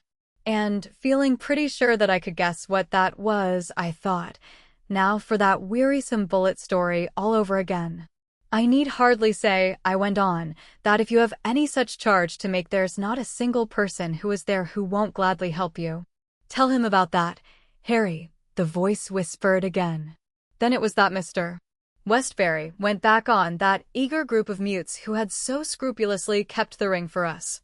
I saw their faces fall as, with a little jerk of his head to me, he rose. Whatever that was they wished him to tell me, they apparently were not to be present at the telling. Looking back on the scene, I don't think he had any particular motive in this except more gin and glory. He would tell them all about it, with embellishments, afterwards. He passed down the bar and held the swing door open for me to precede him. Then the door gave a waff as he followed me out. 8. I ask you to notice several untenable points about the position I had taken up. Twice at least I had flatly lied, once when I had told him that I had not seen Mackworth since the morning of the accident, and once when I had given him to understand that I knew nothing of the police search of Eskdale's premises. I say nothing of the greater lie that we were all ready to help him in his efforts to get to the bottom of the case. I count that as more the natural momentum the case itself had now acquired than any personal untruthfulness on my own part. Next, I now saw that as an eavesdropper my technique had been painfully clumsy. I had attracted attention to myself. I had accepted Westbury's hospitality, but, believe me, out of pure forgetfulness, had omitted to return it. Several times he had given me an opportunity, which I had not taken, of telling him my name, though I had admitted my knowledge of his. These may seem small things, but there are ways and ways of drinking a glass of beer. Within certain limits, I had a distinct sense of social failure. And if, over and above all this, I had given him and his associates credit for too little intelligence, that I am afraid is rather a fault of mine. It may even have something to do with my position as a younger novelist. I constantly forget that one man is as good as another because he is as many. So here I was, a clumsy, unmannerly fellow with a guilty conscience to boot, face to face with a very Chesterfield of the best licensed establishments and the whole body of law and order and public duty overwhelmingly on his side. We stood there under the unlighted public-house lamp, while the violet light of the May evening slowly faded from what Hodgson had called Chelsea's pleasant roofs. He was fully aware that he possessed what the correspondents used to call the initiative. This showed in his very few first words. I, it appeared, was to be forced to open the ball. "Now, sir, you wish to see me, I believe," he said pompously. I was on the point of reminding him that it was he who had made the proposal to come outside when he put up a peremptory hand. No. I know what you're going to say, and that don't go down. When I say you wanted to see me, I mean you came here tonight for that purpose. Specially. Well, here I am. I suppose I should have been within my rights in answering that I had entered those swing doors for a glass of beer and had not spoken to him until he had borrowed my newspaper, but obviously that line led nowhere. Moreover, from his comparative calm of manner now, I realized that while the larger advantages lay with him, at least one small tactical superiority was mine. He was quiet for the moment, but would probably flare up again immediately at the mention of Mackworth's name. So I kept Mackworth in reserve. Well, I said in a conciliatory tone. I have a feeling that both of us wish to see the other, and from what you've told me with very good reason. Isn't that so? How do you mean, what I've told you? He said suspiciously. I mean that you've given me the impression that there's more in this case than meets the eye. He grunted. Impression's good. That there's some sort of a misunderstanding that ought to be cleared up. Impression's damned good, he muttered again. I like impression. Well, never mind the word. You reminded me a few minutes ago that we were all there that morning, and so I take it that we're all interested. Can't we talk it quietly over? I don't think I ever saw eyes capable of staring for so long without a blink. Old Dudley had been right when he had said, he stares you down, he does. I awaited his pleasure. No, that won't wash either, he said curtly at last. You came here for a purpose. Specially. I won't say the place isn't free to anybody, but it would be bad for trade if everybody stood behind a paper looking for 20 minutes at a glass of beer. I don't think there's any need to be plainer than that. Very well, have it that way if you like, I returned. You tell me the whole of Chelsea is interested in this case. Well, as I was there when it happened, it's natural that I should be interested too.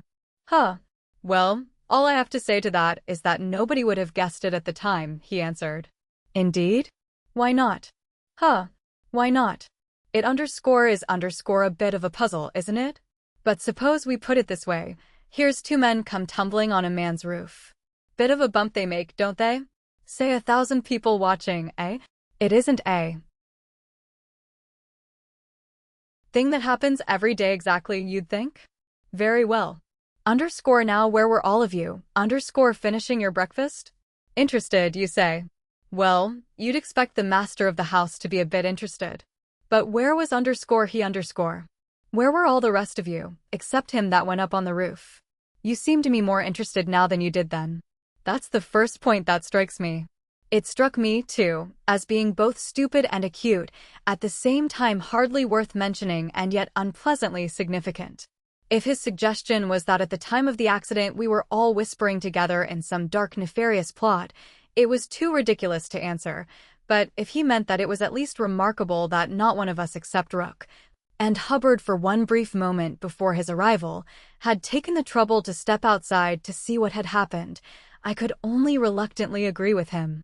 You will remember that precisely the same observation had struck Hubbard and myself at the time. Yes, he repeated, seeing my discomfiture, that's the first point that strikes me. Where was Mr.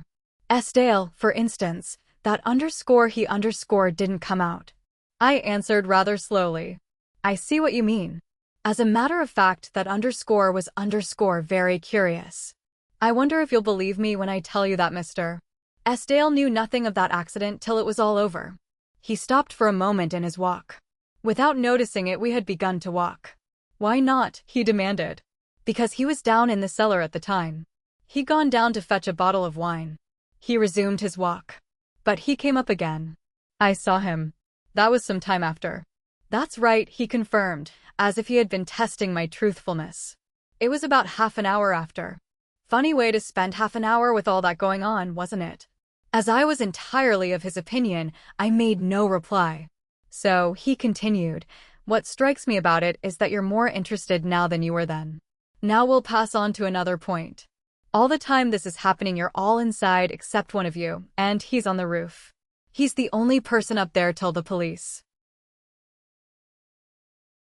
has the field to himself, so to speak. Then he comes down the ladder in a very shaky sort of state. Do you wonder? I interposed with a quickness that surprised myself. You were on that jury, in a very shaky state, he repeated. Nervous as a cat, as you might say. That was the state he was in when he came down that ladder. Why? His manner changed suddenly to truculence. Why? Huh. That's the question, isn't it? Some of you'd like to make out you know nothing at all about it, but they laugh best that laugh last, and don't you make any error about it.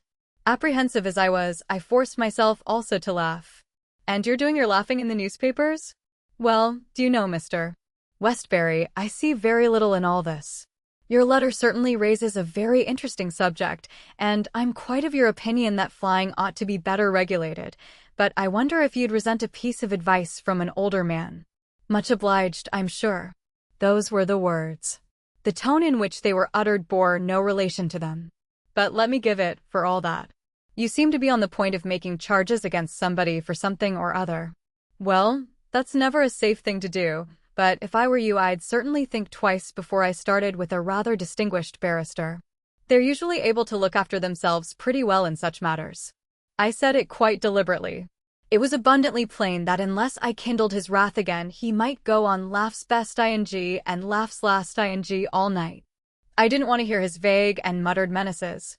I wanted to know whether that bullet was in the hands of the police, and if so, what action was to be taken. So I produced Macketh from my sleeve. And another thing I'll tell you plainly, I said with something nearer real warmth. If I were to hear any annoying whispers about myself, I shouldn't have a moment's hesitation in taking any steps I thought proper. As I see this business, you force your way into a private garden under cover of an accident, pick up some cock and bull story or other, go spreading it about, and then, when you're very properly put in your place by a coroner's court. But I got no further. By this time, we were in a quiet and dingy street where almost every house seemed to have an apartments card over the door, and at the fury of his outbreak, I expected every door to be flung open and every blind to be drawn up. Huh. So that's your lay, is it, Mr. Man? We've got it at last, have we? You think you can come it heavy like your blasted barrister friend, do you? Oh yes, you're all in it together. I knew what you came for tonight. I forced my way into gardens, did I? And what about those that force themselves on roofs before the police come, touching things they've no business to be touching? I pick up cock and bull stories, do I? And what does some others pick up? I'm put in my place, am I? We'll see what sort of a place some of you fine gentries put in presently. Trying to cod me, one of you is in the cellar for half an hour. A bit too much roof and cellar for my fancy. I was a shade over the odds for one of you anyway. He had to come down the ladder again, hadn't he? And you hold a ladder when you see a man coming down it, don't you? Very well, Mr. Pry. You go prying somewhere else and drink your beer a bit quicker next time. My kids aren't going to be shot at and no questions asked. The questions'll come presently. They laugh best that laugh last. And, as a neighboring door was opened, and a blind across the street was drawn up, and a window sash creaked somewhere else, it came upon me in a moment what had happened. Philip Esdale's hands had not been the first to pat Monty Rook's pockets that morning. Westbury, holding the ladder, had been before him. Part 5. Some byways of the case. Strictly speaking, it is not on the Santon headland that Charles Valentine, Chummy Smith, ought to make his first appearance in this story, but it was there that I myself first saw him, and I want to give you my impression of him as I received it, if at the cost of taking a slight liberty with time. So I first set these eyes on him during a month I spent with the Esdales somewhat later in that year. I may say to begin with that he would probably have passed unnoticed among the innumerable other young men of today, who at one time looked just a little civilian in their new uniforms, but now wear their mufti again with a subtle, but unmistakable difference. You know the young men, they still speak of distances in kilometers, can talk for hours on end about motor bicycles, and sprinkle their conversation with the jargon of ragtime French they are proud to share with their own privates and sappers and bombardiers. A year or so ago you went into a restaurant that was brown as a beechwood with khaki. You go there today, and the khaki is gone, yet still hauntingly and mysteriously there, edging, as it were, the mufti with a faint rim like a color print a little out of register. The ghost of khaki still clings about faces, movements, speech, the glances of eyes. Or if it isn't khaki, it is the navy and gold, or Charles Valentine, Chummy Smith's unbelted sky blue with the black cap band. He and Joan, in this little peep ahead which I am taking, were waiting for me on the platform of Santon Station. It was a week or so before the company's interstation flower competition, that annual show that makes the whole line with its tiny stations as gay with flowers as a row of Thames houseboats. Geraniums and marguerites hung in boxes from the canopies. The sills of the porter's room were a rage of bloom. And lobelia and red bachelor's buttons and white pebbles from the shore were set in patriotic emblems all the way from the booking office to the signal box, which alone was bare. As the train drew up, I saw them standing together on the sunny platform, with a bower of ramblers over their heads and a heaven of larkspur behind them. Charles Valentine Smith was for taking my 2 bags to the trap that waited at the level crossing, but peremptorily Joan pushed him away and called a porter. The presence of the trap did not mean that Chummy could not walk yet, for with the help of a stick he got about quite well, though the cliff path down to the shore was still too much for him. And I may here mention, quite incidentally, the role I was apparently cast for in advance. Auntie Joan was supposed to take the children down to the shore every day. Charles Valentine Smith could not yet manage the shore climb. This necessarily meant a temporary separation. 2 days later I was taking the children down to the shore. Whether Miss Joan had urged my invitation for that very purpose I cannot tell you. So I was introduced to our young murderer, or he to me, I forget which of us was the personage in Joan's eyes, and we sought the trap. Joan drove and paved the way for our better acquaintance by telling Mr. Smith, in these words, that I was still young at heart. And her pleasant young assassin called me sir. I suppose I am entitled to be called sir by these youngsters, but I am far from standing on my rights in this respect. He had his Joan, and I saw no reason for rubbing it in. People who go about murdering other people need not lay quite so much stress on the minor conventions. Yes, sir, thanks, practically all right again, he said as we bowled across that high world of flaming poppies and silky corn. But I say I'm afraid you'll have rather a crow to pluck with me. All things considered, I thought 1 crow a particularly modest estimate, but oh. I said inquiringly. Yes. I know it's your room, sir, and any old flea bag would do for me, but it's all Joan and Mrs. Esdale. In fact, I carried all my gear out this morning, but they've toted everything back again. Oh, but he likes that little room at the end. Joan cooingly reassured him. He gets the morning sun, and it's beautifully cool in the afternoons. If you mean that I'm in the habit of sleeping in the afternoons, I wish to inform you that I'm not, I answered her coldly. And if the room you speak of is that little cupboard place just above where the hens are fed, yes, that's the one, she answered with a darling smile. I call it quite large, and I've put you 1 or 2 nice books to read, and I arranged the flowers myself. Come up, Robin. So Smith had the room that I, the introducer of these Esdale people to my love Santon, had hitherto always had, and I was given the one with the morning sun. You might suppose from Joan's words that the sun shone directly in, filling it with gaiety and brightness. Not a bit of it. That morning sunlight she so extolled was a greenish and aquarium-like half-light thrown up from the steep bit of paddock that comprised the whole of my view. And, lest I should oversleep, an enormous bronze cock, mounting to the little sloping roof of the henhouse below, was able to sound his clarion note practically on the drum of my ear. I repeat, at a first glance, he was very like the rest of the young fellows of his day, but I admit there was something about him that grew on you. After watching him for a while I decided that this ascendancy was principally in his eyes. I do not wish to overwork the popular clichés of fire and flash and smolder. Smith's eyes certainly had something of this quality, but it was combined with an expression that, until I can define it better, I will risk calling discontent.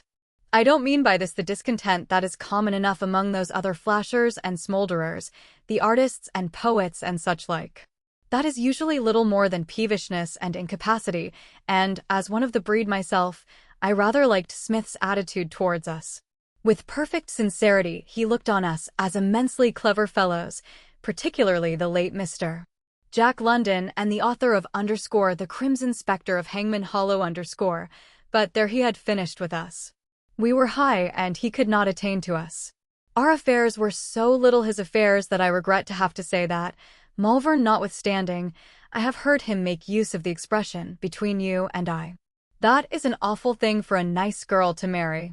But the war has taught me, among other things, the overwhelming importance of other men's jobs and the comparative insignificance of my own. If young Smith did not express himself in the terms to which I was accustomed, he expressed himself nonetheless. Don't ask me how, except in a general way. Here again what he calls a dreadfully gulf is fixed, across which I can only gaze at the new wonder.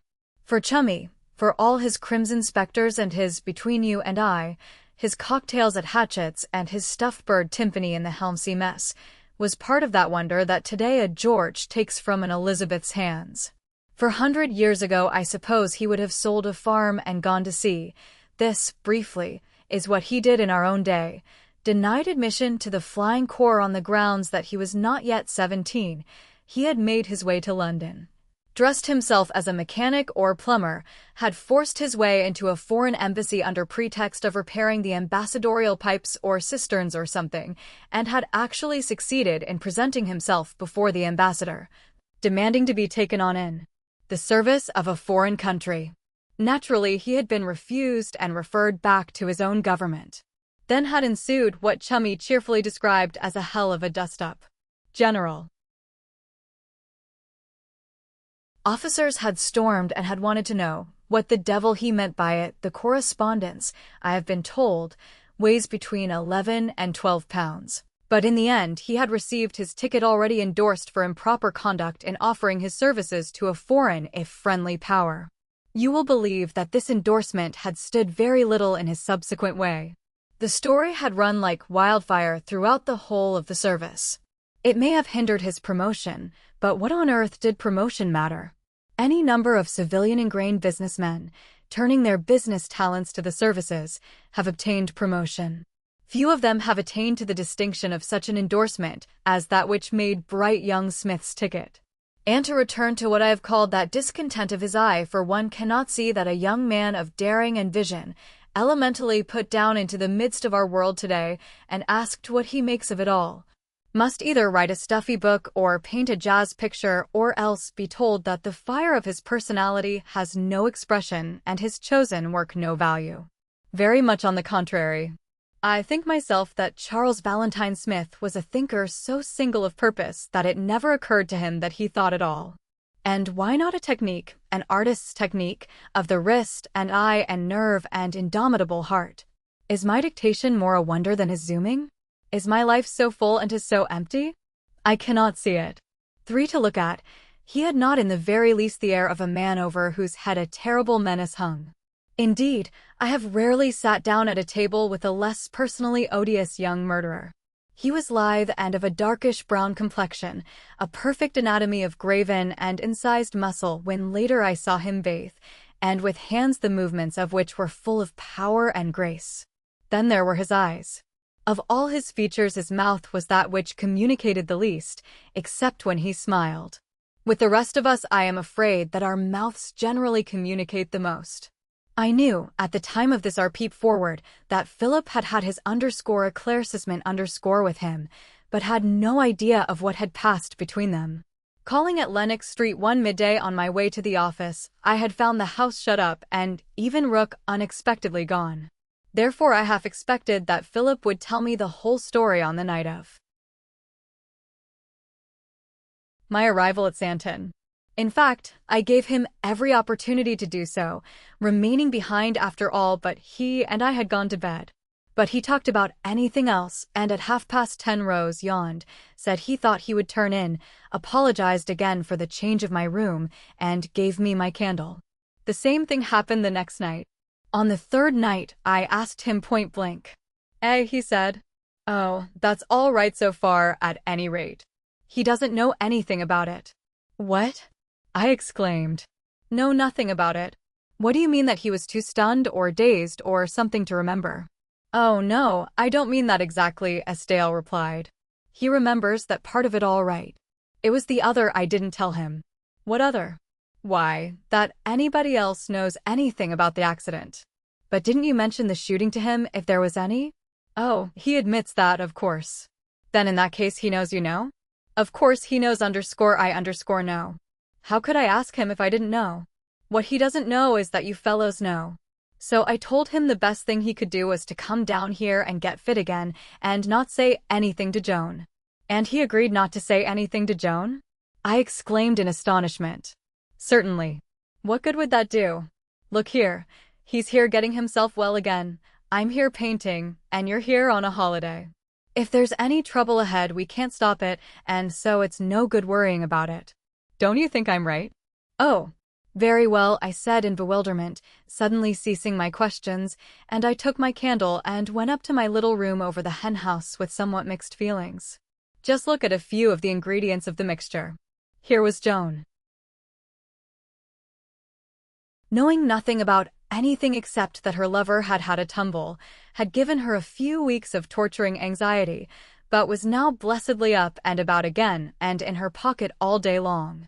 Then there was this Charles Valentine Smith, also knowing nothing, for apparently a mere trifle like shooting a man and admitting that you shot him didn't count, and, with the brand of Cain on his untroubled brow, offering Joan his blood-stained hand in the most matter-of-fact way in the world. And here was Philip, apparently accepting the whole extraordinary situation with complete calm. I admit that I found all this serenity just a little perplexing. But look at the charm of the situation for me as a novelist. Few of us have the opportunity of studying what I think I may call the amenities of murder at first hand. I dare say that grim mutterings a la spectre of Hangman Hollow would have bored me, writhings and agonies made me uncomfortable, but this new view of murder I found full of pleasing interest. And the whole of the interest lay in seeing, hearing, and asking no questions. Philip was there painting, I on a holiday. Very well. I was content. And, in case you have any preconceived notions about the daily trifling routine of murderers' lives, I can only wish you had been at Sandon with me at that time. As far as I could see, not a cloud marred the blue heaven of these young people's days. They disappeared as soon as breakfast was cleared away and returned when they returned. I don't for a moment suppose that the intervening hours were spent in the contemplation of death, judgment, or the burden of undivulged crime. Chummy enjoyed his pipe, and, as he sat at high tea, idolized by the Eskdale boys because he ate as heartily as ever in his pre-murder days. If his crash on the Lenox Street roof was not mentioned, that seemed to be only because everything had ended perfectly happily, and there was nothing more to be said about it. In fact, here is a bit of conversation, taken almost at random, just to show you the way to be entirely happy is to shoot somebody and say nothing to your best girl about it. Coming down to breakfast one morning, I thought it my duty to administer a sharp rebuke to Miss Marrow about the throwing of a handful of hencorn into my window in order, she said, to wake me. I had been up 10 minutes, I had shaved, and was more than half dressed, I said sternly. I'll tell you what you are doing. You are trying to train those hens to come into my room by throwing corn in. I have now to inform you that I intend to write this morning, and so shall not be able to relieve you of your duties down on the shore. Oh, I say, sir, young Smith began, but I thought fit to put a spoke into his will also. Not a word. I ordered him. Hencorn has been thrown into my room. What was thrown into your room yesterday morning? She had tossed up to his casement a bud of the William Allen Richardson that grew up the cottage end. Coming round the corner from an early stroll up the dewy paddock, I had seen her do it, as well as the little token from her lips that went with it. I don't care which room I'm given, but I will not share it with poultry, I continued firmly. Also, I object to this unfair discrimination about things thrown in at windows. So understand that I am busy writing this morning. Well, we're going to Flaunton in the trap, said Joan defiantly. Children, I said, turning to them, Mr. Smith and Miss Marrow are going to Flaunton in the trap. The tuck shop at Flaunton is a much better one than the Santon one, and there are smugglers there. They are armed to the teeth, and they carry contraband into their echoing caves usually at about midday. Underscore that underscore, declared Joan, I call mean. Bringing the children in. It's no worse than bringing the hens in, I retorted, and our murderer guffawed and took another egg. I cannot say that I gained much by my protest since, having put the idea into their heads, I had to hire the station fly and take the children to Flaunton myself. But it was a change from the sands, and it gave me the opportunity for studying the blood-stained path of their dalliance against a fresh background. But as you were, the peephole must be closed again. From the point of view of the Unity's Charles Valentine Smith is still lying in a hospital cot, writing daily but brief notes to Joan, forbidding her to come up, and receiving countless boxes of tightly packed Santon flowers. We are in London again, during the last days of May. One morning, I had knocked off my private work rather earlier than usual. I had, in fact, been quite unable to settle down properly to it, and, to fill in the time before lunch, had walked up Queen's Gate, entered the gardens by the memorial, and strolled slowly along in the direction of the Row. It was a pleasant morning, and the riders were out in full force. Idly I was admiring glossy flanks and cruppers and bits jingling and flashing in the sun, when suddenly a horseman overtook me from behind and called me by my name. I turned, exclaimed, and shook hands with him. He was a junior officer in the Australian Light Horse, and several times I had come more or less closely into contact with him during my own uneventful period of military service. His name was Dudley Hanson. He had been in Gallipoli, was still in uniform, and was awaiting his boat back home again and demobilization. He plays no part in this story except on this single occasion. He was riding a rather pretty little chestnut, and his hand patted the animal's neck as he leaned over the railings and talked. By the way, he remarked, after a little chat about men we both knew, that was rotten luck for poor old Maxwell the other day. You saw it in the papers, didn't you? Who? I said, perhaps with rather a jump. Bobby Maxwell. He used to spot for our lot in Gal-Lip. Came over here after. I thought you knew him. What was the rotten luck? I asked. Why, he came down somewhere in London the other day, crashed killed on the spot. Dud, I said, where are you lunching? Whoa, lass. Oh, any old joint, I guess. Then get off back to your stable and come straight along to my club. Come straight along. Don't stop to change or anything. I want to see you particularly. He seemed a little surprised at my urgency, but waved his hand and was off. I continued my walk, but no longer slowly. I always walk quickly when I am interested, excited, or moved by any emotion. I was now all three. Maxwell. Dud Hanson knew him, and had even fancied that I might have known him myself. Whatever luncheon engagement Hanson might have had that day, I can assure you that I should have urged him to break it. My club is in Piccadilly, and I waited for him in the entrance hall with impatience. I gave his name to the porter as expressly as if otherwise he might have been denied. I set my watch by the club clock. I fiddled with the skeins of tape in the baskets. I had even a momentary scare lest I should not have pronounced the name of my club distinctly, or lest by any chance he should have misheard. You see the reason for my eagerness. Maxwell was our unknown quantity, the one big blank in our case. One or another of us could contribute his portion of knowledge about everybody else, but nobody knew anything of Maxwell. His function was entirely unconsidered, his rights totally disregarded. Rights? I know nothing of the law of the matter, nor whether a dead man has rights, but if he has, they should be all the more enforceable because he is in no position to enforce them for himself. What would Maxwell have had to say about his own shooting? What had brought about that shooting?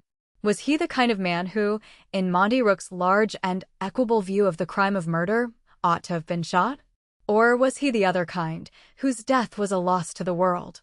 These were a few of the questions I wanted Dud Hanson to help me to answer. He appeared, and we made our way to the dining room at once.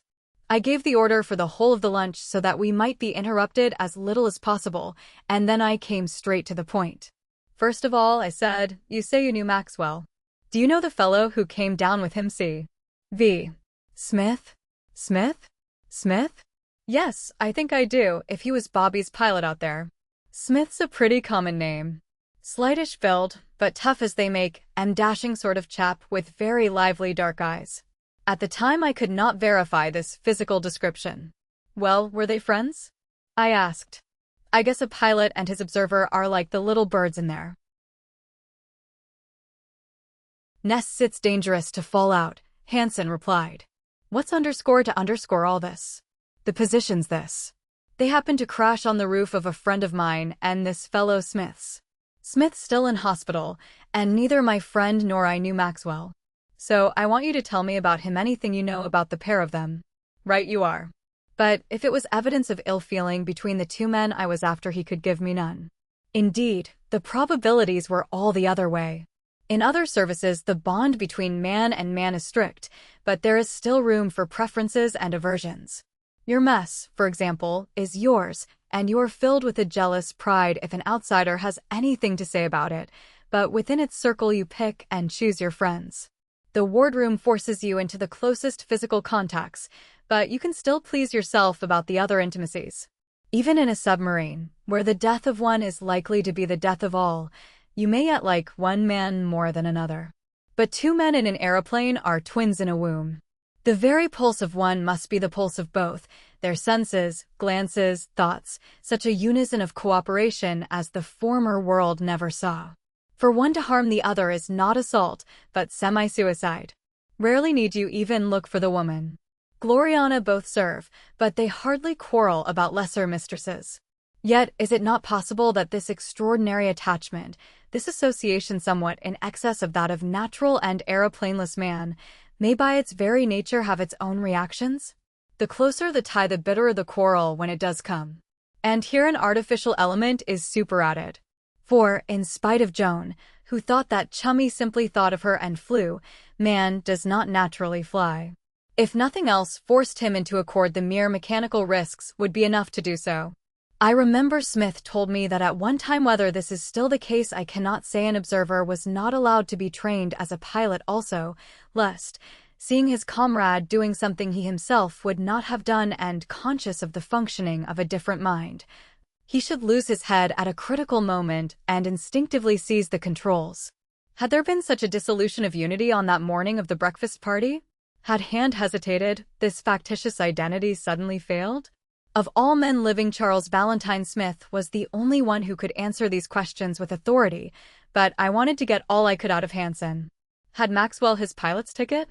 I musingly asked him presently. Couldn't say. Lots of them have flown hundreds of miles without a ticket at all. Was he an Aiglon Company man, by the way? Dunno. If he was, he probably had his ticket. I can't see what use a commercial company would have for a bomb site specialist. Oh, they might. You never know. Well, perhaps so. I'm sorry, old son, but you know as much about poor old Bobby as I do now. Summarized, this was all the information I got in exchange for my lunch. Maxwell was 4 or 5 years older than Smith, in civil life a surveyor, unmarried, not, so far as Hansen knew, engaged to be married, nice fellow, reasonably abstemious. Quite sound in wind and limb. Hansen didn't think that Maxwell had spotted for any other pilot than Smith during the time the two of them were in Gallipoli.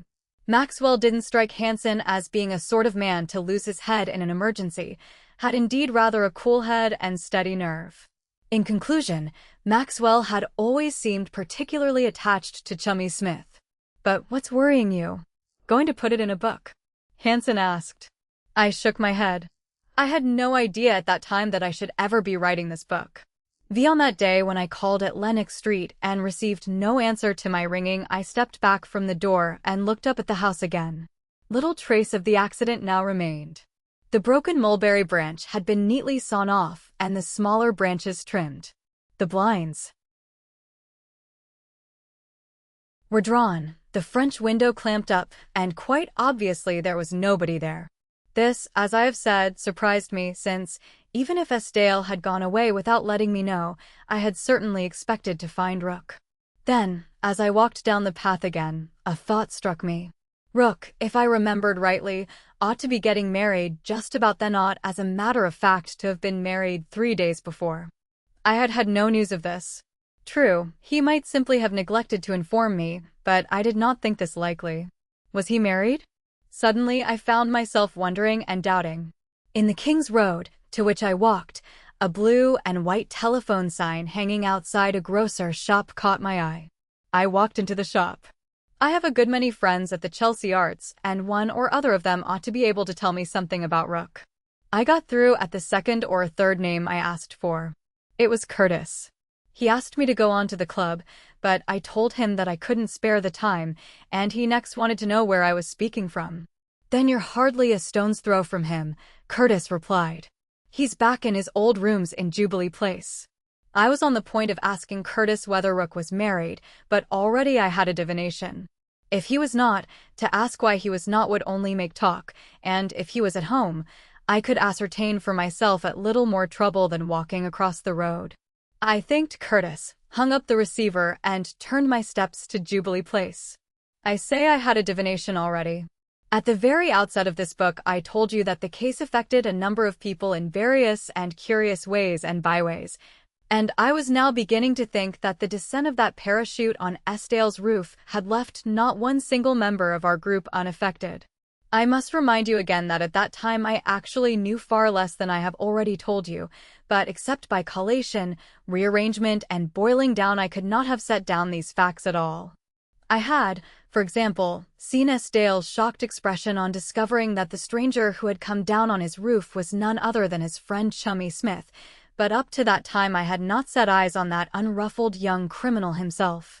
I had guessed what this discovery must presently mean to Joan, but was unaware of that headstrong dash of Molly's up to London and her lagging return to Santon. I had heard Hubbard's fantastic speculations as to the nature of the mysterious apparatus Esdale kept in his cellar, but did not know that both Rook and Mrs. Cunningham had actually been down in the cellar. I had enjoyed the spectacle of a rising barrister unconsciously frustrating the aims of a coroner's jury, but had had to pump Hanson for even the meagerest scraps of information about the subject of that inquest. And twice or thrice I had unblushingly lied to a Chesterfield of the saloon bars, but without a suspicion when I had done so that this very person, seeing another prime actor in our case descending a ladder, had had the curiosity to know what made his pockets so lumpy and the deftness of hand to ascertain. So I had begun to look with a good deal of apprehension at our case. The beastly thing was like an egg that hatched out one creeping thing after another. And as I paused at the end of a long concrete-floored passage and knocked at Rook's door, I wondered if Rook would give me news of still another. 6 he did. His face did so before ever he spoke. In a moment I knew that something had happened about that wedding, certainly that it had been put off, possibly worse. Still without speaking he showed me in. He was lunching, or rather making a combination meal of lunch and breakfast in one. A single glance round the room told me a good deal about the state of mind of its occupant. I have been hard up myself and know these symptoms of negligence of body, mind, and surroundings. He was fully dressed, but he wore yesterday's collar and his boots had not been cleaned. His bed was unmade, his furniture undusted, his floor unswept. He seemed to have got up late, to have wondered what after all there was to get up for, and not to care much whether he stayed up or went back to bed. It was all extraordinary, unlike his former orderliness and neatness and precision, and I made up my mind that there were several things I intended to say to him before I left him. "Well, how are you?" he asked perfunctorily. "Have some cocoa. I'll wash another cup." "No, thanks. You carry on with your breakfast. I've just been round to see Esdale." "Is he away?" "Went off on Tuesday," Rook replied. "Where, to Yorkshire?" "Yes. Took that fellow with him, you know, the flying fellow." "But why aren't you at the studio?" he answered evasively. "Oh, I chucked that idea. But listen to me.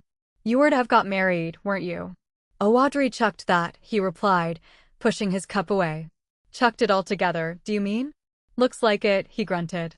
"Let's talk about something else." But, looking round the untidy room again, I wondered whether it would not be better for him to talk about precisely that.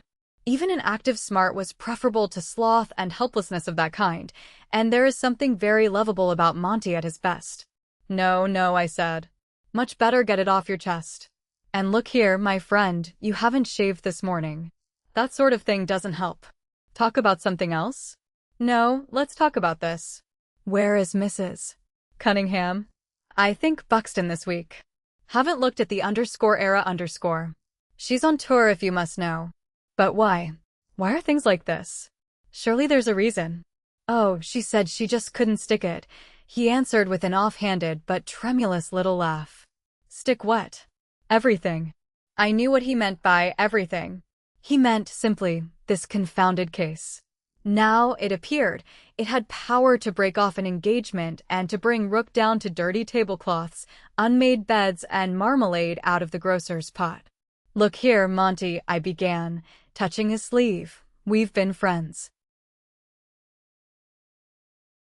for quite a number of years now." "Oh, don't," he interrupted me petulantly.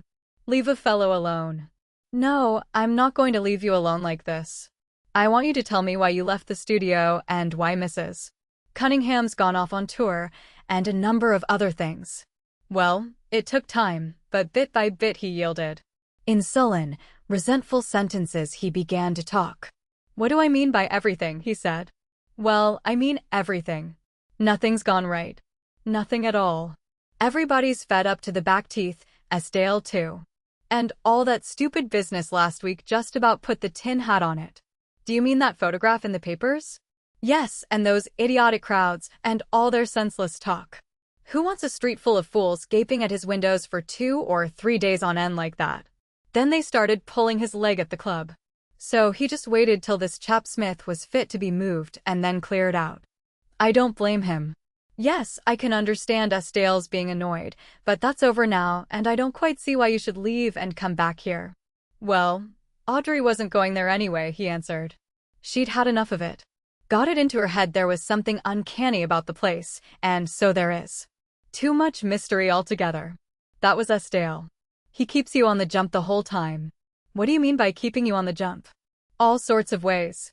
There's that cellar of his for one thing. He was never in the same mind about that for half an hour together.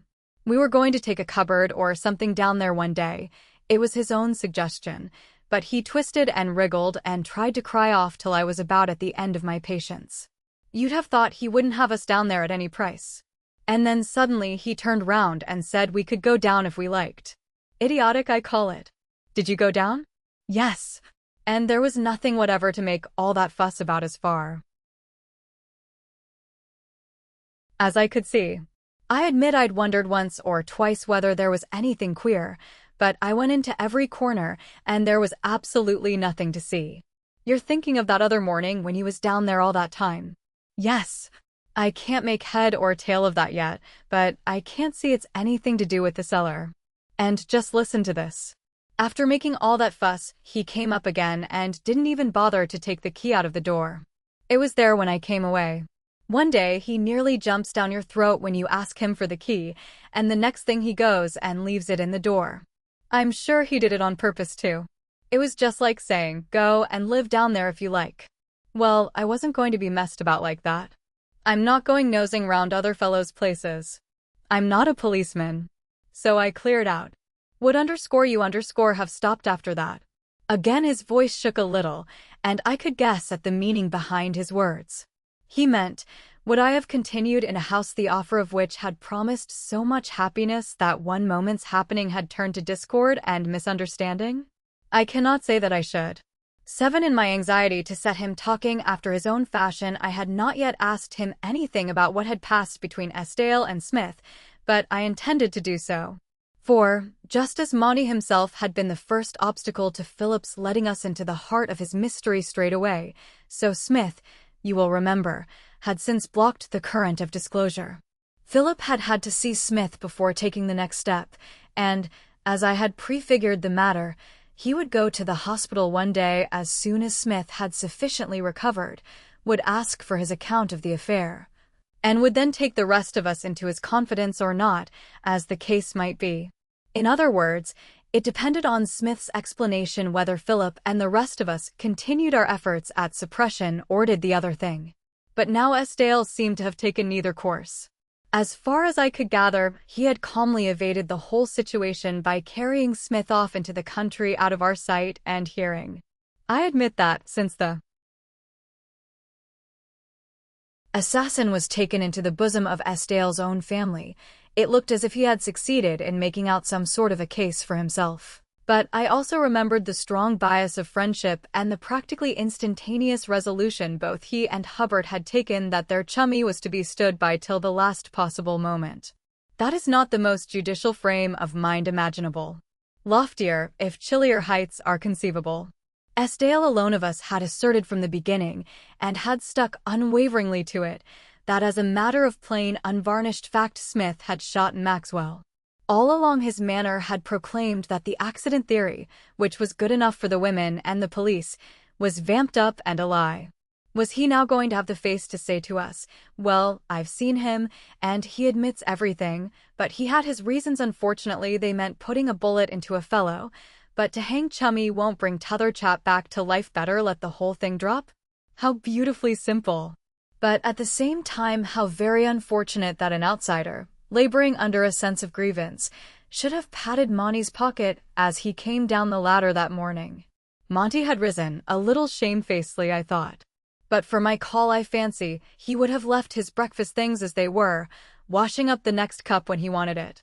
Now he began to stack them together for a general washing up. He went into the little lobby place that held his taps, and I heard the running of water into a basin. Then he turned to his tumbled bed and began to remake it. He muttered something about my not minding his carrying on. I was far from minding it.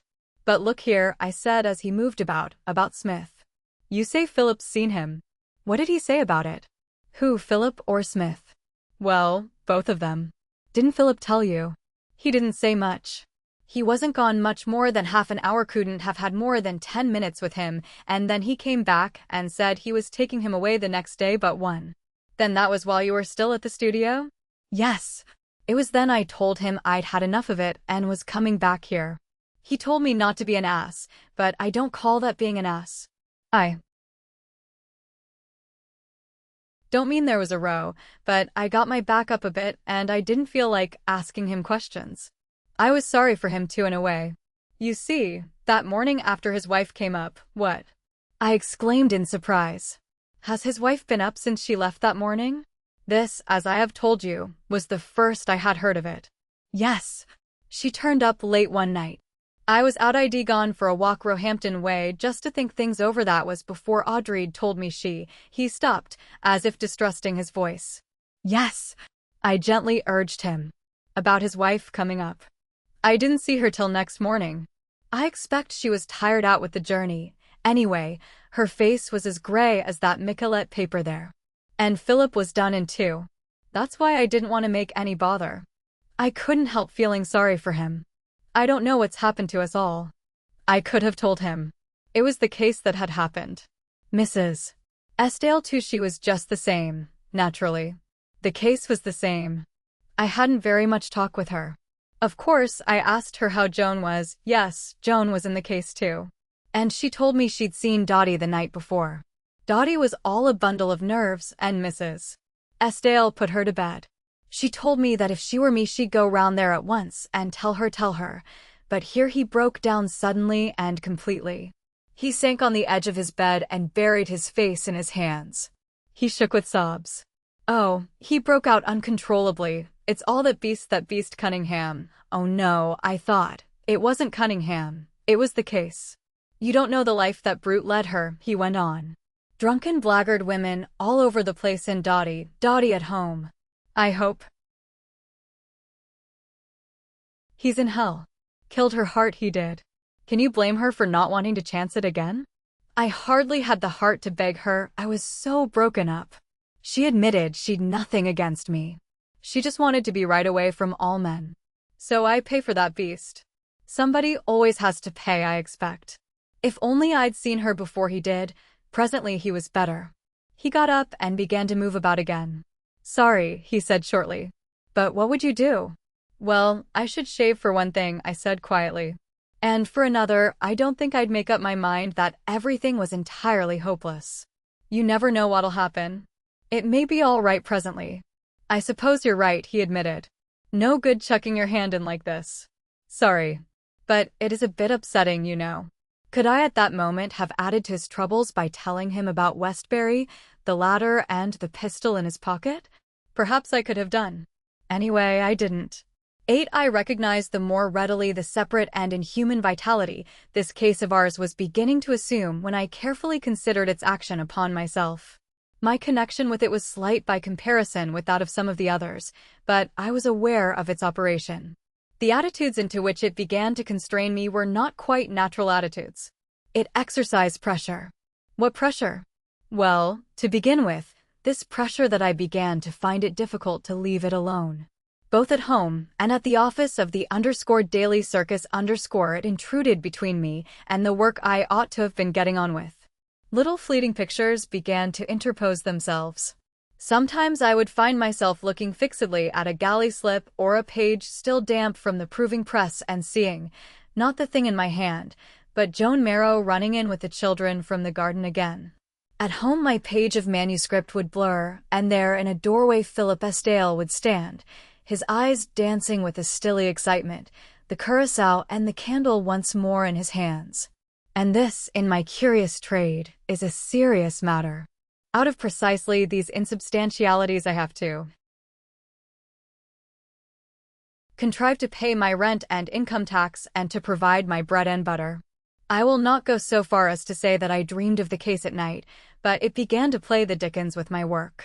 Unable to settle down to it, I found the park drawing me instead, and even in the afternoons, which in ordinary commercial honesty were not my time at all, I began to put in the briefest and most perfunctory appearances at the office. I contented myself with the appearance of busyness, and wondered how long it would be before my chief caught me out. In this frame of mind I happened one afternoon, by the merest chance, to run across Cecil Hubbard. I had dropped into a technical and scientific exhibition of some sort, and I had thought I had seen Hubbard's white-topped cap and foursquare back in the downstairs rooms, but had lost them again. It was upstairs, a quarter of an hour later, that I found him.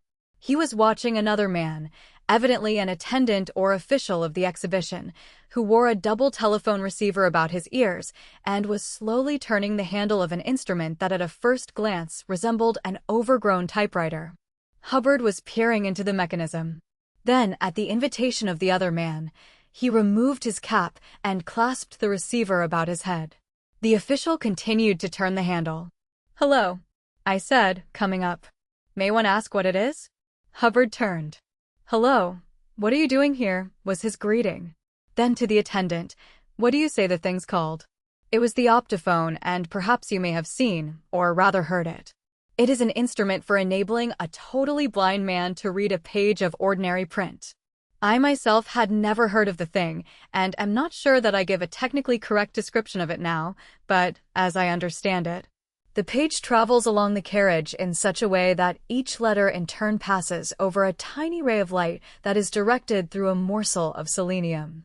The letter causes an interruption, a lowercase l, for example, which is a straight line, making one kind of break, but an I, which is the L with the dot cut off the top, a different one, and so with the other letters.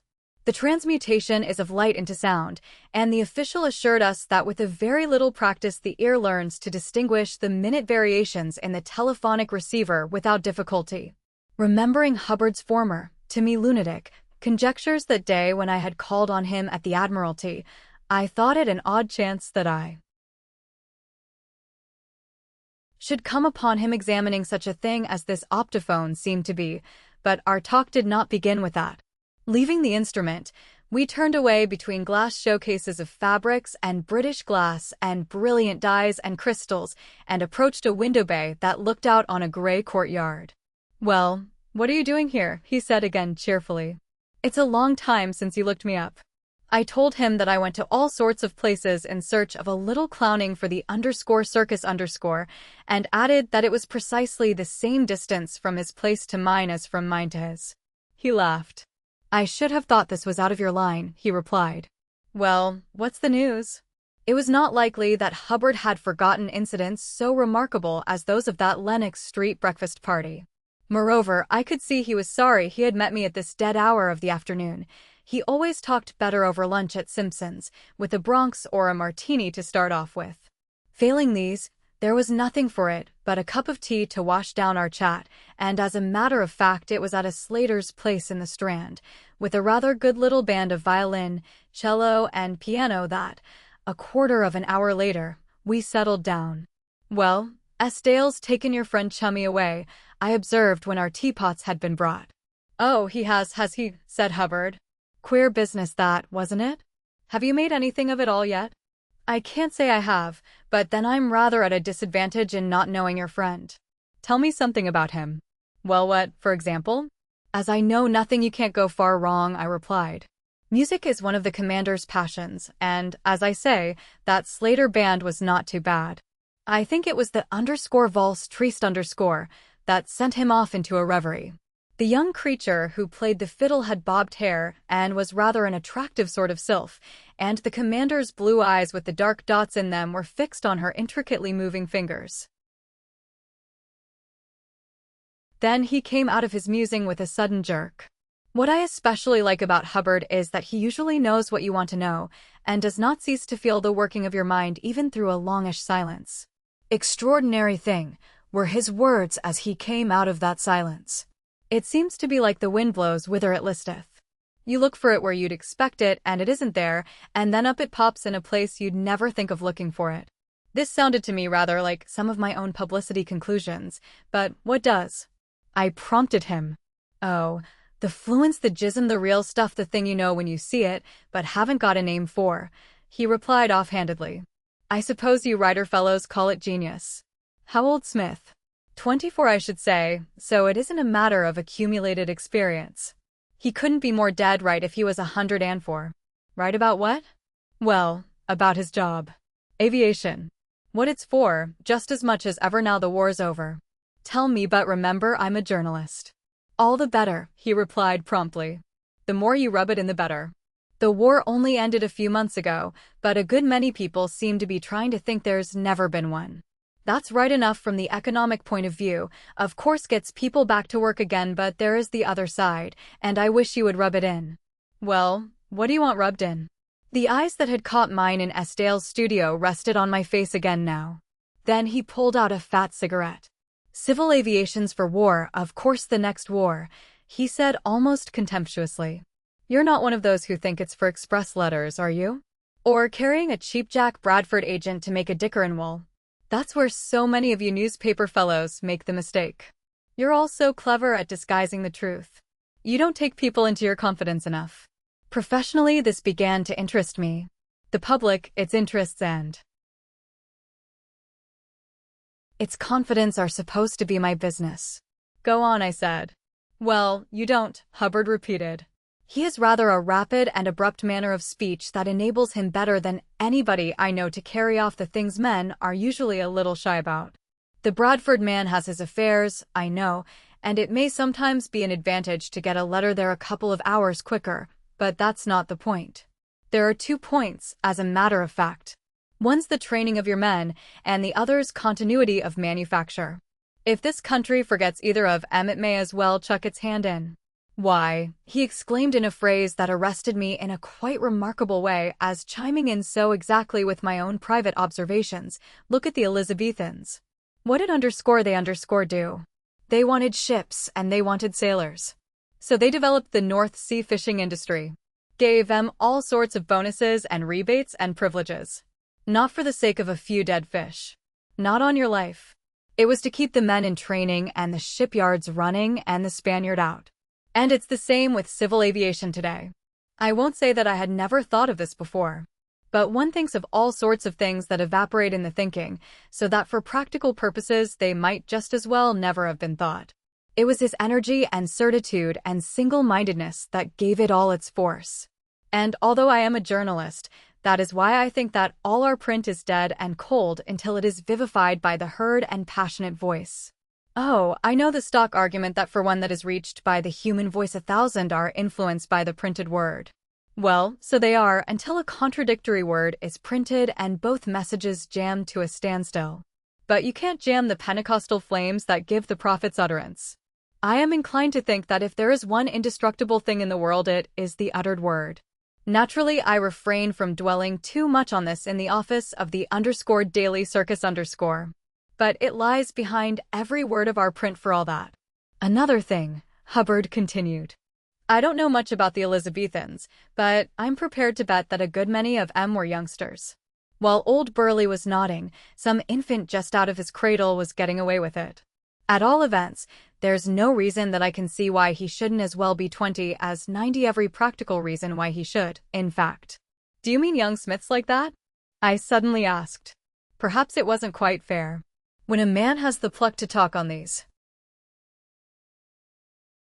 lines, it is rather a cold douche to bring it all down to one finite and fallible human being. Even the Pentecostal flame may flicker at times. But I noticed that Hubbard did not say no. Indeed, he did not answer me at all. His eyes were on the child with the fiddle again and the living, climbing fingers. Clever hands, aren't they? He said. Wish I could play the fiddle. 9. It was a little later, when we came to speak of the optophone, that I found him to be still firmly rooted in the conviction that Estiale's cellar contained the solution of at least a portion of our mystery. He was quite unshakable on this point. I will not trouble to restate his recapitulation of the events of the morning of the farewell breakfast. Of subsequent events, I may say, he knew little. Well, I won't pretend to understand you, I said at last. If you seriously think that Estiale's got some sort of an optophone in his house, he waved his hand impatiently, as if to beg of me not to be an ass. Oh, cut that out. I'm not given to melodrama any more than you are. Of course he hasn't, that's infantile. But what is there to prevent there being something peculiar about the ordinary acoustics of the place perfectly ordinarily and naturally? But one of these freakish effects there are such things in echoes, the commonest example. Of course then there are these whispering effects, vagaries of sound, he tailed off. But he heard no sound, I objected, or at any rate so little that we decided he couldn't know what it was. He certainly didn't hear what we heard. You've got the whole thing turned round. I know, he mused. And yet he gave you the impression of a man who knew more than all the rest of us put together. In fact, he practically admitted he did. But if you will have it, it's the cellar. 2 people have been down since.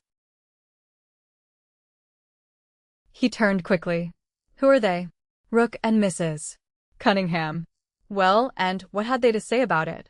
I had to admit that, according to Rook, something about the place had brought Mrs.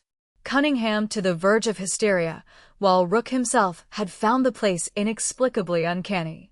Then as far as it goes, that bears me out? As far as it goes. But they found nothing out of the ordinary. Estiale even left the key in the door, and there was nothing to prevent them from rummaging to their heart's content. Did they rummage? Rook didn't. Said he wasn't a policeman to go scratching about other people's houses. I thought it rather decent of him. Well, it's possible they didn't know what to look for. Do you? I parried. No, he confessed, not unless he keeps a tame ghost down there. In that case, the Chelsea Arts Club would be right. I laughed, and we went on to speak of other things. Then one morning I had a letter from Joan Marrow, which I give you without the alteration of a single word.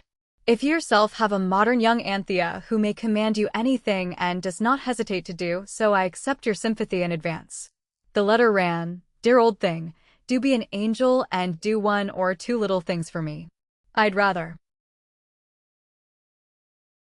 ask you than anybody else, because you're the kindest person I know. If you're too busy, of course you'll say so straight out, but what I want first of all is for you to get me the addresses of a few nice small houses or convenient flats. In course of time I had recovered my breath. This, remember, was in 1919. It was not the crown jewels her ladyship wanted, merely a nice small house, not the sun, moon, and stars, only a convenient flat. I think my nerves might be spared shocks of this kind at my time of life.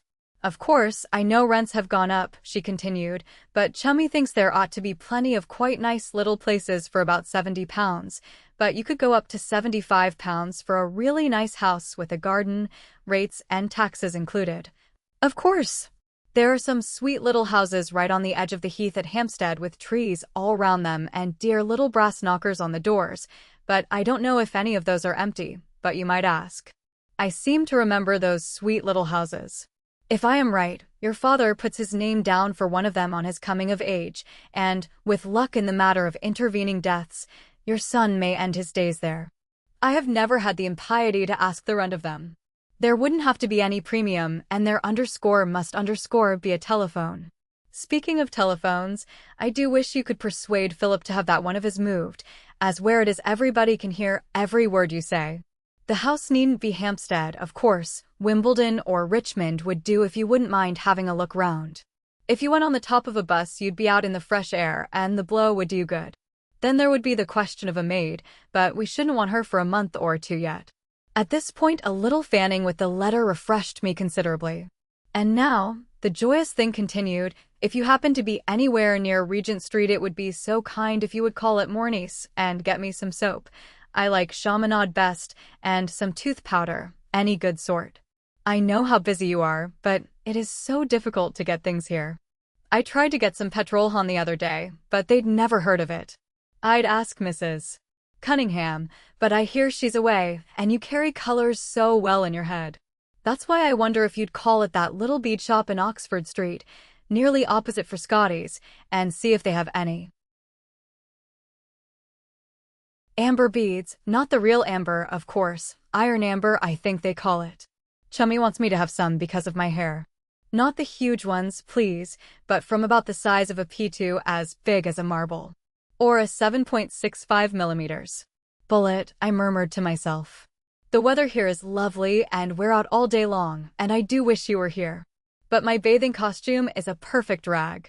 I hate the skirted ones and always wear a plain club one, either navy blue or black, but I'm afraid it won't run to a silk one, though you might ask the price. And now here's something that isn't for me at all.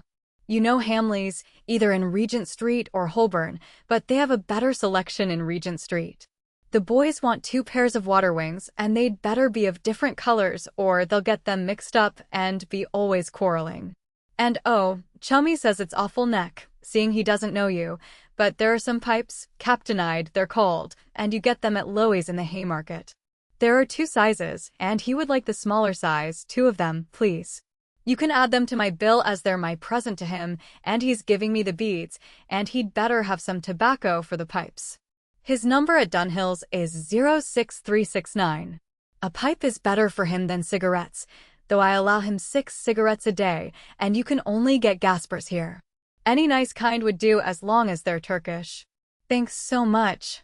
How's the novel getting on? We're both so looking forward to reading it. Is it a love story? I do hope it is, as I'm sure you do that so beautifully. Do be a pet about the house. I'm sending you some flowers tomorrow. Joan. With a light sigh, I folded the letter and put it into my pocket. At any rate, there seemed to be 2 people on whom our case did not weigh too heavily. Part 6: The Man in the Club. I always have the lurking feeling that democracy would be all right but for its numbers. I am aware that this sounds paradoxical, and that in its numbers is supposed to lie its strength, but I do not see how that can ever be a properly directed executive strength. There are too many cooks. Taken one at a time, how admirable are its impulses, how just in the main its judgments. But blockvote it. Take away its trust in princes and put it in polls. Convert its votes, not into effective action, but into arid deserts of statistics. 2 men can make a holy friendship, among 3 there can be a useful understanding, but 10 will ever winnow the wind with talk, and 100 are a mere arithmetical obstruction in the way of ever getting anything done at all. I am moved to these reflections, as no younger novelist ever dares to say, by a series of occurrences that began at that time so to harass me and to put me so completely off my private work that, like poor Monty Rook, I might almost as well have stopped in bed till midday. These were the occurrences that I had already dimly foreseen when that photograph of the house in Lennox Street had so suddenly appeared in that morning's issue of the _roundabout_. By an unforeseen fluke the peril of the coroner's inquest had been safely passed, but I had felt in my bones that others were gathering. Well, they gathered. I learned, no matter how, that the Scepter Insurance Company was consulting its solicitors, and its solicitors were instructing counsel. The plane and parachute people, as I had expected, were investigating scraps of twisted metal and pieces of scorched fabric, and the accidents investigation committees were getting to work. Understand that none of these happenings were official happenings. If the Scepter wanted to resist, it had its ordinary remedy at civil law. The committees had no authority whatever except to draw up reports for their own information and satisfaction. The interests of the owners and manufacturers were likewise purely private ones. In fact, as far as I could see, the only charge that could lay Charles Valentine Smith directly by the heels would be one under those half-baked orders that so far were the best that could be done toward solving an entirely new problem with totally unascertained powers. But there are wheels within wheels, and it is the little wheels that are. The devil. We still speak of things being official long after that imposing word has ceased to have much significance. If only for the arithmetical reason mentioned above, government works ever more and more through channels that are not official and votable on at all. Many a private concern has a minister, or at any rate a minister's advisor, or an influential member, safely tucked away in its pocket, and you may invert this if you wish in the sense of an understanding. This is why bright-eyed secretaries, fresh from a dinner table or a conference that has let them into the very heart of some secret matter, are not supposed to be asked what knowledge they have in their extra-secretarial capacities. And this is what the man in the club understands, and what his brother in the pub does not. He thumps no tub, enunciates no first principles. A name, a glance, a shake of the head, and block votes are put back where they belong. "I'm told Glenfield doesn't wish it" is more to him than 20 parliamentary returns. "I wonder whether so-and-so has quite the power he thinks he has," and 3 months later the public is surprised to see that a newspaper has changed its policy. But let me hasten to reassure you. I am not going to invite you to follow our case into quagmires, either legal or political. I know too little about these things myself. Recent as the judgment on appeal was, I have to stop and think for a moment before I can remember whether the Scepter people won their case or lost it, and I have only the vaguest idea what the findings of the accidents investigation committees were. For most of these things I have taken Billy Mackwitha's word. But he was briefed in one case, and has followed up the others with just the same pertinacity he showed when he tracked down and brought triumphantly home again those early prodigal pictures of Philip Esdales. And, as I had begun to see it, Charles Valentine Smith, whether on oath in the Scepter case or at the invitation of one or other of the private inquiries, was engaged on something enormously more important than the immediate results of an aeroplane crash. He was contributing his mite to something that would live when he and all else about him had been forgotten, to the labor and knowledge and unparalleled discovery of his time. 2 Whitaker, in its list of London clubs, describes my own as social, that is to say, that I and my fellow members have no common bond of occupation or interest other than that of pleasant good fellowship. We are drawn from all professions, and this gives me an opportunity one value highly, namely, that of hearing scraps of the shop of other men when I am bored to death with my own. Saturday nights, when there is no morrow's issue of my paper to put to bed, usually find me in the smoking room behind my Pall Mall or Evening Standard with a few other non-weekenders sitting rather widely apart also behind their papers, none of us so engrossed in the news that we are unaware of each other, but using the journals as protective cover.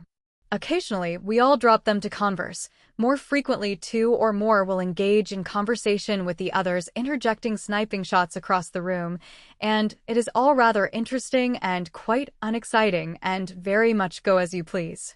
On a Saturday evening early in June I was sitting after this fashion, half reading, half listening to Ronald Mowbray's remarks on some boxing match or other. Mowbray's talk about boxing is sometimes rather good. He was a known man of his hands long before the sport, if you can always call it that nowadays, became quite so deadly intensive both physically and financially.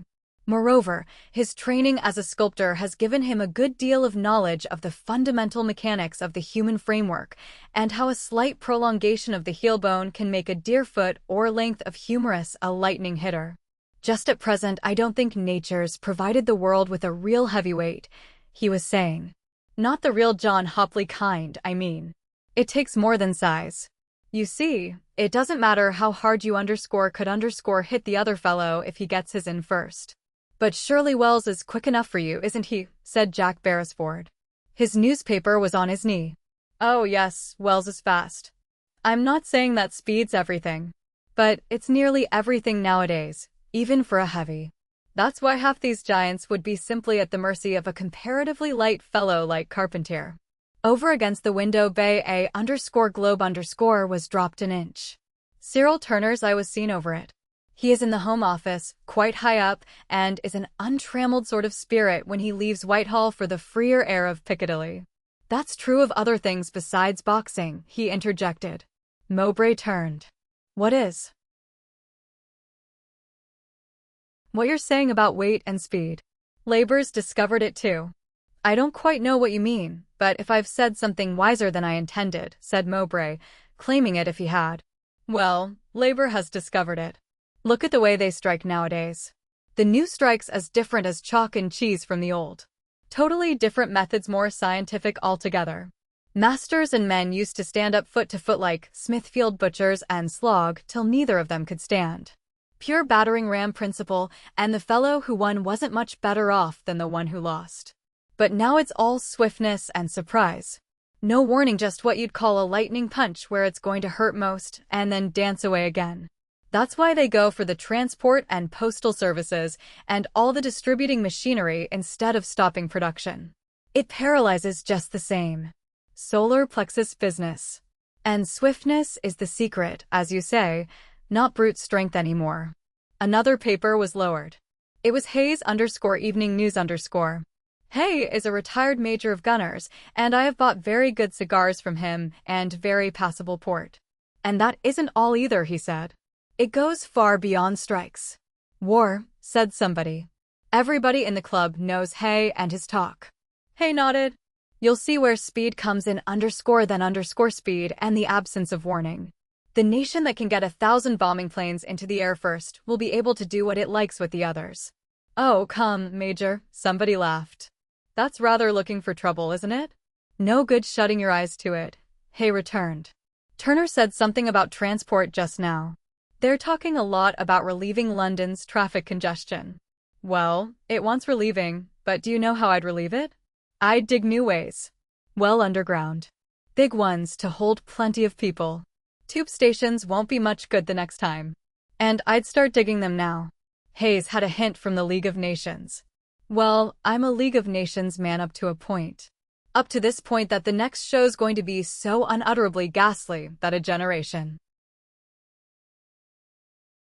that leaves anything undone to prevent it ought to be wiped off the map _any_thing undone. You understand, whether you personally believe in it or whether you don't. We're only at the beginning of the new war, and it will be far more lightning than any of Turner's new strikes. Democracy'll prevent it. As it's doing in Russia, eh? Just as likely to make it. Democracy's got such damnably high-valued in ideals and so little sense of ordinary decency. For an inhuman thing that belongs to everybody and pleases nobody, give me the will of the people. If you read your history, you'll find that hot air's usually followed by bloodshed. And they won't stick it much. Personally, I prefer a king's war with guns to a democratic one with black typhus germs. Sunny soul, our major, isn't he? Somebody laughed again. Well, said Hay, disappearing behind his paper again, 1,000 bombing planes will do it the next time. I hope we aren't forgetting how to make and use Waiter, bring me a whiskey and soda, please. 3 for a time. Nothing was heard in the smoking room but the rustle of the turning papers and the clink of a coffee cup in a saucer.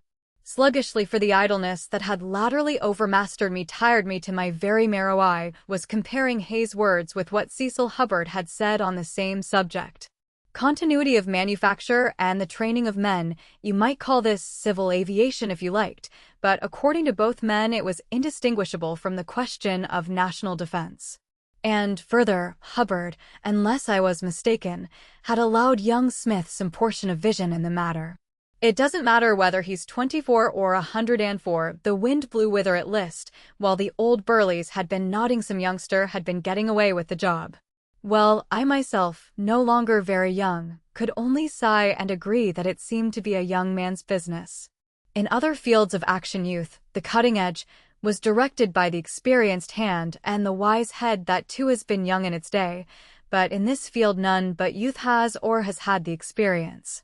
Its time is short, it reaps its harvest in.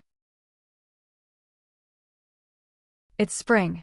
We in the August of our lives may say, thus and thus should be done, but a young head shakes and we are silenced. The judgment of an infant answers us. A Samuel speaks and our lips are closed within our beards. We administer, advise, finance, organize, but his is the mounting heart. In the midst of my meditation, I became aware that I was being spoken to by Mowbray. I told you he was a sculptor. He is no great intimate of Estiles, but naturally they are not unacquainted. I beg your pardon. What were you saying? I said, this scepter action. I see it's down on the list. You're a friend of Estiles. I suppose it won't affect him in any way. What's the action about? I asked. Here you are. _ the Aiglon Aviation Company v.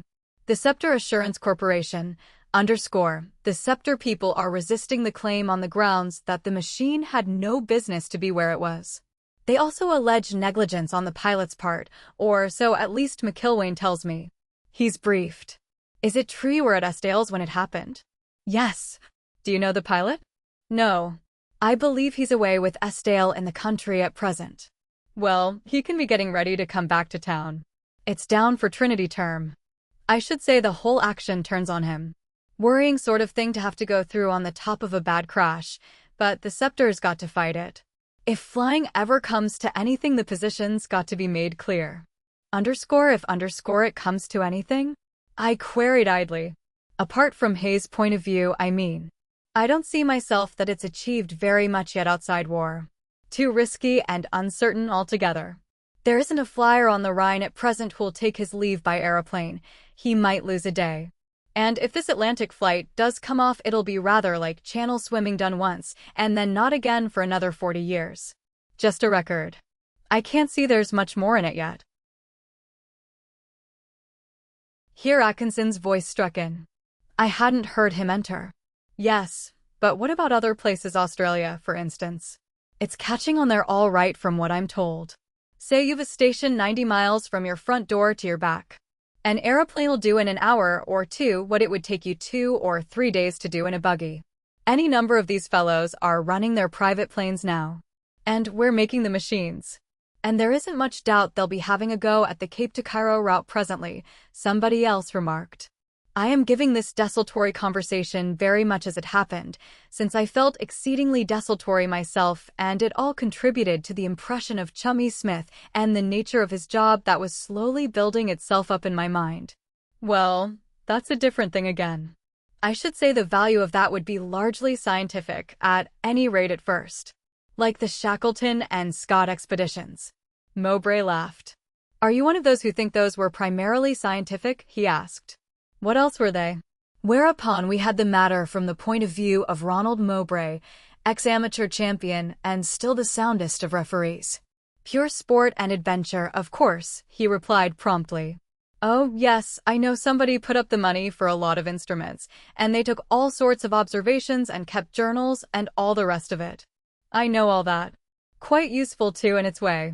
But when you get right down to brass tacks, those fellows did it because they jolly well wanted to and for no other reason on earth.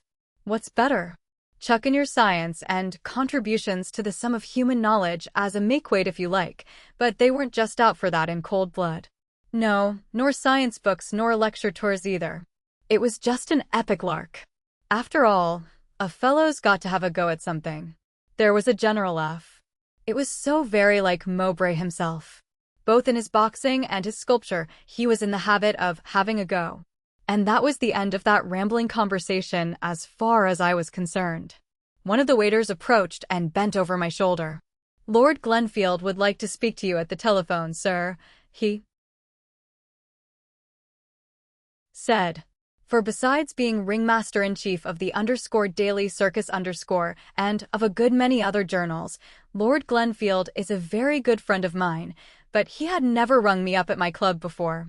He was speaking from his house in Portman Square, and he wanted to know whether I was leaving the club immediately, and if not whether he might come round.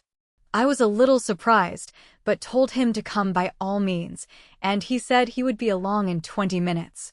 Now Glenfield is a very much feared man, and with reason, but I speak of him as I have always found him.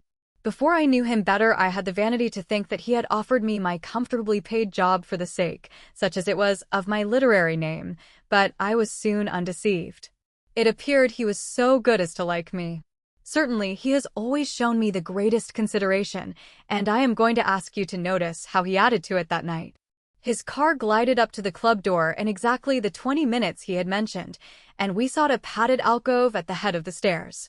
He is a big and handsome man, hardly yet gray, and had I needed a leg up in my own club, it was certainly a distinction to be seen with him.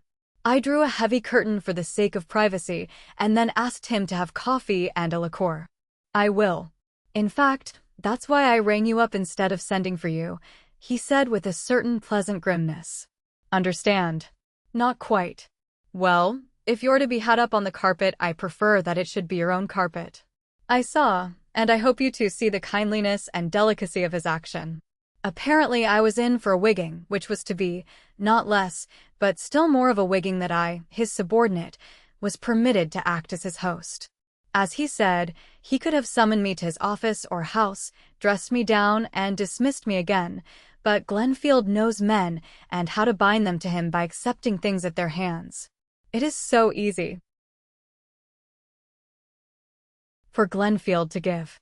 Well, can you guess? He said, nodding to me over his liqueur. Perhaps I can, I answered. Then what about it? Are you getting tired of the job? Not, I answered slowly, of the job. But I'm tired, very tired. He diagnosed me with a swift look. South of France any good to you? Or Norway? Or anywhere else? I suppose young what's-his-name Willett could carry on. Oh, of course he's been running the whole show for weeks, I admitted. Then, look here, Glenfield, I'd better resign. Don't be an ass, he replied promptly. If I'd meant you to resign, do you suppose I should have come here tonight? I sack men in my office, not while I'm drinking their liqueurs. Now tell me what's wrong. You haven't been yourself for some time. I frowned, hardly knowing what to reply. This is most awfully good of you, but I hardly think it's a case for a holiday, I said at last with some embarrassment. Well, tell me about it. Is it working double tides, or just post-war slump? We've all got that more or less. I mused and shook my head. I wish you'd let me resign, I said again. He has an imperious eye, and I did not attempt to meet it. Why? He demanded. I did not answer. Willett had loyally covered my too frequent absence and neglect, but I knew and Glenfield knew that I had let my paper down. The circus was slipping backward. Possibly there was something in Glenfield's suggestion about post-war slump. Now, when all the world should have been working as it had never worked before, so little work seemed worth the doing. The _circus_, which after all is a vastly important instrument of democratic government, seemed to me a thing of stunts and japes and cynical mockery of the recent stupendous years, my own work, once so much to me that I had sacrificed to it the joy and ease of half a life, seemed a thing that the world could do perfectly well without. I missed my timber and gun cotton and cordage and corrugated iron. My real books were my store's ledgers, A and B, the regulations for engineer services my only muse. I feared, nay, I almost hoped that I should write no more novels. My bolt seemed shot. It is a depressing thing to have been a younger novelist and to have wasted your life. But I could not honestly take the way out that Glenfield suggested. Over and above the burden that I shared with everybody else, I had let my private affairs come between me and the work Glenfield paid me to do. The infernal case had cramped itself on my shoulders and was making a slacker and a fraud of me. I wished that Glenfield had taken any way but this kindly one. There was only one answer to make to him. Well, he said at last. Oh, let me send in my resignation, I growled. I've let you down and will take the consequences. Consequences, my eye, he replied bluntly. The drop's nothing, 1,000 or 2, we can pick that up in no time. It's you I'm worrying about, not the paper. You've something on your mind. What is it? I've a bit of a pull here and there, you know, and I may be able to help. To hear Lord Glenfield describe his appalling power as a bit of a pull here and there was almost comic. Nobody living knows where his power ends. I consider it the most singular phenomenon of a democratic age that it gives to a few men such power as no ancient emperor ever dreamed of. Indeed, if one's conception of democracy is that it is the age's ailment, it seems to carry within itself hope of its own cure. Few men have been so bitterly attacked as Glenfield, but in my opinion, he is the natural corrective to our new disease of numbers, our malady of stultifying votes. Of course, I'm assuming it's a purely private affair, he went on. Oh, it's public enough, or looks like being, that's part of the trouble. Yes, he said invitingly. Let me see, how many does that make? I mean, when, half an hour later, I had given him as much as I then knew of the outline of this story. How many people were parties in greater or less degree to the highly important public matter that we were struggling to keep from the light of day? There were the 5 men at our breakfast party, Estienne, Rook, Mackworth, Hubbard, and myself. And the 3 women, Mrs. Estienne, Mrs. Cunningham, and Joan. Westbury, and an unknown number of his associates, and Inspector Webster, also an unknown quantity. And of course there was Charles Valentine Smith himself.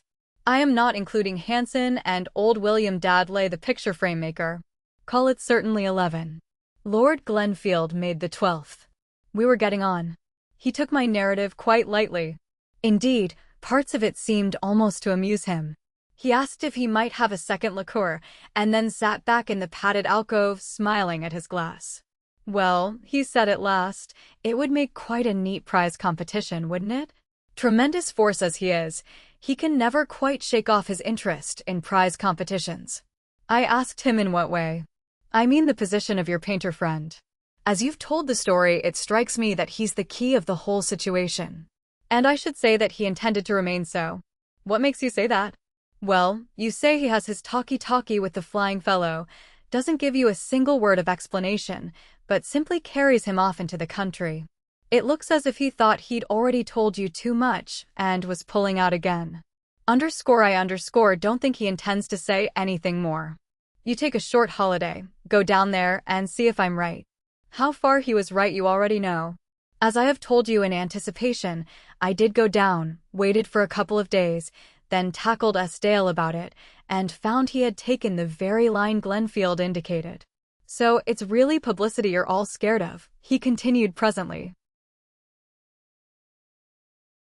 Well, I told you I had a bit of a pull here and there. Publicity's rather my line of country, you know. Yes, but hardly against the law of the land, I objected. You can't go about suborning judges and telling the police their business, even you. Good gracious, man, he cried energetically, staring incredulously at me. Don't tell me I've been employing an editor who doesn't know any more than _that_. Then what? Then clumsy work of _that_ sort. Suborn judges. Meddle with the police.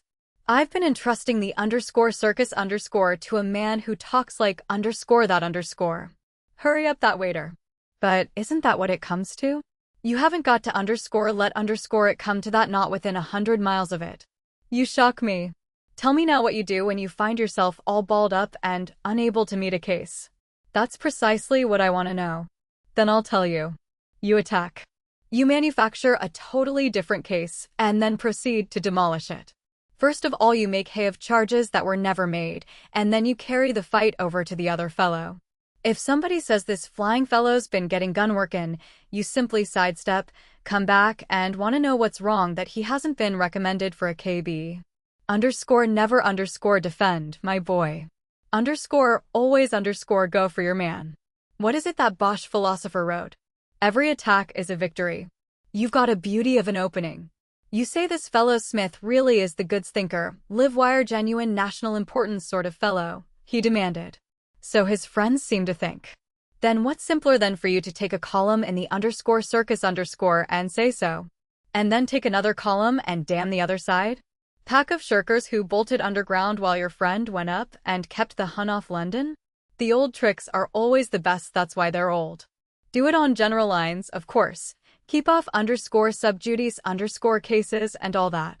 As regards his being over London, you've got to make a molehill out of that mountain, if it is a mountain. What are the regulations exactly?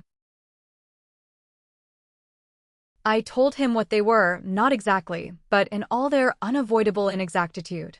At one of them he suddenly stopped me. There you are. A Secretary of State has power to accept him, has he? Hardly after the fact, I should say. Oh, don't be so dashed pedantic about it. Nothing would ever get done at all if everybody talked like that. I'm not suggesting this as his _defense_. It's his _attack_, so that he shan't be charged at all, don't you see? And if you know a better, I'll go to it. Now you get those articles written. Write them so that they'll start correspondence. I don't quite see the _daily circus_ being put in the cart by a Chelsea auctioneer. Then take a month's holiday. Now tell me how the novel's going on. This last I did over our second liqueur. 6. I quite realize that we can't all be Glenfields. I don't suppose it would do to have the world so over-oxygenated, for he is the oxygen as against the democratic nitrogen of our modern atmosphere. He was probably right in calling my scrupulous objections pedantic, but I confess that his power would affright me did I not trust him in the main to use it rightly. If he chose to send a note to a Secretary of State requesting that special permission for a civilian to be accepted from the regulations should be given and slightly antedated, it was highly unlikely that he would be refused. That at any rate need no longer be a weight on my mind. As far as the regulations were concerned, Charles Valentine Smith had now probably very little to fear. But was the contravention of the regulations the real point of our case after all?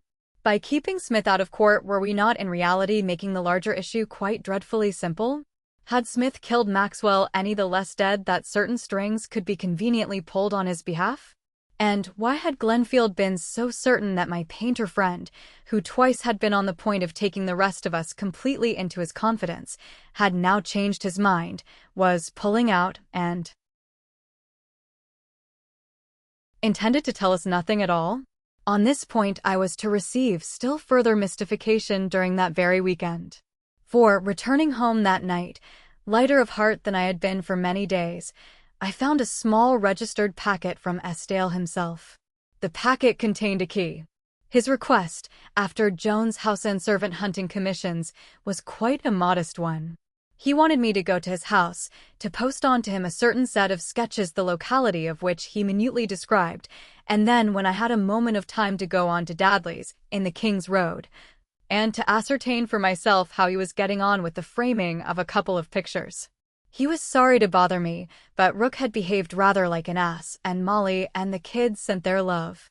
His commission was no bother to me. Indeed, I found the latter part of it rather interesting.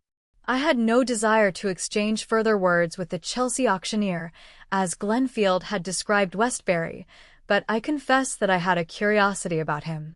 I had probably queered his pitch if he hoped to get Smith into court on a technical point and then to fly off at score about bullets, pistols, and pocket padding at the foot of ladders, but I did not know what other means of making himself a nuisance he might not have. Old Dadley might be able to tell me. Dadley probably knew Inspector Webster as well. But I could not now see Dadley till Monday, and as for the visit to Lennox Street, Sunday afternoon would do for that. Sunday morning I intended to spend in writing the first of those articles for the _circus_. I went to bed, slept well, rose early, and was at my desk betimes. Those 2 articles, and the numerous subsequent ones I wrote, need not detain us here.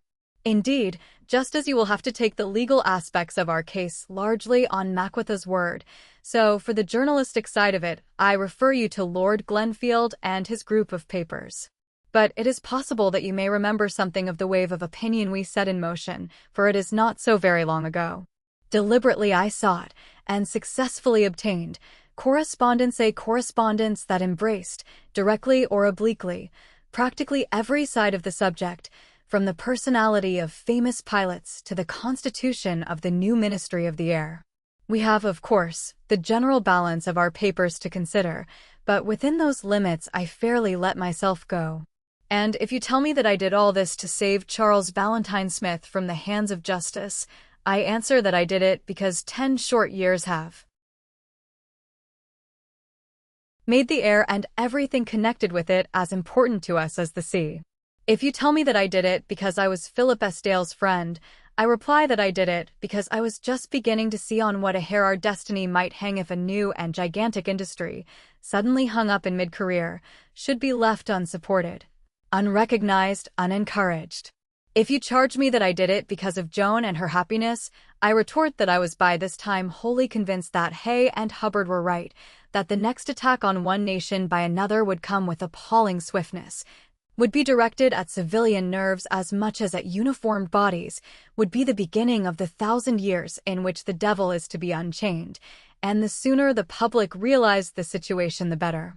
So I wrote my first article, read it over, decided that it was pretty much what was wanted, and lunched lightly at home, as is my Sunday custom. Then, at about 3 o'clock, I put Estienne's letter into my pocket and set out for Lennox Street. 7 As I walked along the Cromwell Road, I could not but be put in mind of the last occasion when I had called at Estienne's studio that midday, when I had found all locked up, Rook departed, and had run him to earth in his old quarters in Jubilee Place. I have spoken of Mrs. Cunningham as an enigmatic sort of person, possibly as much an enigma to herself as to others, and inspiring more of compassion and kindness than of that other feeling that is supposed to be akin to these. Now I could not help wondering about her again. What had made her so suddenly break off with Monty? Had she had a reason or none? I suppose there are these sensitive plants whose own interior moods and feelings outweigh all the logic of outward events, so that a flurry of nerves becomes emotive, and an intuition grounds for immediate action. Monty had spoken of her as having been on the verge of hysteria on that afternoon when her Jacobean wardrobe had been carried down into Estile's cellar. It was within a few days of that she had definitely announced her intention of not marrying again. I repeat that as I left the Cromwell Road and turned down by South Kensington Station, I could not help remembering all this and wondering. I was still wondering when I turned into Lennox Street. It was a sunny afternoon, now well on towards summer, and as I walked up the path I noticed that Estile's grass already needed cutting. I remember thinking how jolly it must be at Santon that afternoon.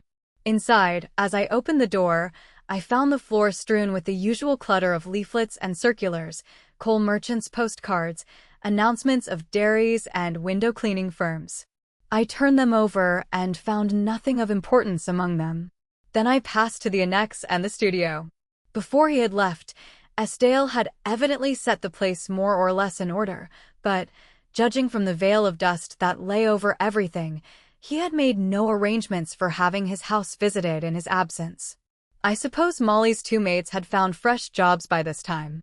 The shuttering up of the French window gave the alcove a vacant and dreary sort of look, which was not improved by a slight fall of soot that had come down the chimney and lay spread out over the hearth. In the studio the dark blue blinds were drawn, pictures stood with their faces turned to the walls, and those on the easels were wholly or partially covered with hanging balances of newspapers. The sketches I had come to fetch formed a small separate parcel, which I had no difficulty in finding. Nevertheless, to make sure they were the right ones, I sat down in an old double armchair with a frayed tapestry seat and unfastened the string that bound the brown paper. They were the required ones, and I replaced the paper and tied the string again. Then I continued to sit in the chair, not consciously thinking, with the bundle of sketches on my knees. I dare say it was the indigo twilight in which I sat that brought back to me the last time I had seen those blinds drawn. You will remember that I had myself helped to draw them when the shuffling of feet on the roof had warned us that the police were about to carry the two men down into the garden. I gave a slight shiver, but as much at the rather drowsy air of the place as at the recollection itself. The studio would certainly be none the worse for half an hour's ventilation and sunlight. I was in no great hurry to leave. I rose from the tapestried chair, unfastened the blind cords from the cleats, and began to pull back the blinds. The first one I drew back showed me that the broken roof pane had been replaced by one of a different make of glass. I pulled back the remaining blinds, and then sought the long hooked pole that was used to draw down the upper portion of the wall window. It was as I crossed to the corner where this pole stood that my foot caught on the corner of a loose rug, tripping me slightly. As I did not fall, I took no notice of this for the moment, but found the pole, pulled down the window, and let in the needed air. Only as I was replacing the pole did I notice the small round hole in the floor that the turning up of the rug had disclosed. Now there are times when one does not so much think as leap to an instantaneous conclusion. Be it a right one or a wrong one, it possesses you like a flash for the infinitesimal portion of time it endures. In this merest flash of time my eyes had flown aloft. A hole in the floor and another hole in the roof. A new roof pane might have been put in since, but I knew accurately in which portion of the old pane that shattered star with the small round hole in the middle of it had been. In that moment of time I saw the whole picture again, the star, that gray snowslide made by the bodies of the two men, the little wavering, creeping shadows of the broken mulberry branch. The hole in the middle of the star had been approximately over the hole in the floor that the moving of the rug had revealed. Then why, I cried excitedly to myself, didn't he find the bullet? How did it come to be found in another house? If it went through the floor, it ought to have been in his cellar if he looked, if he isn't lying. And then, in another almost simultaneous flash, could there have been _2 bullets? There were 7 left in the pistol. The magazine carries 8, but you can get a 9th in if you place it in the chamber itself. All this, I say, crossed my mind in 100th part of the time it has taken you to read it. And then came the drop. I was all wrong. That hole in the floor wasn't a bullet hole at all. You can get a clean round bullet hole in glass, but not in a floorboard. Neither does any pistol make a hole with a neat little rim of yellow metal glinting inside it. I assure you I was already on my hands and knees by the side of that hole. It was 5/8 of an inch in diameter, perfectly round, with, as I say, that lining of what I at first took to be brass. I inserted my little finger, but the lining was firmly fixed. It did not run through the thickness of the board, but occupied perhaps 1/8 of an inch, about 1/3 of the way down it. And the removal of my finger, clearing away a little grime, revealed something else. I lay down with my eye close to the hole. The ring was not of brass, but of gold. Breathlessly I rose and looked about for an instrument. A screwdriver on the window ledge caught my eye. Yes, a screwdriver would do. I seized it and crouched on the floor again. I worked for perhaps a minute. At the end of that time, the slender circle of metal was loose in the palm of my hand. Even without the tiny initials engraved inside it, I should have known it. Tightly as it had been wedged, not one of its 3 little emeralds had been wrenched out.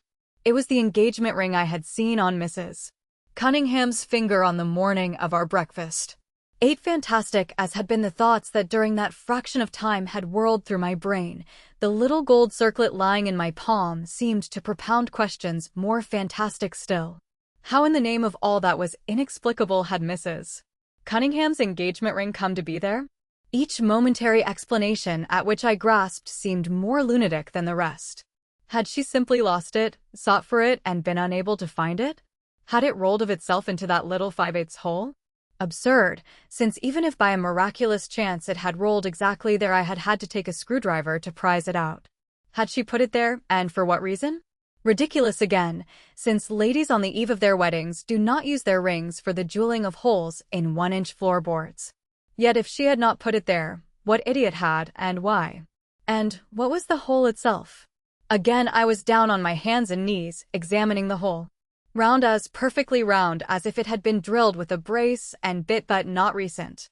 It might at one time have given passage to a gas pipe, a wire, a cord. It might have been a knot hole. I peered down it. Nothing but blackness. I explored it again with my finger and learned nothing new. Just an old hole, now scraped and jagged a little by the screwdriver. Suddenly I rose, left the studio, and strode through the annex. Rook might have had his scruples about prying into the nooks and corners of another man's house, but I assure you I now had none. I was bound for the cellar. If others could go down there, so could I. Rook had said that Philip had left the key in the door. Right you are, Philip, I muttered to myself. If Rook won't, I will. Glenfield says you're pulling out, but so am not I. I'm for Hubbard and the optophone theory now. I've an hour or 2 to spare, and your cellar's going to be examined as it hasn't been yet. Here goes. But I had all the moral guilt of my intention to abuse his roof tree with none of the advantages. The door that led to the cellar was once more locked, and the key had gone. Slowly, I went back to the studio and the frayed tapestry chair.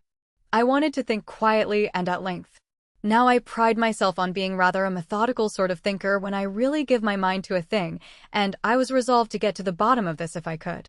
That almost insultingly grotesque discovery of the ring had put me on my mettle. One thing seemed clear, if anything in the whole business was clear, for whatever reason Mrs. Cunningham had not shared Monty's delicacy about peering and pottering. Of this there seemed to be several indications. Again and again, she had insisted that there was something uncanny about the place. She had had an access of hysteria and had had to be brought up from the cellar, and rather than live there she had broken off her engagement. But she had not done this last immediately. Days, if not a week or 2, I did not know how long had elapsed. I was now convinced that during that interval she had made some kind of a discovery. The ring was evidence enough of that. And she had had an advantage in her investigations that I had not. She had had access to the cellar. Then, her discovery made, apparently she had cleared out. So much for Mrs. Cunningham. Now for the apparatus, all I knew of which was the ring in the knot hole. Deliberately, I began to reconstruct the events of the morning of the accident from the moment when Estienne had returned from his unexplained half-hour in the cellar. I put pressure on my memory so that not a single detail should escape me. And I experienced a little thrill when, by dint of concentrated thought, I evoked Estienne's image again at the moment when Hubbard and I had followed him into this very studio. He had been standing with bowed head, poking with his foot at fragments of broken glass and yes, at the rug on the floor. I could see his foot again, pushing at that very mat over which I had stumbled. The mat had covered the hole then as it covered it now. Estienne, to all appearances lost in abstraction, had I began to feel it in my bones, been intently engaged in covering up that hole. Then, having covered up the hole, what had he done next? Instantly I saw another vivid picture. I saw again those gray moving shapes on the roof, saw Estienne suddenly stride to the blind cords, saw the movement with which he had bidden me do the same, and the little bright gold rhomboids of light in the rafters as the deep blue blinds had been shut. And half an hour later, he had sharply forbidden Rook to touch the blind cords and had petulantly refused him the key of the cellar. I felt excitement growing on me. My whole body began to glow with it. I felt myself getting nearer. Hubbard was both right and wrong. He was wrong in his insistence on what Estienne must have heard, but he was right about the apparatus. Estienne had not heard, he had seen, and there was no more mystery about it all than there is in putting your eye to a keyhole. 9, and yet, approaching the truth as I felt myself to be, I had a deep down feeling that at the same time I was wrong. Carefully I begun to examine the objections to my suddenly formed theory, and instantly I was impressed by them. In the first place, take an inch board with a 5/8 hole in it, peep through, and see how much, or rather how little, of a field of vision your eye commands.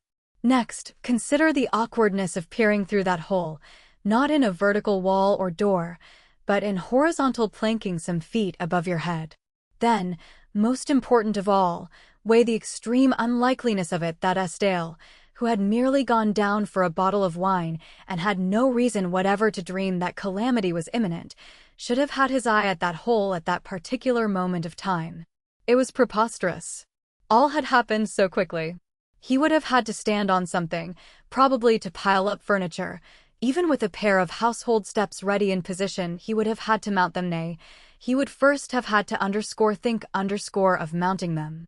I had no means of telling if he had previously known of that hole in his floor, but say that he had, does one, on hearing an unaccountable noise, instantly run over in one's mind every chink and cranny of one's dwelling and select one of them as an observation post?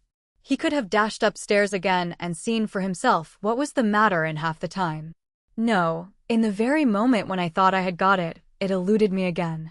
Those perfectly ordinary considerations of time, position, and common sense seemed to dispose of my notion completely. Or almost completely. There remained the hole. My conviction that the hole, in one way or another, had something to do with it was shaken, but not destroyed. And, as I was denied access to the cellar, I rose from the chair in order to make a further examination of the studio. And again, though the roof plane was no longer there, I seemed to see that circular hole in the middle of its cracked star. I remembered, too, Estienne's assumption that it was a bullet hole and his search, high and low, for the bullet that had made it. But was it necessarily a bullet hole at all? Bullets are not the only things that make holes. When a heavyish mass like two falling men hits something else en plein fouet can every neighboring scratch or fracture be assigned its proper cause? There was no getting away from the fact that the bullet had been found elsewhere. Might not some object have fallen from a pocket? Or some portion of the plane itself have dropped off? With the pane replaced, it seemed useless to speculate. Nor did my further explorations add much to my knowledge. They consisted of estimating distances and relative positions of things, in an endeavor to arrive at the physical significance of that hole in the floor. It was no longer in the studio at all that I was interested. All my thoughts were in that locked chamber below. I felt as annoyed as Monty himself had been at all this juggling with the key. But I hardly felt myself at liberty to break my friend's doors. Nor this too presently occurred to me, was I quite sure what I ought to do with that ring. Merely to put it back where I had found it seemed rather crass, and whether it should be returned to Rook or to Mrs. Cunningham herself was a nice-ish sort of point. I ended by putting it into my waistcoat pocket. Part 7 The King's Road I When Philip Estienne had put into old William Dadley's hands the framing of 2 of his pictures, I think he had done so largely on compassionate grounds. As you have seen, his real reason for having the old man round to Lennox Street that afternoon a few weeks ago had remarkably little to do with pictures, but quite a lot to do with a bullet that a child had been found popping in and out of his mouth. But having made framing his pretext, I suppose he felt bound to give Dadley a job. I became sure of this when, calling at the dusty little shop at 11 o'clock on the following Monday morning, I saw the pictures themselves. I knew enough about Estienne's work to see in a moment that there was no urgency whatever, and that probably he had not wanted the pictures framed at all. Certainly he could be in no hurry for them. The autumn, or for that matter the following autumn, would be quite time enough. This being so, I wondered for a moment that he had troubled me about them, but I did not wonder for very long. A former suspicion was renewed in my mind. It seemed to me to confirm Glenfield's prophecy, that Estienne, having made as it were impulsive and unconsidered advances to the rest of us, was about to draw on his horns again. Yet at the same time he had the appearance of wishing to be on both sides at once of keeping his own counsel, but also of endeavoring to pump those from whom he was now withdrawing his half-extended confidence. In a word, without expressly asking me to spy out the land for him, he wished me to do so, and trusted to my interest, garrulity, or what-not to report to him anything I might discover. Well, had I happened to call on old Dadley before that Sunday afternoon I had spent so remarkably in his studio, I dare say I should have done as he wished. But that hole in the floor put a very different complexion on matters. He knew about that hole, but he had no suspicion that I now shared his knowledge. Therefore, if he proposed to act independently, I did not see why I should not do the same. He would make use of me, would he? Very well. It rather amuses us to be made use of when we guess the intention, to allow our legs to be pulled with the knowledge that at our pleasure the position can be reversed. I am very fond of Philip and he of me, but there is no mush about our friendship. We take it keenly and with relish, even to our long rivalry at the billiard table. Undoubtedly, he knew something I didn't know, but on the other hand I thought it likely that I too had now a minor advantage. He could hardly have known of the presence of that ring in that hole. He had been round his house covering up pictures, drawing blinds, and removing the key from the cellar door, and would certainly not have left that ring where it was had he known it had been there. It had been put there since he had last seen the hole. The event, as you will see, showed that I was right in this, and that in one of his main objects he had broken down badly. Underscore a bon chat bon rat. Underscore I laughed softly. Done with you, Philip, I murmured. I'll send you the packet of sketches, and you shall know how your precious picture framing's going on. But that's all you are going to get for the present. And so I sought the little shop with the bisected old master in the window, one half cleaned up like day, and the other dingy as night. Dadley was not doing anything in particular except sitting among his molding patterns eating an apple. The door of his workshop beyond stood open, and when I told him my errand, he led me into these back premises, leaving the greater part of the apple on the shelf beneath his counter, but bringing small portions of it in his gray beard. The pictures were going on very nicely, he said, but he was waiting for glass. I wouldn't believe how difficult it was to get glass. Like asking for the moon, it was trying to buy glass. It was as he talked about the price and scarcity of glass that I drew my own conclusions about those 2 pictures. Obviously a job given out of kindness. As obviously it followed that I myself was being used to serve a turn. A fine painter, Mr. Estienne. It's a pleasure to work for him, the old man ran on, and I did not reply that in my experience few pleasures in the world lasted quite so long. I was thinking of other things, the nature of which you may guess at. For I wanted to know, by no means for the purpose of passing the information on to Philip, how Mr. Harry Westbury had fared since I had last seen him, and whether his friendship with Inspector Webster prospered. I also wanted to know the latest news of Monty Rook. I decided that it was better to begin with Rook, so did not hesitate to ask Dadley whether he had seen him. Oh yes, he was in here last Thursday, no, Wednesday, the old man replied. Passepartouts. 6 of them, or else 8, no, 6. I think the other 2 are Mr. Hammond's. I can't show you them because they're all glued up in the press. And I can get the glass for small things like that. It's the large plate that breaks my heart. Then Mr. Rook is working again, I said. The last time I saw him, he told me that his removal had rather interrupted his work. The lids dropped over the kind old eyes. Yes, sir, and I understand Mr. Rook's had trouble as well. This, if he meant Mrs. Cunningham, I did not propose to discuss, and he went on. Well, you get over these things when you're young, but it seems hard at the time. And troubles seem always to come together in a lump. I sympathize with Mr. Rook, which some doesn't. He's always been a very pleasant gentleman to me. Oh? Who doesn't sympathize with Mr. Rook? I asked. He hesitated for a moment. Oh, there's a few here and there, but it will blow over. I think it's blowing over now, as a matter of fact. It was at this point that I suddenly decided on a measure of candor. He was a likable old soul, long past even such innocent relish of contest as that I entertained towards Philip, a lover of peace and the least mischievous of gentle gossips. Do you mean the affair of that parachute that morning? I asked him. I was there, you know. His ivy-veined old hand smoothed the edge of his mitering machine. Yes, I know you were, he said. Yes, I know you were. But I think it'll blow over now that Mr. Westbury's taken this turn he has. Mr. Westbury? Yes, I remember. What turn has he taken? Well, sir, as a matter of fact, that's what some of us is waiting to hear, he replied. Too, from the point of view of my profession, the story he told me was not without interest. I give it for what it may be worth, not as an instance of mental abnormality, but merely as it bore on our case. I have said that Westbury was about 35, which means that he was still under 30 when the war broke out. It is no man's business, certainly not mine, to enter into the question whether he should or could have joined up, nor whether he would have been of much use if he had. His interest to me lies in the fact that he did not. For all I know, he may have been of far greater use to his country in his brown check than in a khaki jacket, for his experience of his complicated profession was considerable.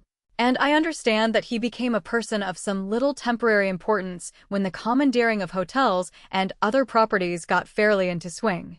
Therefore, he did not attest under the Derby scheme, and his subsequent applications for exemption were allowed. I repeat, I wish to be perfectly fair to him. During a few London air raids, he probably saw as much of the actuality of war as many thousands of uniformed men who spent their year or 2 years in France. We see these things a little more clearly now. In France may mean much or it may mean very little. Of our millions, I have been informed that only about 8% went over the top, and that this 8% consisted largely of the same men over and over again. Later, the gunners' casualties approached those of the infantry, and I believe there was a time when the losses of the Flying Corps were 20% per week.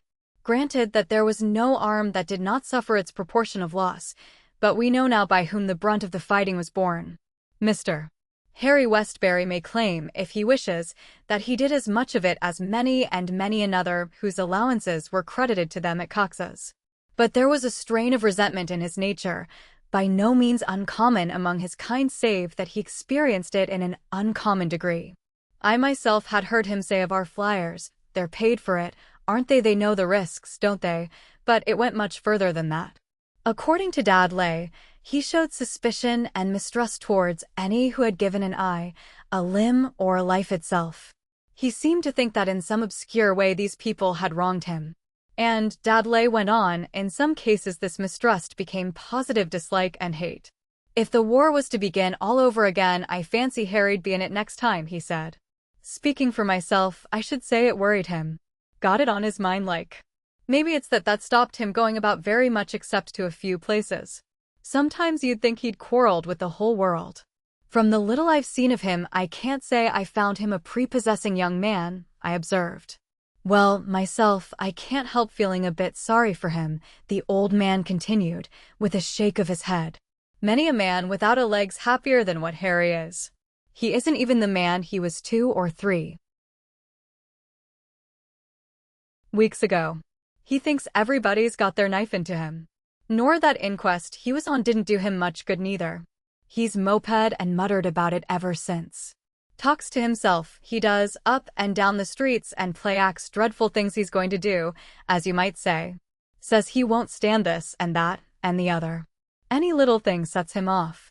Then there was that about that bullet. I expect Mr. Estelle told you about that. Yes. Well, he goes clean off his head about that sometimes. Has the kids downstairs fetches em out of bed and makes em tell him it all over and over again.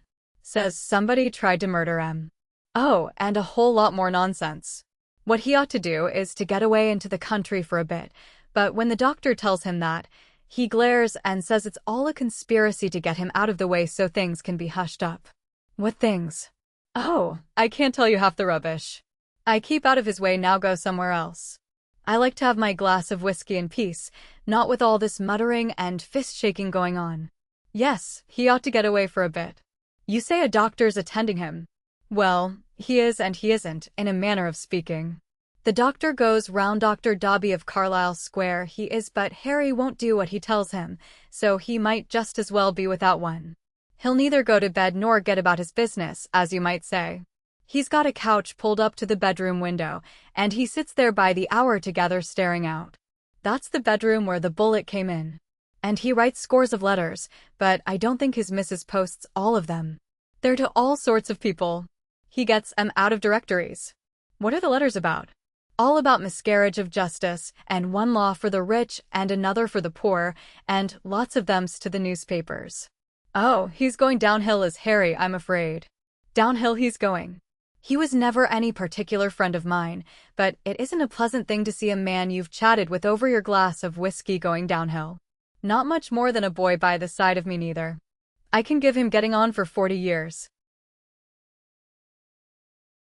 I mused for a moment. Then, you said something about his not being sympathetic to Mr.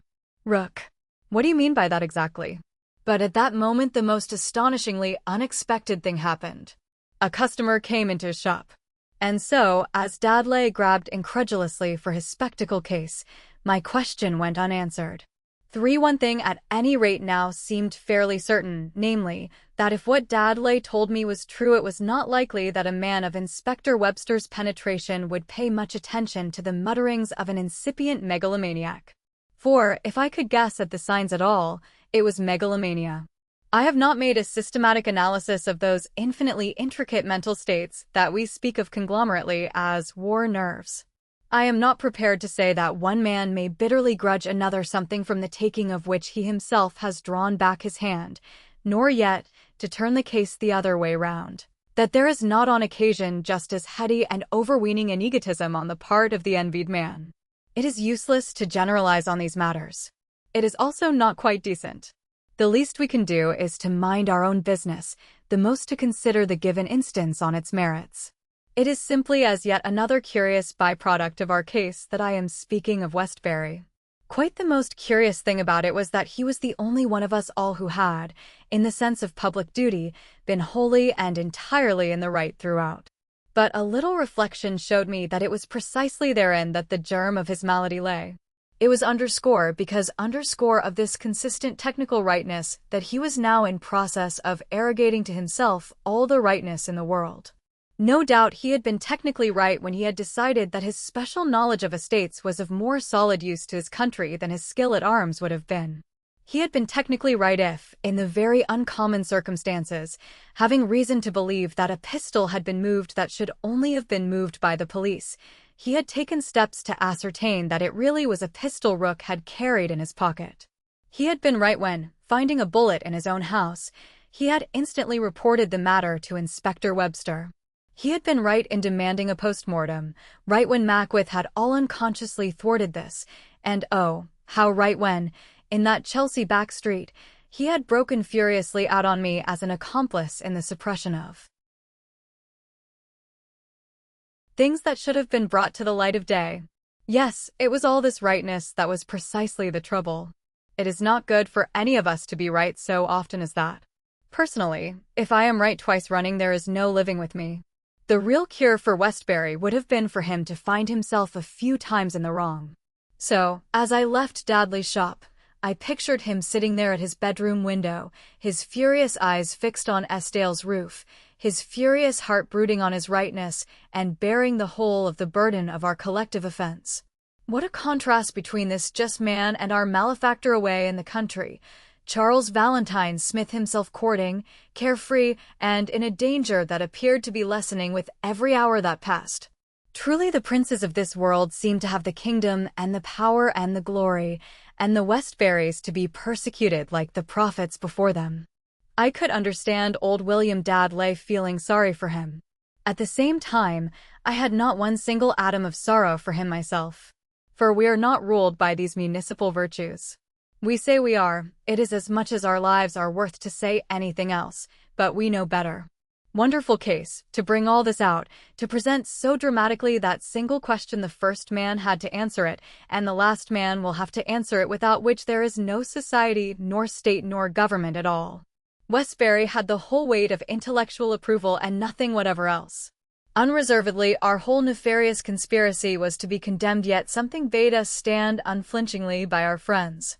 I was wiser than I knew when I wrote that we all do precisely what we want to do and look for reasons afterwards. And if it be said that society cannot be run on these lines, the answer is that it is our business to see that it is run. We have to serve God and mammon, though the God be the God of injustice, and the mammon of righteousness. We must face both ways, square law with force. There is no escape from worshipping tradition even when we break it, from giving revolt our acknowledgement even as we trample it down. The world has got to go on and we to take sides. Do you see why I laughed to see the hay our case had made of the merits of our respective sides? I was ruminating thus when a bodily collision brought me with a shock back to earth again. I had scattered somebody's armful of parcels, a tissue paper bag with a couple of eggs in it among them. Instantly I was in a consternation of apology.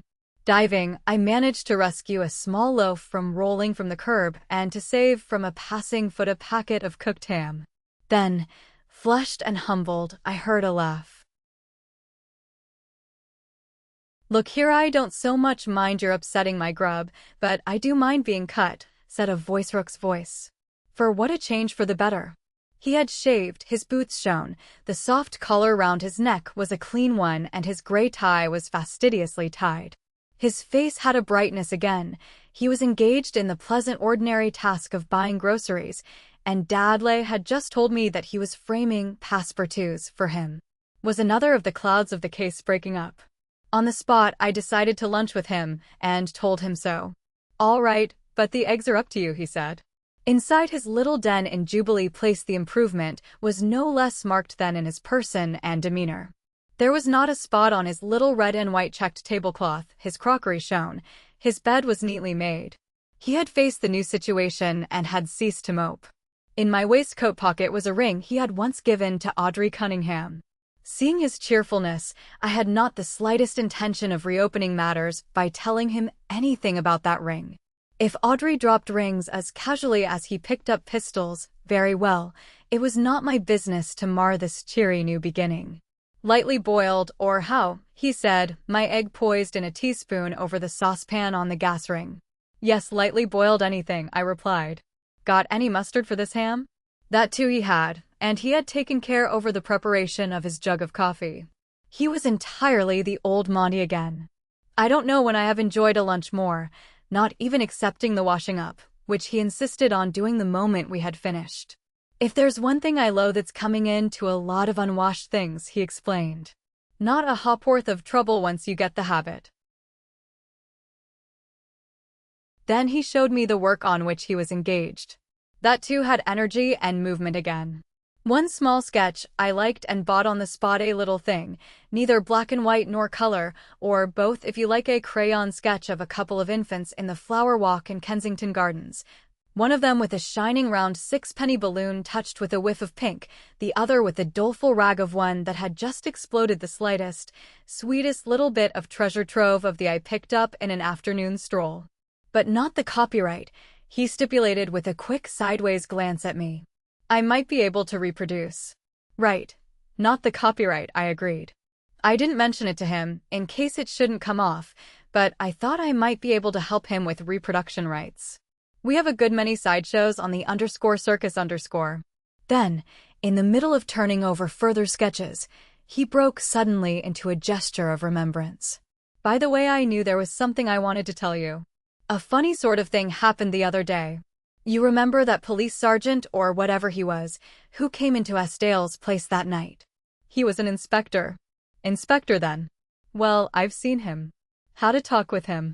Funny sort of talk too. I've been puzzled about it ever since. I was loafing round Sloane Square. There's a flower woman there. Interesting type of head, this sort. He turned over one of the sketches, and on the back of it his pencil flowed into a few swift, assured lines. That's rather like her, by the way, he said in parenthesis, regular cast-iron gypsy. Well, he went on, her face struck me as rather an interesting contrast with a lot of silly mimosa she had in her basket. I hate mimosa, so I was taking peeps at her, not sketching, you understand, when I heard somebody behind me say, "Well, Mr. Rook," and I turned. I jumped rather. It was this inspector fellow, and he'd a funny sort of expression on his face, not laughing exactly, sort of quizzing, I can't describe it. Then he said something that I thought the most infernal neck. You aren't thinking of adopting a flower woman's baby this time, are you, Mr. Rook? Damned impudence, wasn't it? Fancy the beggar knowing that. Monty was ruffling up at the recollection. I could not resist a smile. Chelsea knows that exploit of yours as well as it knows the Albert Bridge, Monty, I assured him. Go on. Well, then he said, you'll have to get out of that habit of adopting things, Mr. Rook. You never know where it ends. What do you mean? I said. He was smiling now, but I felt a bit uneasy. We did stuff him up a bit that night, you know. He's a dark horse, that fellow. It doesn't do, Mr. Rook, he said. Different men take different views of their duty, and you'll be striking one of the other sort one of these days. I don't know what you mean, I said. Oh, yes you do, says he. I'm dashed if I do, says I. Then you're lucky not to be dashed a good deal worse, says he. You take my advice, Mr. Rook, and stop adopting things, babies or whatnot. You might burn your fingers. You might blow 'em off. And he nodded and marched off. Now what the devil do you think's his game? I know of no more exciting mental pleasure than that of finding your a priori guesses taking shape and substance in the realm of actual things. I suppose it is the triumphant cry of your deeper self telling the other self, I told you so. Remember how little I knew of Inspector Webster, yet with what instinctive reserve I had hedged my impression of him. A dark horse. Yes, of quite the darkest kind. I recapitulated the degrees of his darkness. He had come round to Lennox Street that night, probably fresh from his talk with this fellow Westbury. He had put a whole series of questions, but of implications so guarded that in writing that portion of the story I had to itemize and underline what I surmised to be their real purport, and he had instituted a search of Esdale's premises 12 hours later. Why 12 hours later? Why not on the spot there and then? Why give Philip this law that as a matter of fact he had made use of to drop that pistol into the river? Could it be that he knew his house and estate agent better than we knew his vanity, dullness, and the risks of basing a charge on his unsupported word? No doubt he had questioned Westbury in terms far more explicit than those he had used to us. Unless Westbury had actually put his hand inside Rook's pocket, probably all he could swear to was that the pocket contained something heavy. Not until late in the same afternoon had the bullet been found. Suppose Webster had said to Westbury, "Not so quickly, my friend. You said nothing about a pistol at the time. It only became a pistol when the bullet was found. We can't go putting the cart before the horse like that. Evidence is evidence. You can't let half a day pass and then remember things to fit the case. You may feel sure of a thing, but could you make a jury sure?" Suppose he had said something like this? The police, too, are bound by the probabilities of conviction. It is no credit to them to fail on a charge. And a man who can say, "Was it indeed, sir?" when informed of the identity of a distinguished King's Counsel who has expressly announced himself only a few hours before, is emphatically not the man to think that he can make a jacket for a large gooseberry by skinning a small-sized flint. Now what was his game, do you think? Monty asked again. He was giving you a piece of wholesome advice, I answered promptly. But you stop adopting things, you might blow your fingers off. He said it like that. I haven't put in the ahem. That was his. It looks to me as if he knew about that pistol. It has very much that look, I agreed blandly. But how? I can't understand yet how Estelle knew, but this police inspector. Oh, what a tangled web we weave when first we practice to deceive, I murmured. You never can tell, Monty. Oh, stop burbling. How do you suppose he did know? Let me see. You told Philip it was his keys that made your pocket bulge so, didn't you? Oh, if you're just going to rot me, I'm not rotting you. I've a feeling that if you'd told Inspector Webster the same thing, he'd have been happy and delighted to believe you. But how does he know any thing about what's in my pocket? Said the bewildered Monty. Should I tell him? Why not? I had studiously avoided anything that might have reminded him of Mrs. Cunningham.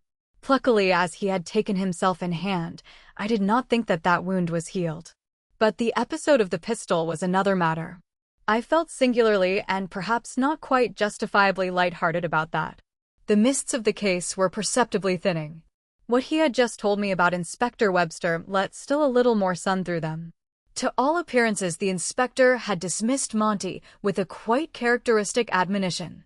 And that being so, it was perhaps his due that I should not leave Monty altogether unarmed in the event of any contingency with Westbury. And so I told him how his pocket had been fingered as he had descended that ladder. He was furious. Damned pickpocket, he broke out. I should have thought these sharks made enough out of their filthy premiums nowadays without putting their hands right into your pockets. I didn't say he did that exactly. It's the same thing. And anyway, how did he know? What made him think?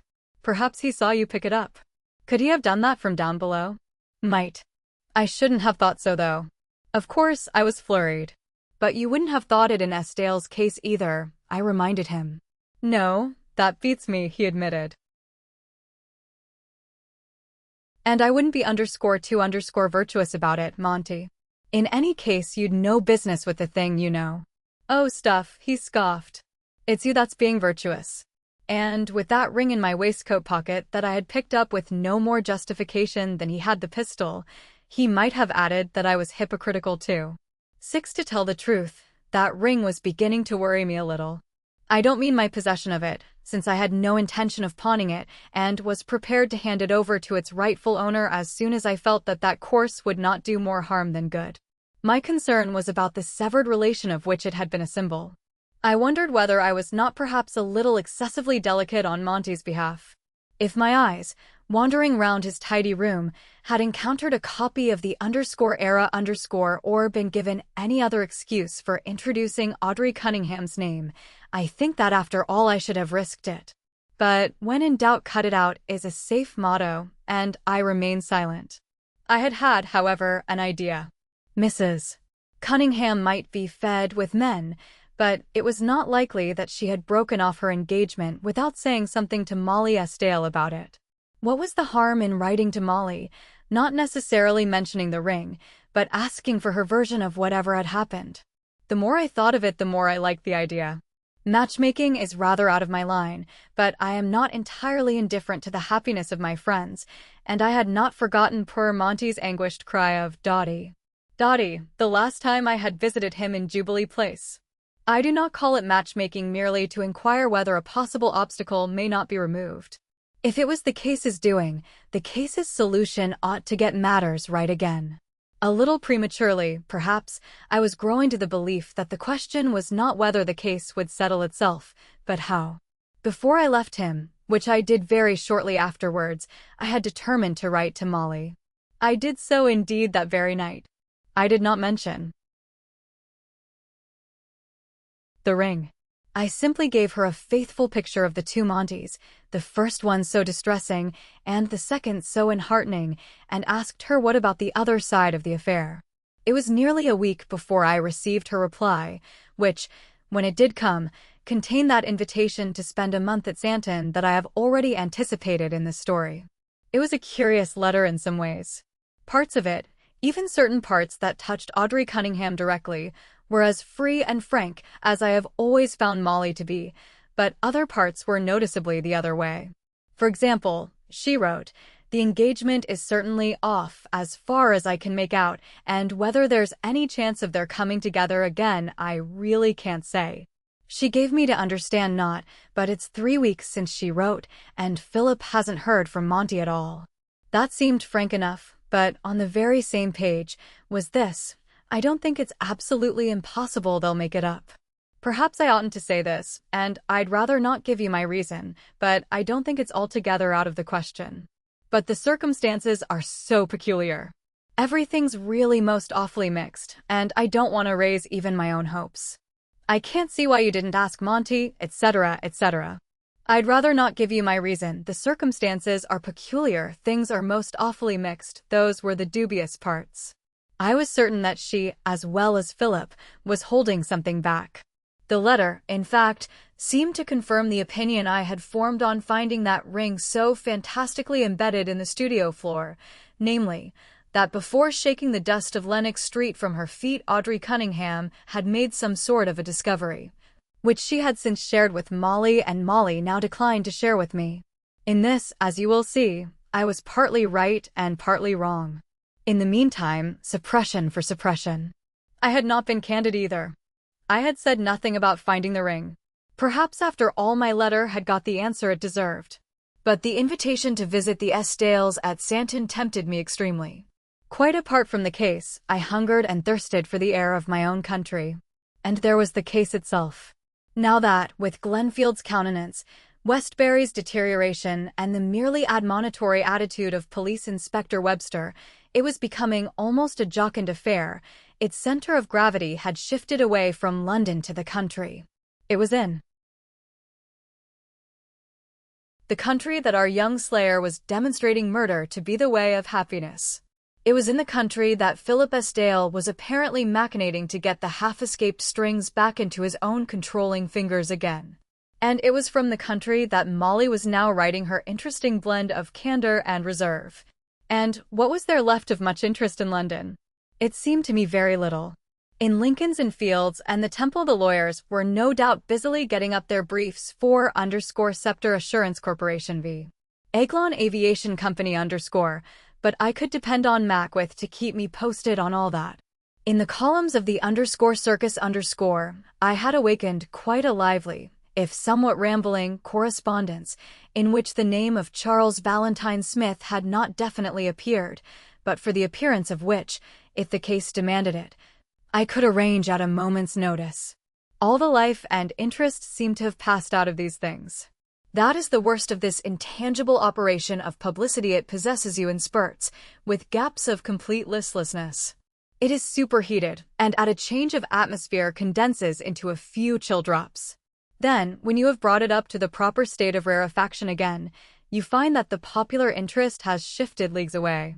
Already my correspondence showed signs of becoming as much beside the mark as had that 9 days' wonder that one morning had filled Lenox Street with a gaping crowd and had set mysterious rumors circulating with the morning milk carts. Publicity, like lightning, never strikes in the same place twice. Nobody now cared a rap whether an aeroplane had crashed in Chelsea on a May morning months ago, nor how, nor why. Nobody was going to drag the bed of the Thames for the identification number of a useless Webley and Scott pistol. A spent bullet, flying in at an open window, had _not killed an estate agent's child. And Inspector Webster had far too much work on his hands to dream of applying to the Home Secretary through the proper channels for an exhumation order. Cases left long enough unanswered answer themselves. The scene changes, the circumstances alter, the world moves on. I too felt like moving on. Glenfield had offered me a holiday, and I had my book to finish. As well finish it at Santon as anywhere else. Santon, its cornfields and skies, the cliffs forever a racket with the seabirds' clamor, the dappled fawn of its sands. I was there in my heart already. I wrote to Molly that very night. Part 8 at Santon. For goodness sake, Joan, stop chattering just for a few minutes. Philip broke out testily. If you don't want to sit, say so and have done with it. This is enough to drive anybody mad. I had been wondering how much longer his patience would hold out. When an artist is in difficulties with his canvas, motorbicycle talk for an hour on end can be extremely wearing. Joan looked up with aggravating sweetness. "What, Philip?" she inquired. "I say if you don't want to sit, off you go on the confounded machine and I'll start something else." "But, Philip darling, you know the sparking plug's broken, and it will be 3 or 4 days before we can get another. Do you think Wellands will stock that make, chummy?" Charles Valentine Smith knocked out the new Captainide pipe and proceeded to refill it with the Dunhill mixture. "Well, if they don't, I think I know a fellow who has a spare. That's the worst of the beaver," he went on. "Now with an Indian or a Douglas." And off they went again, she as well as he, both talking at once. Big ends, plugs, magnetos, beaver, Indian, Douglas. "In my younger youth I used to ride a tall ungeared ordinary, except for one hellish 5 minutes in which I had clung, ardently praying, to Smith's back carrier. I know nothing about these modern machines. And how Joan managed to keep her sideways seat on that grid of torture over his back will past my comprehension. But ever since the arrival of the hideous thing she had hardly been off it, hair all over the place, ankles stiffly out, skirts rippling like a ribbon on a ventilating fan, and cauliflowers of dust trailing for 100 yards behind them. I could only conclude that modern love, besides being blind, is deficient in the tactile nerve centers as well. It was 10 o'clock in the morning, and Philip had set up his easel on a sheep-nibbled slope of the cliff tops. Joan, in her old tweed skirt and new canary-colored silk jumper, was stretched luxuriously on the thymy bents. The amber beads about her neck matched the potentilla on which she lay, and I give you your choice, which was the bluest, the aimlessly fluttering butterflies, the nodding harebells, or her demure and reprehensible eyes. Philip had deliberately excluded the blue of the sky from his canvas. The picture was simply of Joan herself, the cruel work of flowers on which she lay, and behind her, red as the habitation of dragons, the midsummer sorrel that massed itself up the slope. The talk continued, a fitter's romance, clutches, brakes, front drives, Minervas, Excelsiors, de Dion's.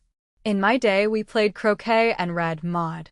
And then Philip exploded again. "Oh, do dry up. How do you expect me to paint?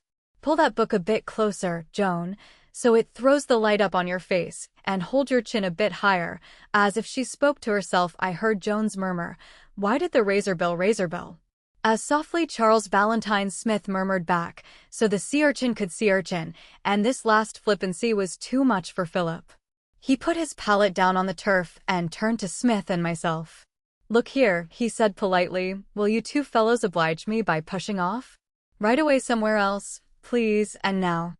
"Oh," Joan wailed, "and I shan't have anybody to talk to. You can read your book. But it's such a stupid one, all about an old artist, over 30, who fell in love with his model and bought her alpaca blouses and thread stockings. You shall have a motor catalogue tomorrow. Now sheer off, you fellows." Obediently I got on to my feet and turned to Smith. "Come along. We'll give him till midday. Here's your stick." And I helped him to his feet and bore him off. Ordinarily, I do not find it easy to talk to very young men. I have been as young as they, but they have not been as old as I, and I know this, but they do not. Young women, that is another matter, and I will make a very candid confession.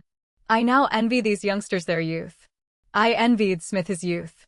Despite his limp, I was conscious of his tallness and lissomeness as he hobbled by my side. And I will add that it is not an unmixed joy to be asked to do a young goddess's shopping for her, because you are quite the kindest person she knows. It would hardly be true to say that my acquaintance with young Smith had made no progress at all. I had made quite a number of interesting observations on his idyll of petrol, love, and crime. But he, for his part, was still at the stage of apology for his neck in asking Joan to ask me to buy his pipes and tobacco for him, and by way of leveling up the obligation had actually sent for a copy of that dandy book that I as a novelist must on no account miss, _The Crimson Spectre of Hangman Hollow _. But I was still sir to him, and he hardly chummy to me, and our small talk was quite small. It was certainly small enough as we left the thymy hollow and slowly made for the cliff tops. "Tell me if I walk too quickly for you," I said. His hurt was to his right ankle, and his stick left a trail of little round holes in the turf. "Oh, that's all right, thanks, sir," he said cheerfully, pegging away, and he added with a chuckle, "I say, between you and I, old Philip was rather in a patty, wasn't he?" "Between you and me he was," I said. I corrected him quite deliberately. Now that the failure of the sparking plug had put this opportunity into my hands, I was determined at all costs to know more of him. Hence my well_grossierite_. But he noticed nothing. Instead, he broke out with a feigned enthusiasm. "I say, these pipes are turning out jolly well. Lovely bit of straight grain this one. You do know how to choose a pipe, sir? Are they French or Italian briar?" "French. Jolly nice bit of root." "I'm very glad. Cool as a nut." Jones quite right about my smoking too many cigarettes. They're all right for the street. I hate to see a fellow smoking a pipe in the street, and gaspers smell a bit sickly to other people sometimes, don't you think? I agreed with this too. "I suppose the _Spectre_ hasn't turned up yet," was his next effort, as he sat down to rest for a minute. "Not yet. I do hope it isn't out of print." "How soon does a book go out of print, sir, on an average?" Weakly I thought of, why does the razor bill, and, I am afraid, found nothing to reply. Then, as he continued to babble laboriously across the gulf that separated us, I remembered again certain tubular parcels that arrived for him by post, which, when stripped of their wrappings, turned out to contain the _transactions_ and _proceedings_ of this society or that. Seeing these left lying about, I had peeped into them, and had been brought up standing against such intimidating fences as the following: _aerofoil sections in relation to speed range, influence of wave friction on aerodynamic resistances, notes on lateral stability, my simple literary mind faints in regions such as these. His presumably did not. This apparently was his ordinary reading, the _Spectre_ his relaxation. Amber beads. The words came across the void that separated soul from soul. Just the shade I meant, neither too yellow nor too brown. I'm afraid it took up an awful lot of your time. It was here that I took my plunge. "What," I said, looking steadily at him, "is the influence of wind friction on aerodynamic resistance?" His jaw dropped, as well it might. I knew that for a moment he was wondering whether I had taken leave of my senses. He said. I repeated the question. Of course, I no more wanted information about aerodynamic resistance than I did about briar pipes and amber beads. It was information about Charles Valentine Smith that I wanted and intended to have. I date my possession of him from the moment that that look of consternation came into his face. It broke upon me that I had put him into some position that he felt he must immediately explain. Indeed, he half rose, as if, having obtained my acquaintance under false pretenses, he must set himself right or leave me. "Oh, I say, sir," he broke anxiously out. "Do you mean those journals and things?" That's what I had in my mind. Especially the blue-covered ones. Oh, Lord. You don't suppose I can make head or tail of those Not make head or tail of them. But I've seen you reading them. He seemed positively sick to extricate himself from my too flattering opinion of him. Understand all that . I could kick myself if you think that. Why, that's all designers' stuff. They've got brains, those shiploads of them. Why, I should never have heard of the things but for. He checked himself. But, I began, puzzled. He was blushing like a young girl. "I know," he said. "I feel a most awfully ass. The fact is, sir, I just moon over those things, lose myself in 'em, sort of. I don't know the first thing about 'em. Of course, there are bits here and there, engines and practical flying and all that. I know a bit about that. What I mean to say is, a fellow doesn't want to miss anything. It's hard to explain. On the contrary, it was not at all hard to explain. Simply, I had caught him daydreaming. That vivid color still in his cheeks told me that I had stumbled on a privacy. A young girl approaching womanhood knows these soft obliances these shy yet hearty excursions of the spirit that lead no whither and die of their own over-sweetness. It is love of which she dreams, and this was his equivalent. He just mooned. It was not understanding he didn't want to miss anything. His was not a technician's but a poet's nature. And caught unawares he blushed. Of course my real job would be one of these expeditions, he mumbled. I pursued him relentlessly. Which expeditions? Well, between you and I, they've started work on several of them. In Africa and India and places. You see, I'm awfully keen on air geography. If this dashed ankle of mine ever gives me a chance again, that is. Bobby always said that was my line of country. He was the chap for the technical end. Thought inserts, Bobby did. He put me onto all those journals and things, and after, well, I sort of keep it up. He was your man for that. By Bobby, do you mean your friend Maxwell? Yes. Bobby, he replied, his eyes far out over the sea. He spoke the name with the most perfect readiness and simplicity. There was neither tremor in his voice nor the faintest sign of pain in his dark and steady eyes. He was not even self-conscious under my, I admit, prolonged and deliberate gaze. By what mystery of self-absolution he had expunged the sinister fact for which Estienne vouched I could not tell. He repeated Bobby's name. Yes, Bobby was your man for all that. Fearfully hot stuff. When Bobby opened his mouth, I used to dry up. Then, still without removing my eyes from him, I never knew Bobby, I said. But I know a man who did. He turned to me swiftly. Who was that? He demanded. A man called Hansen. An Australian. He says he knew him in Gallipoli. His brows were knitted. Hansen? Hansen? What was his other name? Dudley. Hansen? Hansen? Did he say he knew me? He wasn't sure. He thinks he ran across you. He knew you by sight anyway, for he described you to me. Hansen? No, I give it up. Don't remember him at all. You met such crowds of chaps. You see, sometimes it's just like a dream. I appreciated that, but there still remained one thing that was no dream. This was Philip's explicit declaration. Oh, he remembers all right, it was the other. I didn't tell him that anybody else knew.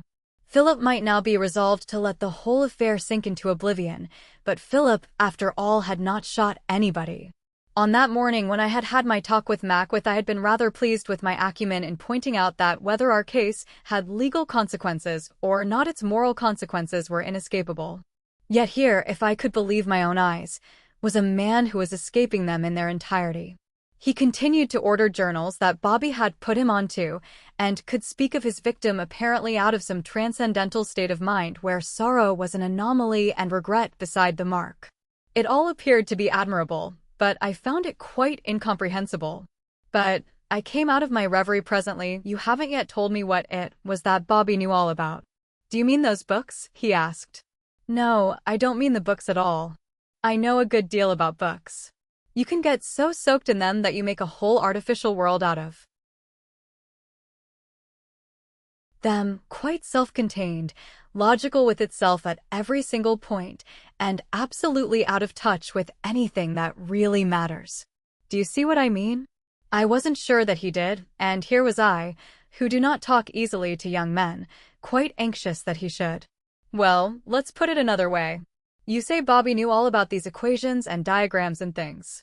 Did he know what it was all underscore for really underscore for not just wind resistance or whatever you call it, but something more, why there should be aeroplanes underscore at all underscore, for example? I had said it badly, but I saw his brow clear. There was a kindling in the eyes. He turned to me. It's funny you should say that, he said in a rather low voice, because that's just what Bobby himself used to say. He used to say that anybody who'd passed his matric could do what he did, and he always would have it that underscore I underscore was the whole show. I didn't agree with him, of course, but is that what you mean? It is so far, I said. What else did he say? Well, he always said it was a jolly good thing I wasn't technical. And I did see what he meant by that. I mean to say things underscore are underscore simple really, the big things I mean. You take the sea, again his eyes wandered far out over it. People talk an awful lot of bunk about the sea. They think bases are just harbors and ports and coaling stations and so on. That a base is something fixed. Why, that's exactly what it isn't. You've got to get your coal and oil and stores, of course, but that's only like going into a shop and coming out again as quick as you can. It's only then that the job really begins. I'm afraid I'm talking an awful lot, sir, But I got it down to this, that a ship's only a ship when she's moving. She's no better than a stupid old breakwater when she isn't. I mean to say her real base is her course. Just an imaginary line to make a dash from and turn up where the trouble is. Focal points, I believe they call them. At least that's the way I worked it out for myself. And do you mean the air's the same, or going to be? The look that I have ventured to call discontent came into his eyes. Well, nothing's quite the same as anything else, of course. But I do. Think this. There's Germany. Over there, he nodded out to sea. North Sea or German Ocean we used to call that, and that was there she said her future was. Well, it isn't, of course. She hasn't got any coast to speak of, and isn't going to have any. But, and this time his eyes went aloft to the immeasurable fields of the air. She's got just as much of that underscore as anybody else. Taking a perfectly sound line about it too. And what's the good of our saying she shan't build aircraft as long as the damn dog doesn't know? Of course she'll build aircraft. That's where her future is now, and she can afford to hand over ships. But every Zepp or plane you get out of her you'll have to get with a pair of pincers. Then, Swift? Swift won't be the word. Oh, don't I wish I could get on one of these expeditions? I made no comment on this, since I know nothing about the air. These were merely the words of Charles Valentine Smith, who did. For he knew very little about himself, hardly seemed aware that there was anything of importance to know. It was all Maxwell. Bobby was the whole show. And I had a very keen sense of the honor the dead man had done himself in denying this. Frightfully hot stuff on maths, said Smith, and the world is full of men who are frightfully hot stuff on maths, in that sense. But it is rarely that you find one of these not too absorbed in the technique and detail of his own activities to be aware of a vision beyond. I know this in my own business. I see men working with an appalling intensity, a new and wild and squandering energy that has long ago passed from me, but for their muse I look in vain. An altar is set up, not to any god known or unknown, but to itself. I speak diffidently, but I seldom see that any flame from elsewhere descends upon it. This is hard to say, since I too rub my two sticks together with my fellows, hoping they may kindle. I should not say it except that I was now trying to arrive at some comprehension of Maxwell, the competent and efficient man, exposed to all manner of temptations to narrowness and complacency and inertia, but who could yet see in this unsuspecting youngster something he himself did not and could never possess. And add to this that quasi-religious bond of the air that makes of two men twins in one womb.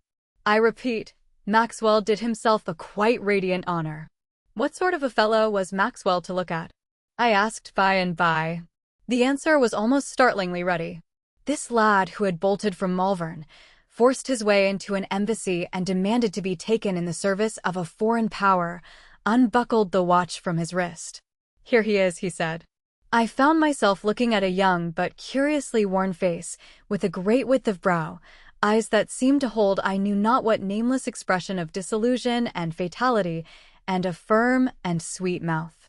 That face had certainly lost nothing spiritually by its ungrudged and generous homage.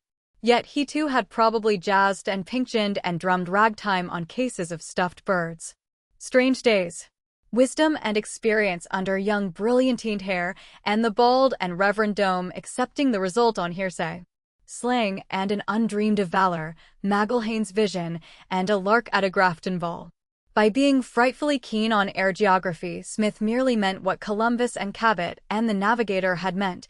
By wanting to get on one of these expeditions, he was willing to dare for discovery's sake some monstrous Baffin's Bay of the air. Not to miss anything, he fumed and fretted over Maxwell's equations, and made them part of the dream and the desire. He was brooding over it now as we lay there together, I with his watch in my hand. And all this, I ought to say, was at the time when the last of the Santon hay was barely stacked, and John Alcock and Whitten Brown had just flown the Atlantic in 16 hours. It was when the headland was pale cloth of gold with the ripening corn, and the R-34 had crossed to America and returned. It was when the ditches were yellow with hawkweed and the copses pink with campion, and no man living could have told you what the intentions of the Air Ministry were. Smith was lying there brooding, not on the carriage of a few pounds' weight of letters nor on prizes of 10,000 pounds, but on the problems of man's unchanged and warring heart. He dreamed of imperial defense. He was keen on making India and Egypt secure. He was dead nuts on the safety of Africa, all out for Australia's protection, and tails up if any other nation jolly well interfered. And this was his next remark. I say, sir, I think Joan got that Dunhill number wrong after all. I'll swear there's Latakia on this. Don't tell Joan though. This is _entres. News _entres news between you and I. Oh, modest flower tossed to the welcoming hands of the Entente. I handed him his watch back. Strange, strange days. Why did I not say straight out to him, look here, my young friend, this is all extremely interesting, but what I don't understand is why you shoot a man and then carry his picture on your wrist. In plain English, now, why did you shoot him always supposing you did? Well, I was trying to put myself in his place, trying to picture a friendship such as he had had with this wistful, self-effacing young fatalist whose picture I had just handed back to him. I have told you how the more poignant of these experiences between man and man have been denied me. A flying friendship I could never by any possibility have had, but I could reach out to it in my fancy. I could imagine with what fierce jealousy I should have guarded a treasure so rich. Not a word, not a breath from outside would I have suffered with regard to it. It was not a question of mere impertinence. It was rather one of the violation of a sacred place. And it seemed to me that I now owed him no less than I would have claimed for myself. It made no difference that he was 24 and I within hand's reach of 50. Less than an hour had swept these conventions aside, and thenceforward he was entitled to the full honors of friendship and respect. He might tell me what he chose. Ply him with questions, however, I could not. Nay, it even seemed to me now that I should have to drop my point before Philip also. However much I had been put on my mettle by those discoveries I had made on that Sunday afternoon in his studio, to drag them up again now would merely be to attack Chummy at one remove. If I could not have it from himself, I could hardly have it at all, and the case, which had unfolded as a conjurer's pilule unfolds into a flagrant and morbid-hued passion flower, looked like shutting itself up again and being as if it had never been. Yet the discoveries of that Sunday had been much on my mind. Especially that gold ring that had once belonged to Audrey Cunningham had been on my mind. That the circumstances in which I had found it were directly connected with the rupture between her and Monty I could hardly doubt, and several times, as a mere man, I had been on the point of confessing my share in the incident to Molly Esdale. If Molly has a little dropped out of the picture, let me now bring her in again as she brought herself in as Chummy Smith and I lay on the turf that morning. I forget for what delinquency Alan and Jimmy had spent some hours in disgrace. I think they had been cutting one another's hair. But apparently all was now expiated. With joyous cries they dashed over a low brow, Molly's head and shoulders rising behind them, and flung themselves upon us with the jubilant announcement that they were good again and that the hens had laid 11 eggs. One's a ducks, two's ducks, I'll bet you my purple pencil, I'll bet you my Bible and all my shells. Where's Daddy? Hasn't he finished painting Annie Joan yet? Molly was laughing and telling Chummy not to get up. She goes to pieces a little in the country in the matter of dress, and wore her mallow flower of an old sunbonnet and her grey sandshoes. As Smith reached for his stick and got up onto his feet, she caught my eye and laughed again. She had suffered from big ends and magnetos too. Did Philip bundle you both out? She asked. He bundled this man out. I was behaving myself. Well, quoth Smith, we only gave him till 12 o'clock, and it's 5 to now. You coming, kids? They were not merely coming, they were already 20 yards on the way, with Chummy pegging after them. Had Molly and I followed, Philip would merely have commandeered us for the carrying home of his painting tackle. Instead, we turned along the cliff tops in the opposite direction, towards the zigzag path that dropped steeply to the beach. Since that impetuous dash of hers to London, she had shown herself from time to time, I will not say brooding, that is too strong a word, but frequently withdrawn, pensive, _reviews_. She was as brisk and practical as ever about the house or in the arranging of picnics and excursions, but somehow the routine of her daily life struck me as a series of detached and separate efforts that for some reason or other never acquired momentum. I admit, however, that it would be easy to make too much of this change in her, if change there was. "Shall we go down?" she said as we paused at the top of the path. "I haven't seen the sands for 2 days." "Man works till set of sun. Come along," I said, giving her a hand, and we began the descent. The Santon Sands were a rather wonderful sight that morning. The tide was at its farthest out, and some mysterious wave action had rolled out the wide spaces, not to an even flatness, but into regular parallel striations of wet and dry. The wet so mirror-like and shining that the sky was perfectly reduplicated in it, and the flight of the seabirds far under our feet could be distinctly seen, the dry portions the intervening footings from one to the next of which we stepped.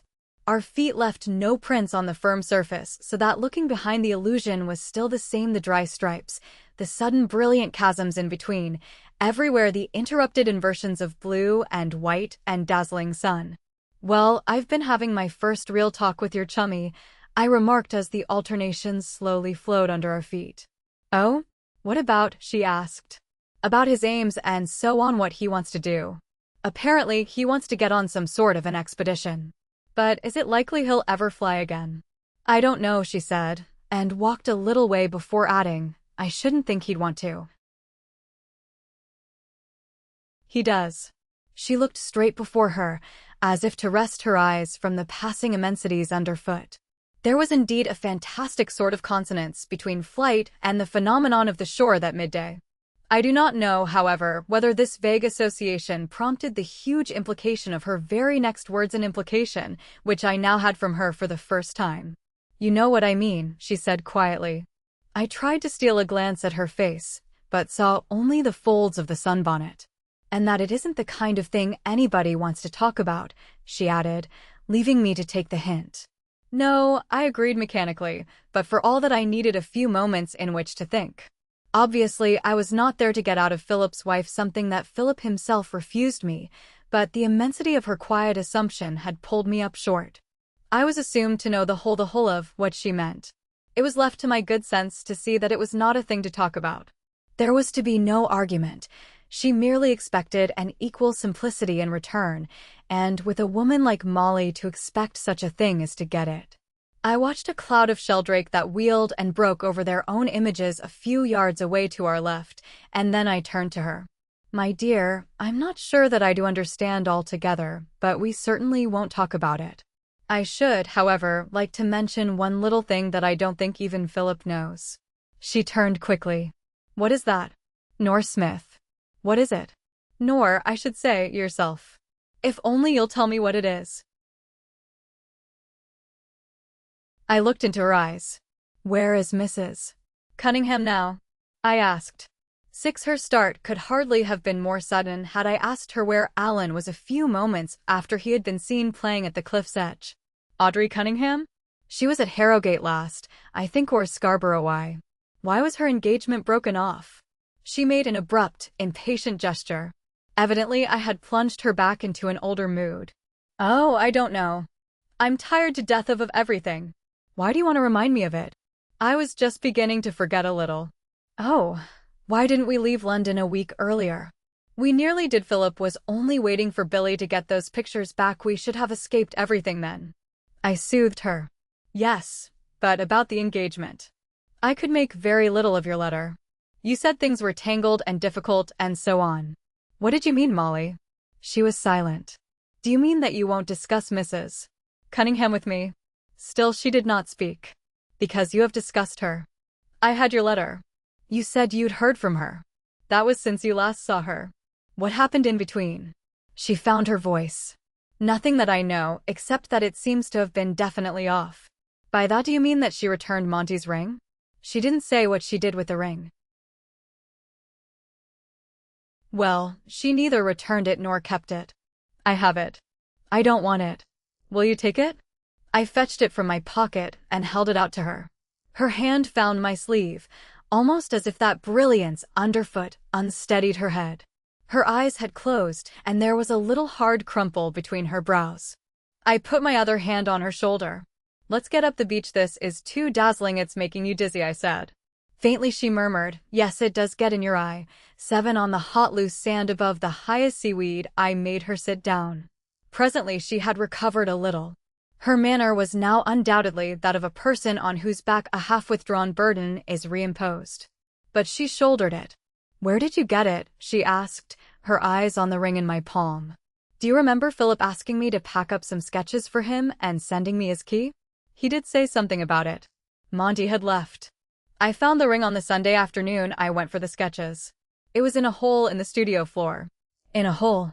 IHHH. I looked sharply at her, but continued. Stuck quite firmly in. In fact, I had to prise it out with a screwdriver. I didn't know which of them it belonged to. I don't know now, so I slipped it into my pocket. "Perhaps you'd better take it." But she made no movement to do so. She was picking up handfuls of sand and allowing it to slip through her fingers again. She made quite a number of little heaps, which her eyes attentively watched, but her mind was elsewhere, perhaps on that last letter of Audrey Cunningham's, when apparently the engagement had been neither off nor on. She made no sign when I placed the ring in her lap. I had to speak. "Queer, wasn't it?" Her murmur was so low that I scarcely heard it. "Of course a thing like that would make it definitely off." "A thing like what?" "Losing it like that after all the other." "Come, she can hardly have lost it, since I had to get a screwdriver to prise it out." "I don't mean lost in that way. Be quiet and let me think." The fingers began to make a fifth sandhill. I hope I have made it clear that I was confining myself quite strictly to Monty Rook's affair. If it was simply a misunderstanding, I did not think I was going beyond my business in discussing with Molly whether that misunderstanding might not be removed. But it now seemed to me that I was once more on the verge of far more than this. That deep, long-drawn IHHH, that "a thing like that would make it definitely off," were enough to convince me of this. Evidently my words had meant more to her than to myself who had uttered them. Therefore, if Molly claimed time to think, so did I. And first of all I recalled my firm persuasion of that Sunday afternoon that Audrey Cunningham had made some sort of a discovery. It might have been an accidental one, or she might merely not have rested until she had made it, but a discovery she had made, and it had to do with the hole in the studio floor. I remembered, too, my own pacings, eye measurements, judgment of angles, and my slight chagrin that Philip had frustrated my further investigations by his removal of the key from the cellar door. And it seemed to me that again everything seemed to come round to that cellar of Estiles, the cellar on which Hubbard had instantly fastened as holding the answer to the riddle, the cellar in which Philip had spent that unaccountable half-hour and over which he had since so jealously watched, yet the self-same cellar into which both Rook and Mrs. Cunningham had since descended and found nothing. Yet instantly all my former objections rose again as vividly as ever: the extreme physical improbability that Philip could have seen anything through that peephole, the utter unlikelihood that he should have had his eye at it at that particular moment of time, the virtual impossibility that he should have thought of the hole at all on hearing the crash. And yet in this hole had been tightly jammed the ring now lying in Molly's lap. Suddenly Molly surprised me by looking up and almost brightly smiling.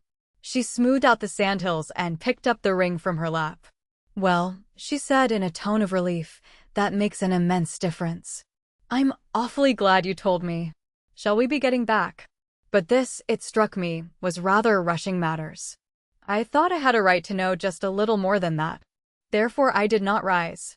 "One moment," I said. "I should like to know why you said that a thing like that would make it definitely off." She smiled again, with a sort of affectionate raillery. "Oh, and you're supposed to understand women." This I warmly disclaimed. "In any case, I only know Mrs. Cunningham very slightly," I protested. "And you formed no impression of her?" "I didn't say that.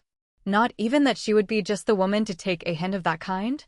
She was gently but quite plainly laughing at me, but, glad as I was to see the cloud disappear from her brow, she was not going to have everything her own way.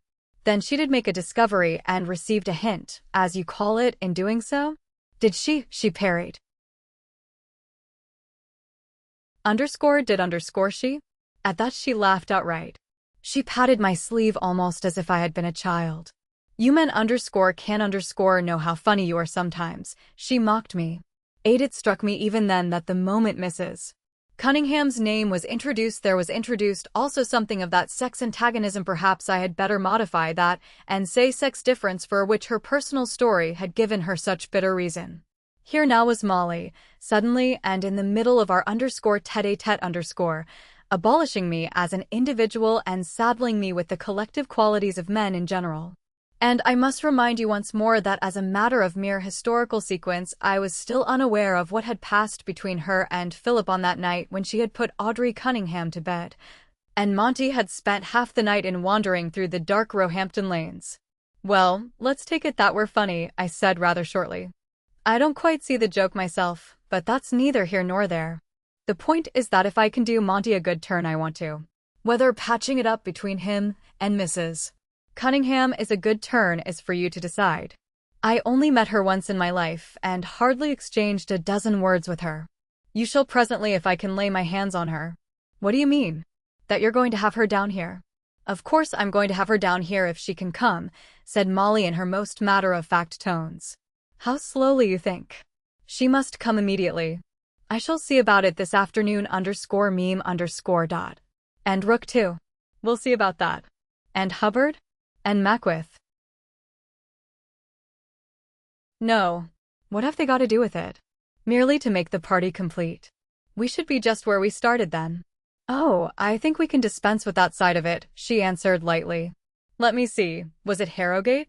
It was Buxton, and then Matlock, and then either Harrogate or Scarborough. I wonder whether the surmise has dawned on you that was now beginning to dawn on me? I admit that I had none but the very slightest grounds for it, and that even these were more exclusions than affirmations, but in the absence of anything more positive they had to serve. Think for a moment how we men, solemnly, ponderously, and sure that we were doing the decent thing, had decided that at all costs certain facts of our case should be kept from the womenfolk. To that end we had evaded, temporized, shuffled. And now just suppose that all our care and concealment had been wasted, and that two of the women at any rate knew as much as Philip Estienne knew, and far, far more than any of the rest of us? Mind you, I was only guessing, but I began rather to fancy my guess. If there was little for it, I could see nothing against it. Certain things, moreover, were distinctly in its favor. Why this remarkable brightening in Molly's manner, this change from her dizzy little stagger over those strips of inverted sky when I had first produced that ring to her air of lightsome raillery now? Why this quick instinctive taking of sex sides, this sudden practical decision to seek out Audrey Cunningham this very day and to have her down to Santon? It was not the ring at all, could only be the place in which the ring had been found. Always we came back to that hole in the studio floor at which Philip's I could not possibly have been at the moment of the crash that May morning. Somewhere between the hole and the cellar the elusive explanation lay. I had been thwarted, Mackworth knew nothing about it, and Hubbard could only grunt and mumble about periscopes and sound ranging and selenium cells, but Molly, I was persuaded, knew. And what I had just told her, which she had not hitherto known, was that Audrey Cunningham shared the knowledge with her. Part 9. What Philip knew I the other day, accompanied by an engineer acquaintance, I was pottering about certain new excavations in the heart of London, and came upon a number of heaps of crushed and broken-up concrete, evidently the remains of old foundations. Yet those foundations could not have been very old, since I myself could remember the buildings of which they had been the support, and these had been old-fashioned rather than old. One of them had been a theatre, another an hotel, and I stood there with my friend, looking over the waste of rubbish and barrows and wheeling planks and thrown-up London clay, trying to evoke in my mind the exact plan of those vanished streets of 30-odd years ago. I found it difficult. Had these streets been older streets, there would have been remembered records to help me. Prints would have jogged my memory, maps and plans have come to my aid. The 17th or 18th centuries would somehow have come nearer home than that a noteworthy period of hardly more than a generation ago. Particularly when I tried to picture the huge new palaces of Faro concrete that will presently arise, that intermediate epoch seemed ephemeral and without significance. And so, even already, I find this record of our case to be. There is a strange blank full, I know, of all manner of busyness and bustle and restless effort, but without either the security of history nor yet the full brightness of new discovery. The _scepter_action seems somehow more remote than the Armada, the findings of this high-sounding committee, or that farther away than Trafalgar. All is still too near to be seen, and by the time the dust has settled, another pen than mine will have to take up the tale. Indeed, I have more than once felt inclined to hand over the pen now, for, when all is still to prove, a younger faith and vision than those of my day are needed. For example, Cecil Hubbard tells me that the man who nowadays does not know at least the elements of all this lore of wavelengths and directional wireless has no business to say that he belongs to his age at all, and sadly I believe him. Yet Philip S. Dale contrives to keep abreast, not by joining in the banging and burnt cork of so much contemporary painting, but by virtue of something else, often temporarily hidden, that will still be quietly there when the whistles have ceased to scream and the tom-toms to thud. He too maintains the continuity, sharing with his forerunners that quality, whatever it is, which makes the old centuries modern and the novelty of yesterday afternoon musty and stale before the sun next rises. Therefore, it should be understood that the rest is more theirs and less mine than ever. In the _scepter_action, Charles Valentine Smith, speaking, thanks largely to my friend Glenfield, from the witness box and not from the dock, with wreaths and garlands, and the glamour of his embassy adventure almost visibly about him, made this abundantly clear. Easily, familiarly, and with pronouns all over the shop, he dealt with matters so far above my head that I will make no attempt to report him. If you are interested, there are _the Times_law reports in which you can read it all. And similarly with the whole crop of associated actions and inquiries and investigations. My own interest in them is no more than that something has been born in my time whose infant strugglings and gaspings I witnessed, and about which I shall doubtless become garrulous all too soon. So that conjurer's passion flower to which I have likened this case all but folded itself up into its original pilule again. That it did not do so was due to a series of small happenings which I will now relate. The first of these was my leaving Santon before Mrs. Cunningham arrived there. Molly, despite her energy, did not discover her friend's whereabouts so easily as she had anticipated. It took her, to be precise, a fortnight, at the end of which time I had to leave. But so narrowly did I miss Mrs. Cunningham that I believe her train passed mine on the way. But I did not leave Molly without that sort of smiling salute that accompanies offenders en garde. If, I told her flatly, she held herself free to accept information from me and to give nothing but pitying looks of sex superiority in return, I for my part should also consider myself at liberty to do as I pleased should further information come to light. What I had in my mind was that if she and Audrey Cunningham were going to put their heads together in the country rook, and I might do the same thing in town. I may say that I was quite conscious of the feebleness of my retort, and did not for a moment expect that Rook would have anything fresh to tell me. Very well, Molly laughed gaily from the platform. But you can tell Monty for me that I'll look after this end of it. Don't tell him anything about the ring, though, or you may spoil it so long. My dear, see you in September, and the waving hands of the Santon party slid past my carriage window. I gave Monty her message, though strictly without prejudice to myself as its bearer. He was not caught up into any sudden transport of joy. Instead, some cheerful confidence of his own seemed to envelop him. I fancy that will be all right now, he said. Do you? Well, I'm very glad. It's a great improvement on the last time. Oh, I've had rather a bit of luck since then, he replied. His bit of luck seemed to me slender enough grounds for his confidence that all would yet be well. It appeared that he had been sent by a weekly paper down to Hounslow to make certain sketches. He was in full harness again, and there he had got into conversation with a ground official, an ex-RAF man. He had rather palled up with this man, and had seen him several times since. Indeed, Monty was a little inclined to impart recently acquired information with regard to the organization of dromes and similar matters, and had quite a number of yarns that were absolute facts to tell. His conversation also had become noticeably slangier. You see, he remarked casually, I think I'm on the track of why that pal of Philip's shot the other chap. I found myself staring blankly at him, but, as often happens in moments of shock, I did not at first feel the full force of what he said. I interrupted him. I say I hope you haven't been talking too much about that? I knew his weaknesses, and a perfectly open candor was one of the gravest of them. But, Lord, no, he instantly reassured me. Talking about it? Do you think I'm A? The initials he used were those of the words blind. Fiddler. I'm glad of that, I murmured. And then it was that the full weight of what he had said began to sink into my mind. Then why did he shoot him? I asked presently, when I was a little more master of myself. This conversation, I ought to have said, took place on the top of a bus going eastward down Piccadilly. I was on my way to the office, and I had found Monty with a finished drawing which he also was taking to Fleet Street. He looked away over the Green Park. Well, I'm not perfectly sure I'm right, of course, he replied, turning to me again. In fact, I might be miles out right off the map.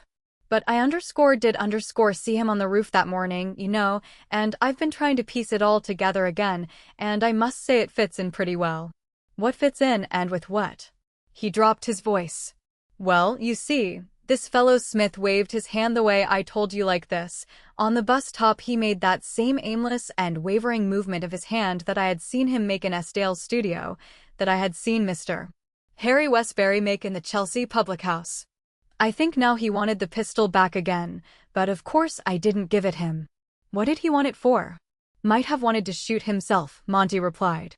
I pondered deeply, my eyes on the passing facade of the Ritz. Certainly Monty, as the first on the scene that morning that now seemed such ages ago, had the right to collate his original observations with anything he might subsequently have learned, and the resulting conclusion would probably be a strong one. But that Chummy had possibly wished to shoot himself was no explanation of why he had shot Maxwell. Indeed, another explanation was far more probable. Having realized that he had in fact shot him, he might merely have wished to take the shortest way out himself, and I drew Monty's attention to this. I'm coming to that, Monty answered. You see, this fellow Weatherhead is a jolly interesting chap. You remember the July push on the Somme? Well, he was in that Bristol fighter, and then he went up the line to Wipers. He told me that one time when they were in Poperinghe, that is, you. No, and we'd a lot of heavy guns there, but I think I may safely omit the rather lengthy second-hand recital of Weatherhead's movements and experiences. Extraordinary yarns he has to tell. Did you know that a first-class pilot can drive another one down with the wash of his propeller? He can, Weatherhead says. He gets above him, and maneuvers for position, and then I forget exactly how Weatherhead put it, but he showed me with a couple of models they have there. Yes, but you were going to say... So I was. I know I'm rambling a bit, but it's awfully interesting. And you must meet Weatherhead. Well, when he was with the infantry, Northwold Fusiliers, he says quite a number of their fellows used to carry little doses of poison about with them, just in case. He'd heard awful yarns of the way some of these Boches used to treat their prisoners. So they had this poison to be ready for anything, like Whitaker right with his cigar. Monty, if you don't come to the point, why, I'm there now. Don't have a vertical gust, old thing. Well, just in the same way Weatherhead says some of these pilots and their observers had an arrangement that if one of them got it in the neck, the other one was to finish the job for him. And the other way round, of course. He and his observer he's going to introduce me to him, they had it all fixed up, but luckily it never came to that. So it's not impossible that these two fellows were like that. What do you think? It fits in with my end all right, and you've been down there and seen Smith. What about you? I'm inclined to have a bit on it myself. A bit on it. A bit. Instantly, I would have had all I possessed on it. Our bus was standing at the circus end of Lower Regent Street when Monty at last came out with it, but it had reached Waterloo Place before I next became conscious of my physical surroundings. A bit on it. Look at Monty as I have tried to describe him to you. An unworldly and lovable and gentle sort of donkey he was in some ways. Now that he had finished with his dummy trees and linoleum infantry, he was apparently beginning to learn a little about other aspects of the war, and Weatherhead, Whoever he was already, Monty had so crammed him down my throat that I was resolved to put the width of England between us rather than meet him, suddenly stood for the whole of the Air Force to him. But behind all his sweet credulity, Monty was no fool. He was aware of his ground. He had been the first on the roof that morning. He was in the last event capable of putting two and two together and of scoring a bull. Do you know these flashes of the absolute and unalterable rightness of a thing? One of them blinded Saul of Tarsus on the road to Damascus. Something of the same kind blinded me for the whole length of Lower Regent Street. I had no longer one single shadow of doubt. Nay, I had a certitude that even Monty didn't share. He wasn't perfectly sure. But for what else could it have been? What else in the whole realm of man's created spirit? For what other reason could Eskdale, up to then wavering and swayed by doubts, have visited the hospital where Smith lay, have been back in his own home again within half an hour, and then have straightway borne his exonerated friend off into the midst of his family? Why, from that moment, had he immediately set about to get his own half-confidences to the rest of us back into his possession again? Why, at Santon, had my own questions been met with a silencing stare? Of all the things conceivable to have been told, could Smith have told him anything but this? And Smith's own demeanor on that uplifted Yorkshire headland? Was not that too explained? I thought it was, and could only marvel that not as much as the smell of the fire had passed upon him. That white and welding heat of war had not merely made his pact with Maxwell a thing to be honored in the last emergency without a further moment's thought, but it admitted no sigh nor compunction nor regret afterwards. Compunction? Sigh? Regret? For what? It had to be done, and it had been done. As gladly would he have accompanied his friend's spirit on that last flight of all, but that denied him, unsorrowing he remained behind, ground officer henceforward to an angel. What more than this is death to those who for 4 years have been crucified all the day long? What else is life, their own life, or that other own their friends, when it is held at this instant readiness? The coil about it all is not for them, but for us, who peer about for bullets and cartridge cases and holes in the floor. Chummy's every breath would not have been his absolution had he laughed with Eskdale's children and, with Joan perched on the carrier behind him, cheerfully fouled the Santon roads with the stench of his exhaust. He had no burden to assume. He had, on the contrary, an urgent task to carry on. And in the carrying on of it, he knitted his uncomprehending brows over Maxwell's transactions and proceedings and carried a dead man's portrait on his wrist. 3. Instead of going straight to the office that morning, I waited in some anteroom or other while Monty took in his drawing. Somebody else waiting there, who may or may not have known me, observed that it was a fine morning, but I am not sure that I replied. I was in no mood for exchanging casual remarks about the weather. For while I still marveled, and I need hardly say rejoiced, admiration and joy must wait for the present. It might be some little time before I saw Monty again. He had told me he was making business calls during a great part of the day and working until late into the night, and another point had struck me. This was his new confidence that it would presently be all right between himself and Audrey Cunningham. I had had a glimpse, if not yet the full revelation, of where Smith stood, but I did not yet clearly see how this affected Mrs. Cunningham. Yet in Monty's mind a connection obviously existed. He came out of the editor's den again, folding up the brown paper that had enwrapped his drawing and putting it carefully into his pocket. "Brown paper's scarce," he said. "I've used this piece 4 times already. And I undo all the knots in my string, too. Well, which way are you going?" We left the office and, barely 100 yards away, turned into the Temple. Presently he resumed our previous conversation by asking me what I thought of his guess, and I told him. I told him also my difficulty about what his own engagement had to do with this. "Do with it," he repeated as we began to pace backward and forward along King's Bench Walk. "It's a good deal to do with it if that about Smith's right, of course. You see, you hardly know Dotty. She thinks you don't like her very much. Then I hope you'll take the first opportunity," I began hurriedly, but he waved his hand. "Oh, don't you worry about it. I don't suppose she means it. And whether she does or not, it seems to me this is exactly where I come in. Then you see more than I do, I remarked. Don't you? I mean her taking sudden fancies of that kind. I'm not superstitious myself, silly I call it, but she's a mass of it. Theatrical people are, I've heard, and anyway she is. I think that beast Cunningham started her off. When she used to sit up at night waiting for him to come home, she used to do all sorts of stupid things, sit there counting slowly, and if he didn't come before she counted 100, he wouldn't come at all, counting the taxis that passed too, watching the clock. Beastly, filthy time she had. I hope I'm somewhere near that brute at the resurrection. Presently he swallowed his anger and continued.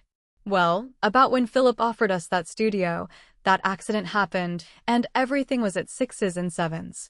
Philip began it, stopping all that time in the cellar and behaving like a lunatic when he did come up. What his game was, well, you can search me. So first Philip starts playing the goat, and then there was all that fuss about Mrs. Dale going away and Philip staying on day after day, always saying he was going, and everything was perfectly all right, but never budging an inch, mind you. Well, it began to get on Dottie's nerves.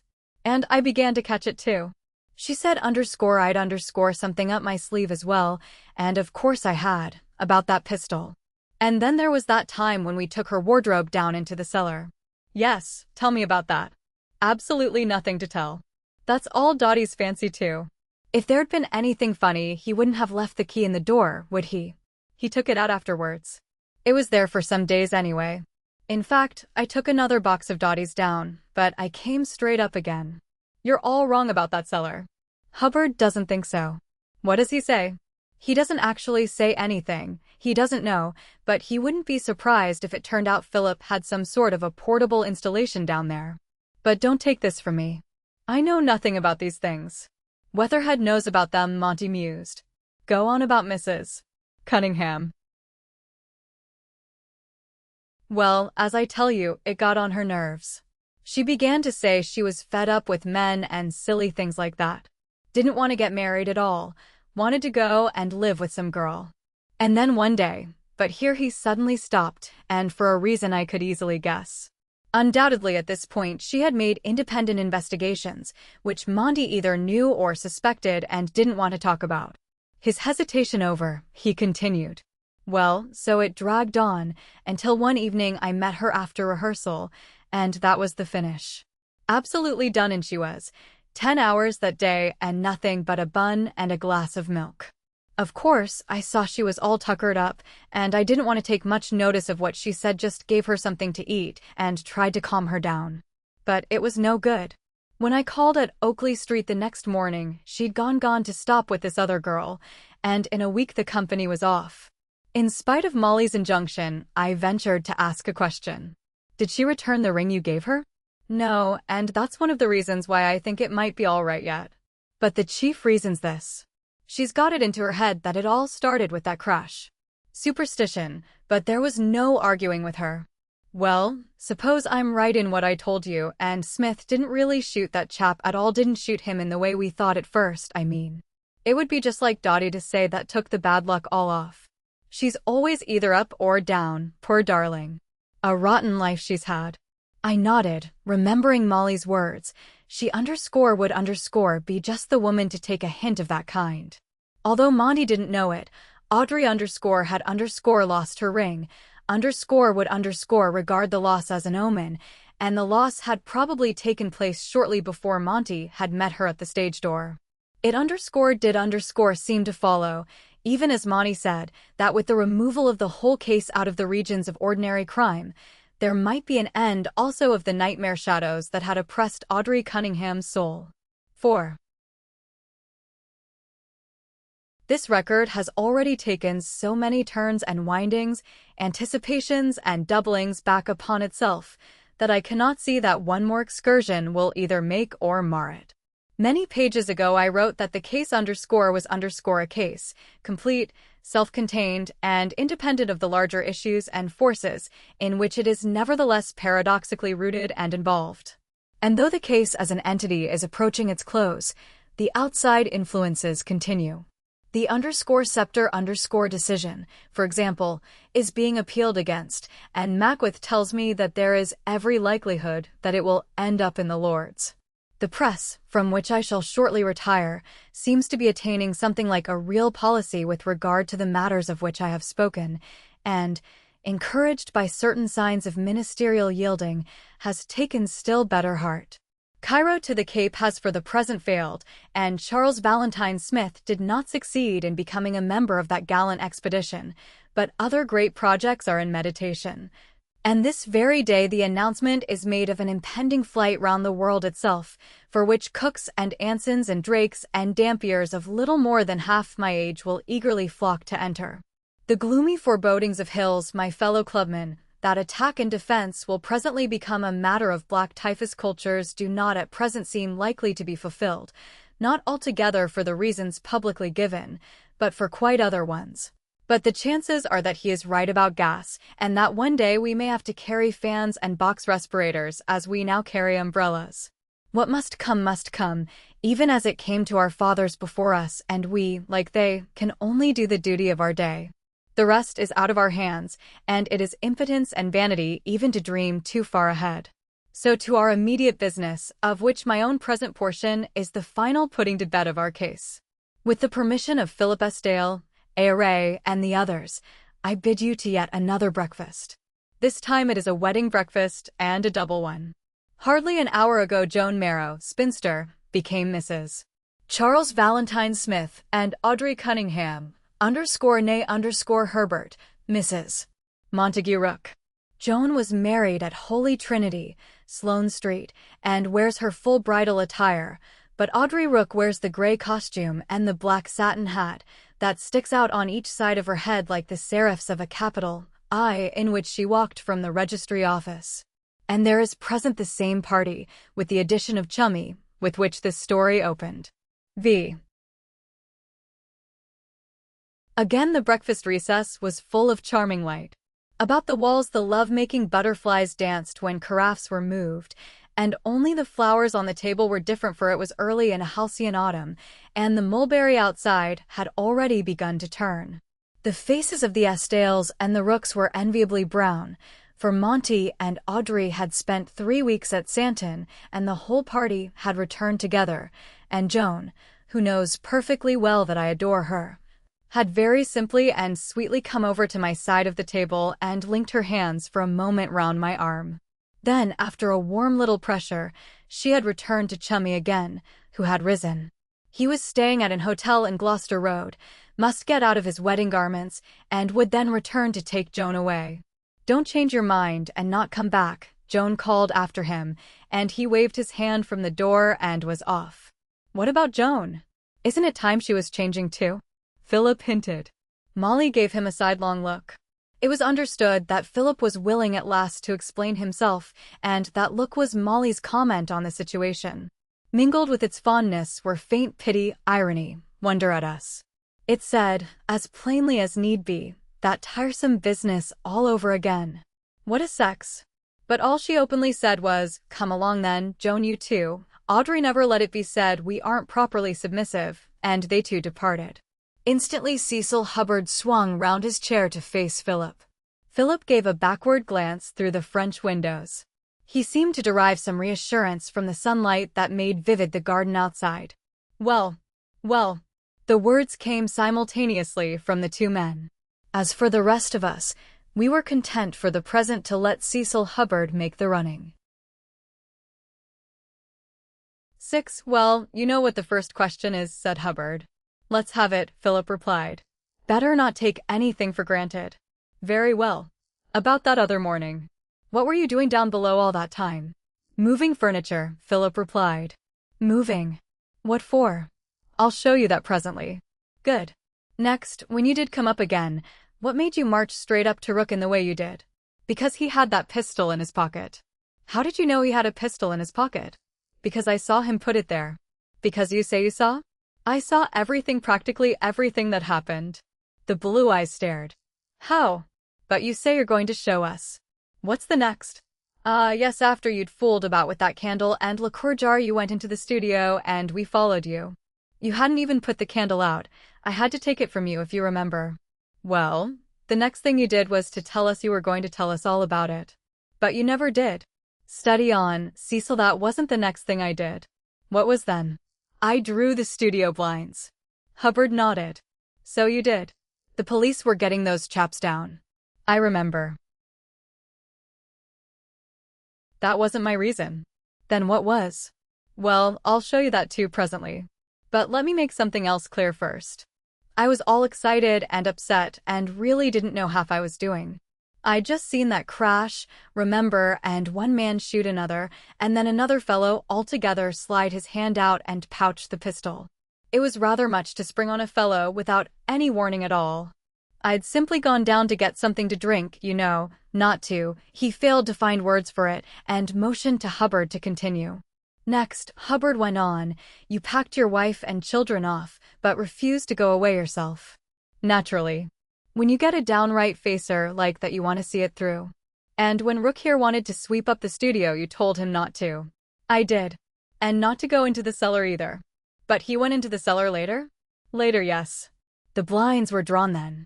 Then are people only to go into the cellar when the blinds are drawn? Oh no, not necessarily. A rug or a bit of paper or a halfpenny would do just as well.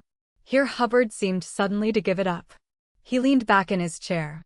Here, somebody else carry on for a bit, he puffed, almost as if he had been running, and instantly I took up the catechism.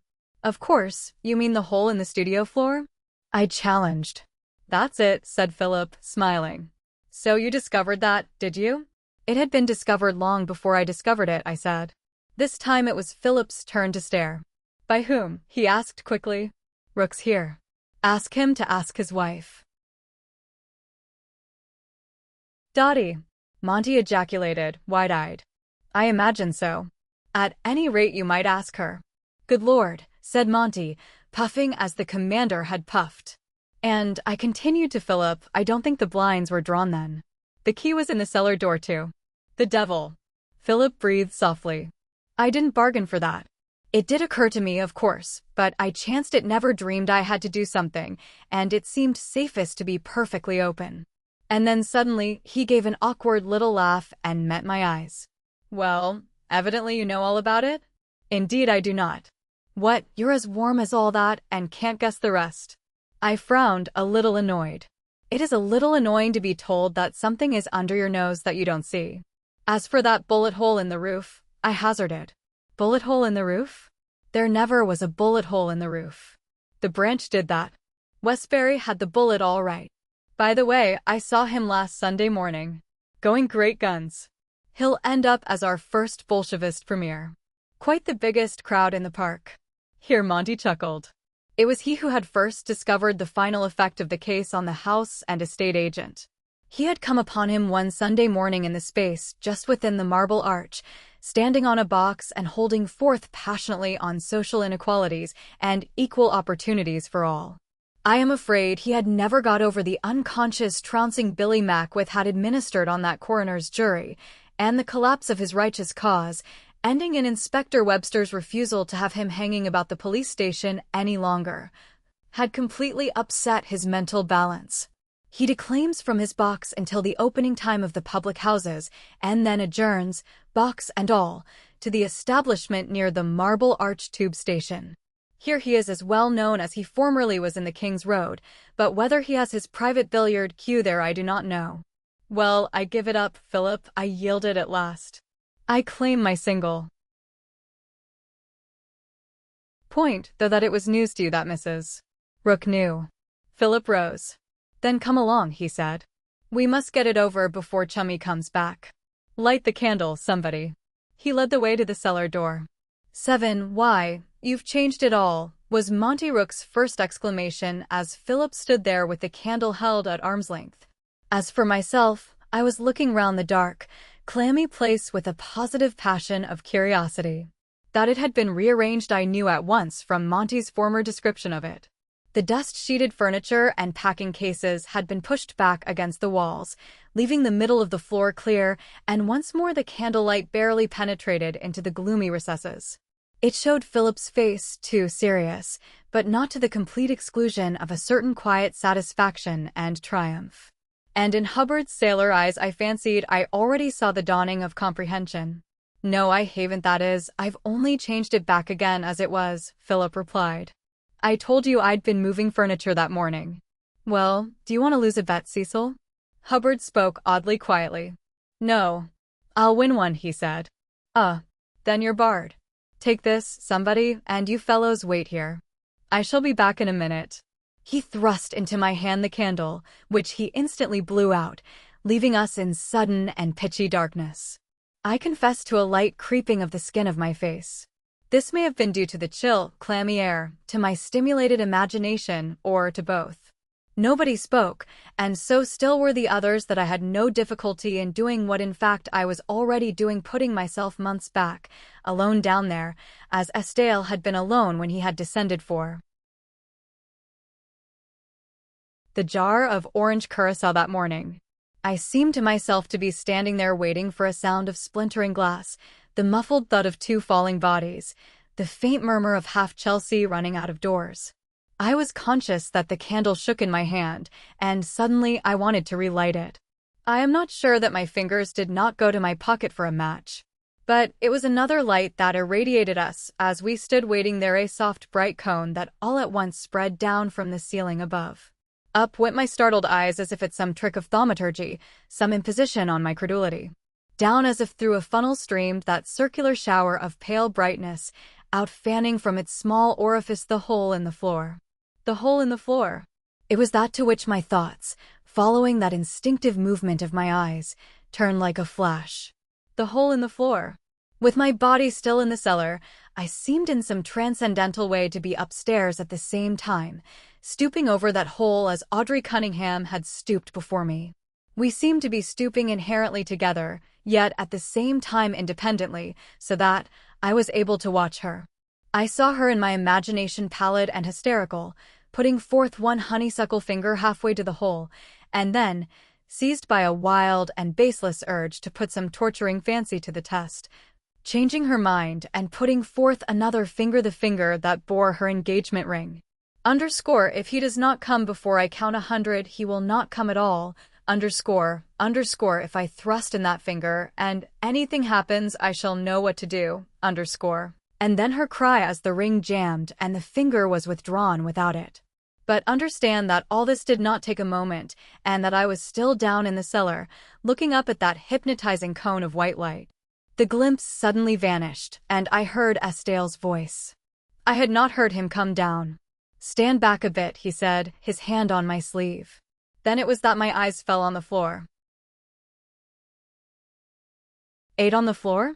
Rather on the roof itself, for, spread out over the floor, was a perfect image of that glazed studio roof high above us. The divisions between the panes were marvelously penciled there, and about one of them, though not the one I had expected, the browning branches of the mulberry crept and played. Something darted across and was gone, a bird. And it was too late to bet now, for the book was closed. By merely seeing that the roof blinds were open, and then pushing away a rug with his foot, Philip had confounded us all. Again I hardly heard his words. How simply a big pinhole camera, you see. Once more I was seeing what he had seen that morning so many months ago. His mild astonishment at witnessing that phenomenon for the first time, for it was the first time, his interested realization of the cause of it as he had stood there with the bottle of liqueur in his hand. And then the half-heard shock and the light tremor of the house and the whole astonishing scene instantly enacted before his eyes. But I had little time to marvel anew. He was speaking.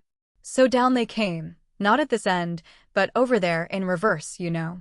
And of course I'd no idea then it was Chummy.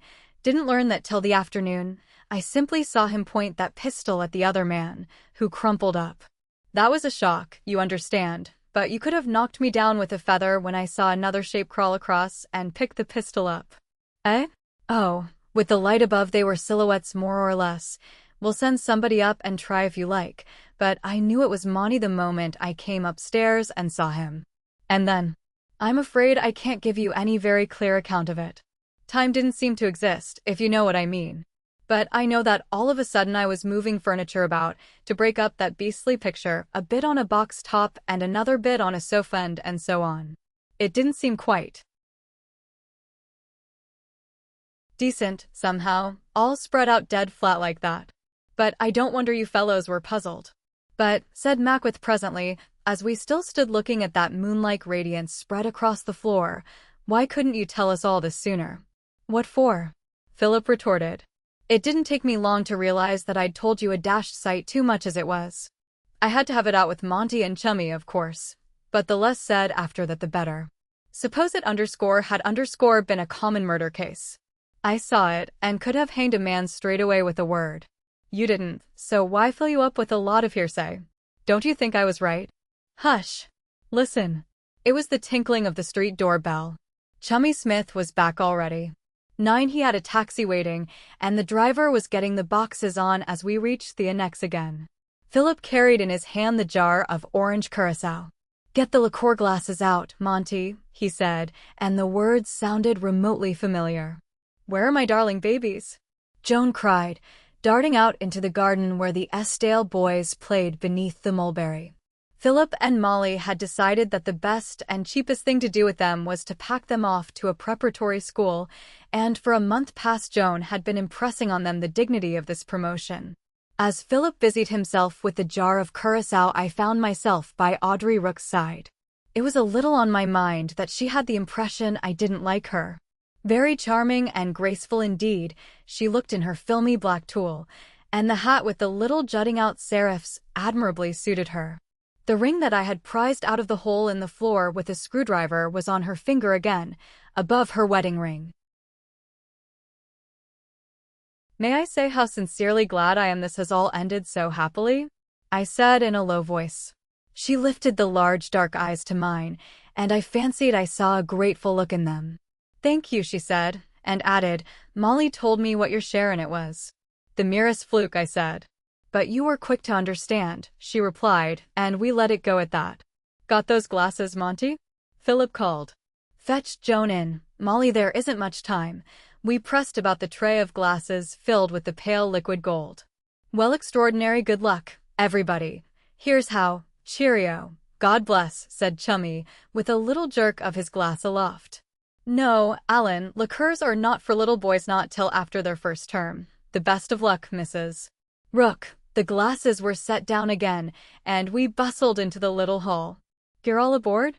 Right so long, Molly, and ever so many thanks. Goodbye, darling. Goodbye, Commander. With your permission, Chummy. Here, I say, let them get off, they'll miss their train. We flocked down the path after them, and Philip closed the taxi door. Paddington, he said. Waving hands, handkerchiefs, blown kisses, and the taxi glided away. As it did so, it showed a tall figure in police uniform who had been standing behind it.